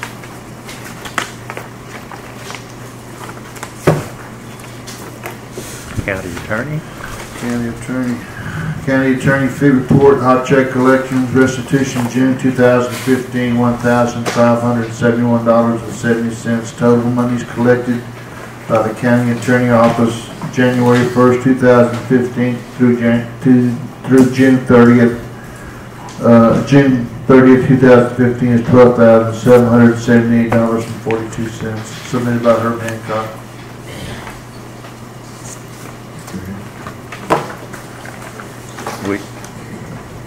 We have the justice of the peace stuff in here at least. Got 3 of them. I got 2.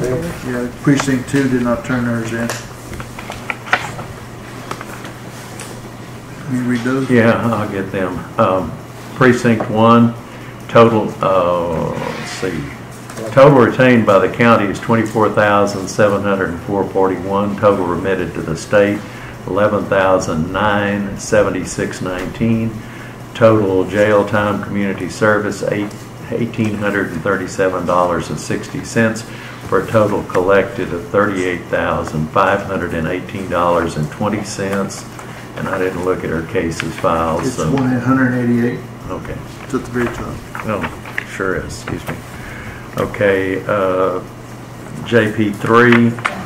Cases filed for the month 165, total retained by the county $17,462.52, total remitted to the state $8,782.40, total revenue collected $26,244.92. And for precinct 4, a little more complicated. New cases were 22, last page. Last page, okay. New cases were 22, Shelby tells me. Kept by the county, $5,408.34. Remitted to the state, $2,467.36 for a total collected of $7,875.70.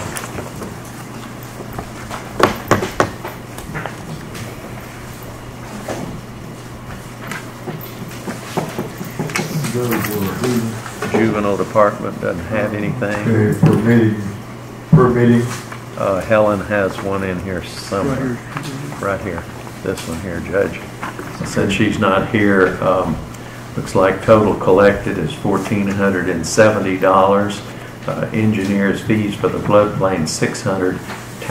County's portion retained is $870. All right.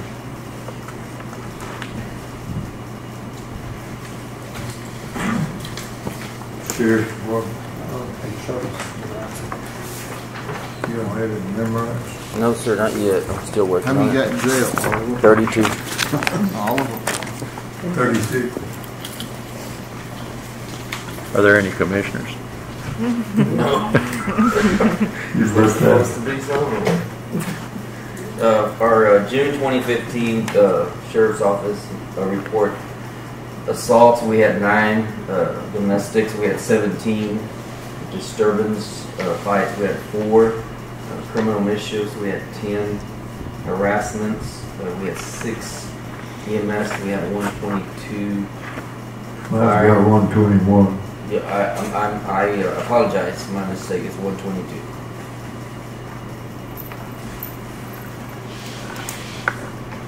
Go ahead.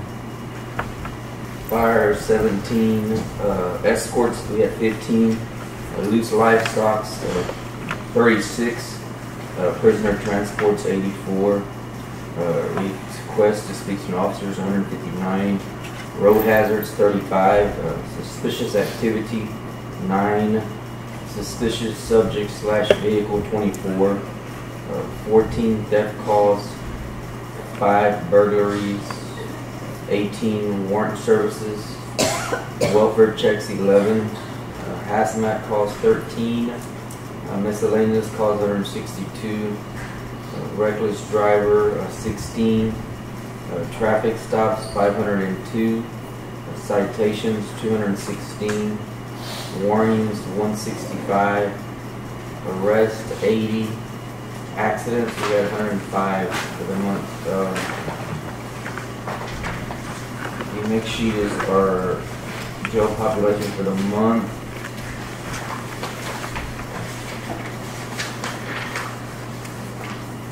The last one is on our code enforcement. Trash complaints as far as dumpsters, we had 8. County roads 1. Oil fields, storage facilities, storage tank leaks, we had 1. Truck washing chemical locations 1. We had for truck tractors, unsecured load 1. The 911 addresses we had 3. A warning given were 11. Citations given were 6. We had 15 traffic stops. 24 miscellaneous work assignments. 4 ice machine checks. We had 3 RV or company name postings. Checking for dumping on farm to market roads or county roads at 62. Traffic controls, we had 3. Who checks the ice machine? The code enforcement. Did they find anything? No, what it is, Judge, is we get calls from different complaints here in Karnes City where the different locations, ice machines that have the poles to keep from the vehicles from running into them, the public will go get ice and then they'll just, instead of putting the plastic bags in the trash can, they place them over the poles. Why, I don't know, but that's we get a lot of calls on those. What do you get calls on the 911 addresses? That whenever they have, if somebody calls and for some reason, if they call 911 and the address wasn't showing up, then the code enforcement guy makes contact with the coordinator here. Thank you.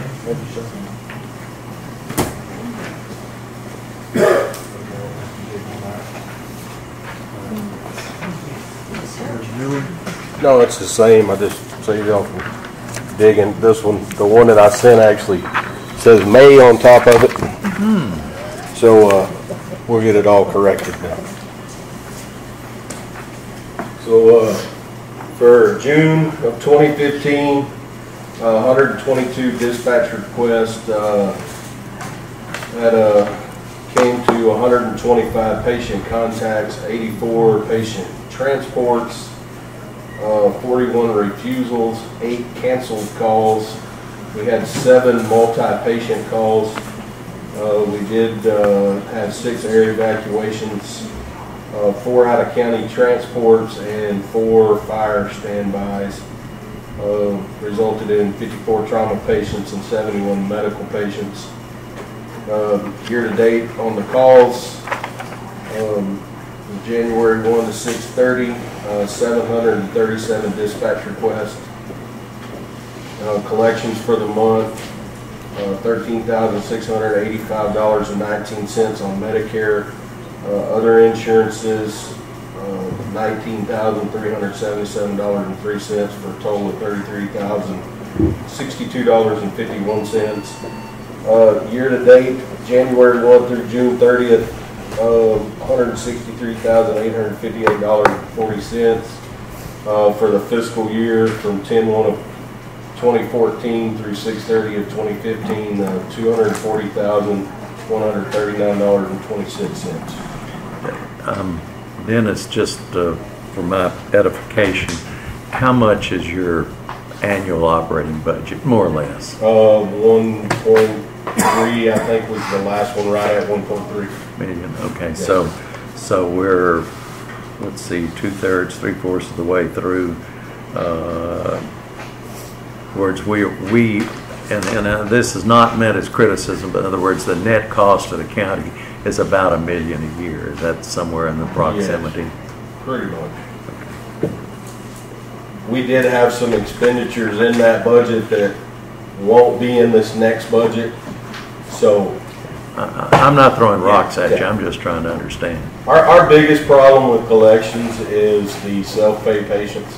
They're almost impossible to collect. I'm actually looking at some collection agencies to do a little more collecting than what we actually do now. I'm being told by most of them the collection rates on them are 3 to 5%, which, you know, they charge per amount collected. As we don't pay them an annual fee, kind of like our billing works now. So I'm just kind of looking at those and giving us some options. I'm not much on the collections lawyers, but I know the county uses one of them on their fines and such as that. I think they get 15%. I don't know if there's an annual fee. It's higher than our billing is. I know that much. Okay. So. But that's also paid by in that case, the offender, the person, exactly, not the county. Exactly. It comes out of that amount. So. Well, the reason I suggest, and like I say, I don't think much of collections lawyers, but many people who get something on a lawyer's letterhead will pay attention Exactly. to it, where they get it from a collection agency and it finds file 13 real quick. Certainly, certainly. Good, everybody. Thank you. Thank you.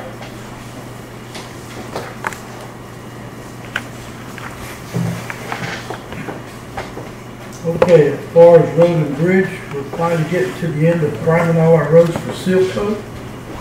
Seal coat has started. They're on 326. They started on County Road 337. They, last time I checked on them, they were just getting to 334. Today they should finish. They're laying their grade 3, which is the bigger rock on the bottom. They're going to go ahead and proceed and finish up all of the Arungi area with the grade 3. Then they're going to come back and then they'll shoot the grade 4, which is a smaller rock, and then it's completed. And that is about the best thing I want to see. Anyway, County Road 326 also, they're going to pour the last 2 pilings, hopefully, if everything worked right, today or tomorrow. And then next week they're going to start the caps on that bridge. We got County Road 112, we've got it completed. We went to County Road 113, we've got about 9/10 of a mile, and we're on hold right now because we're checking our finances on material.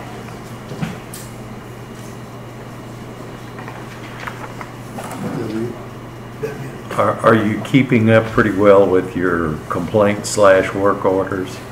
Oh yeah. Okay. We're trying to concentrate on getting the seal coat roads. Yeah. And what we're doing is the same scenario that I explained last meeting. I have 3 roads that we're doing. I got 6 flagmen out there, and you take 6 flagmen away from your job, it kind of trims everything. I've got a new trainee on the distributor, and hopefully I'll have 3 good operators on that distributor where we never shut it down if we don't have to. Thank you. Next exhaustion is gone. Extension office, never here. They submitted They to. gave us a report.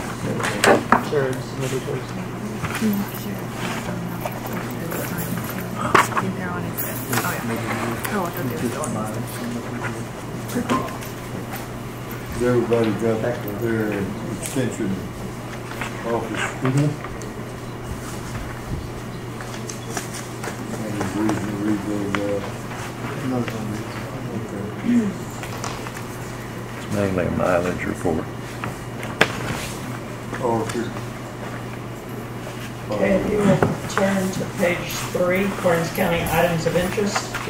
The sales tax receipted in June 2015, $778,170.49. The sales tax receipted the same time last year, $892,883.46. This is a decrease of $114,712.97, approximately 12.847. I will alert y'all that we recently have received notification from the comptroller that our sales tax receipted in July is approximately $177,000 less than July of last year. So as predicted, sales tax is declining. Hopefully, if the market projections of oil starting back up in October or November, we'll see that increase again. Our total sales tax collected to date for this fiscal year, October through June, is $7,816,349.50. The amount budgeted for sales tax collection this fiscal year is $7 million. So we have exceeded the budgeted projection by approximately 11.66% for $816,349.59. Again, the reimbursement from the requested tax abatement by Energy Transfer remains outstanding, $5,606.24. The reimbursement from Texas Historical Commission submitted March 31st, 2014 in the amount of $94,539.53 remains outstanding. The utilization of the fee clearing account at Karnes County National Bank has been implemented and is working well. This process makes the depositing process concise. Only one office handles the funds before they are safely deposited with an insured banking institution. It also alleviates a great deal of time for the auditors and treasurer's offices counting, verifying monies and reports, and making the bank deposits. On the next page is an investment summary of the outside investments. The total outside investments for the general fund are $30,939,250.36. For the county and district clerk fees, it's $320,039.36. For the general records management, $44,336.04. For the contract election fund, $8,019.47. For the JP court fees, $82,492.02. The jury fund, $43,615.12.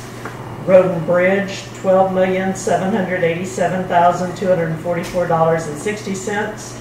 Road and Bridge Special, $5,523,251.05. Interest and sinking, $1,191,944.88. The library, $620,842.81.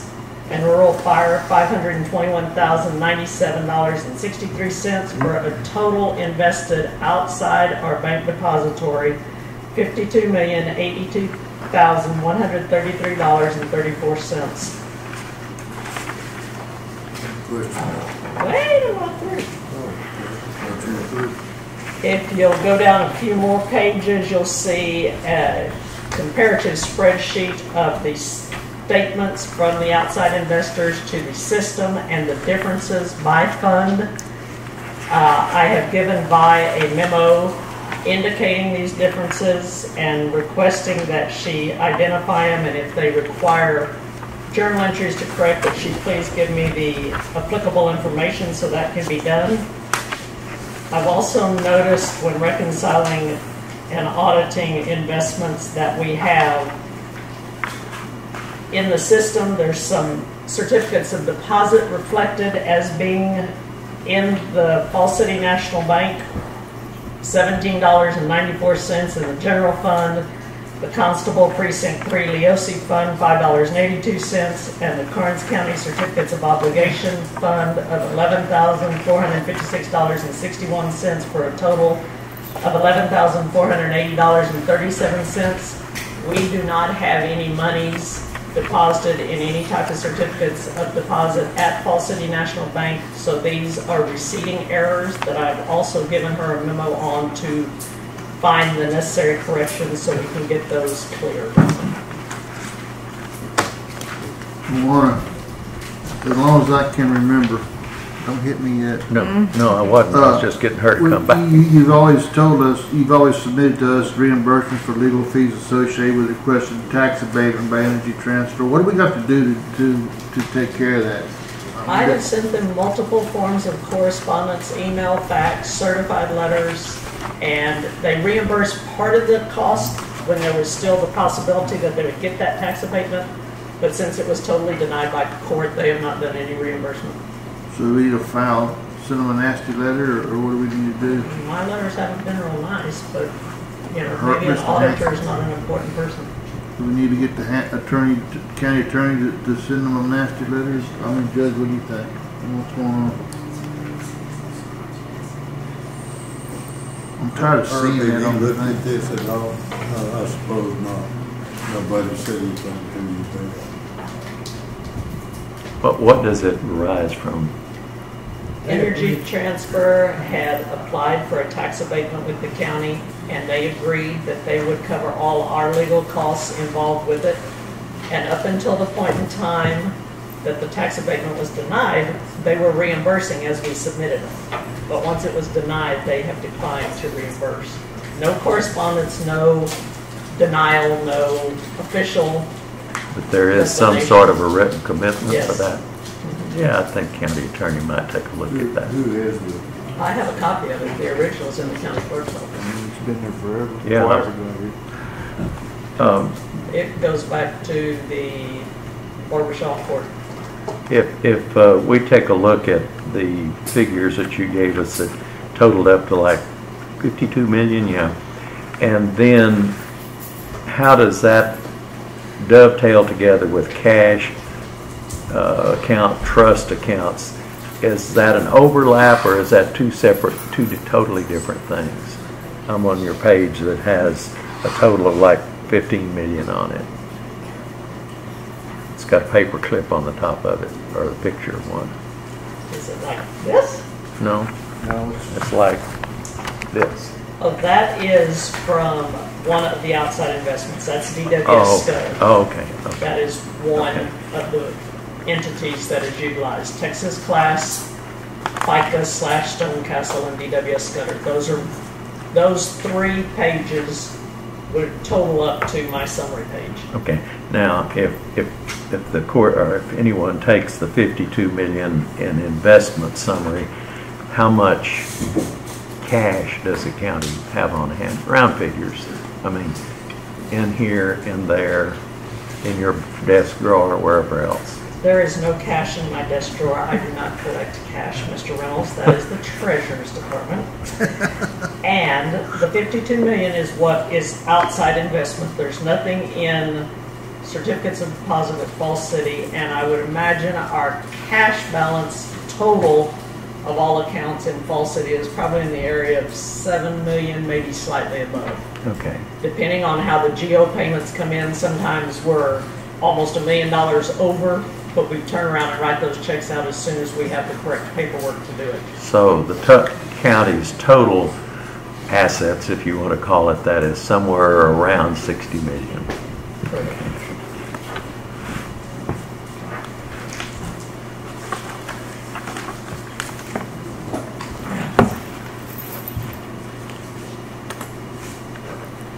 Shelby, are you the personnel policy? Yes, sir. Nothing to report other than that. At budget time, we're going to need to discuss the human resource thing as well as so we can get, if we decide to do what we're going to do.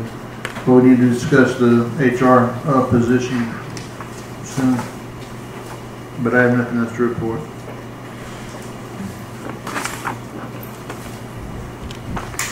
Commissioner one. That's me. Is that you also? On the building reports, okay, we have a new maintenance supervisor started yesterday, Warren Simmons. Warren Simmons. On the jail, it still looks slow. They are building forms for sidewalks. The courtroom has some they're building on the jury box in it. They've got the acoustical panels that are going to get glued on the walls in the room. Lots of lights have been installed all over. The fire sprinkler still not completed. They were trying to get the city turned on the other day, and I haven't asked the city people. Do you know anything about that? I don't believe they did it, Commissioner. We're trying to get water for just that. Okay, at the EMS in Kennedy, the slab is poured. They are going to pour more of the parking lot to be concrete. They're going to get some of that done. I think they told me on the 30th, they're going to pour some of that, get that done before they put the building up, which I think is good. The metal building delivery is scheduled for the next day, the 31st. So they're moving on with the courthouse. They have 4 turrets built that come on top. They're installing framework to support them in those ground areas of the building. Up above, they're doing brickwork, CMU work there, and putting in steel supports that will hold it up. We're making progress on that. Anyway, I'm going to leave and go over there for a meeting with them before I have to leave, go to San Antonio for there. Thank you, Pete. I have nothing to report.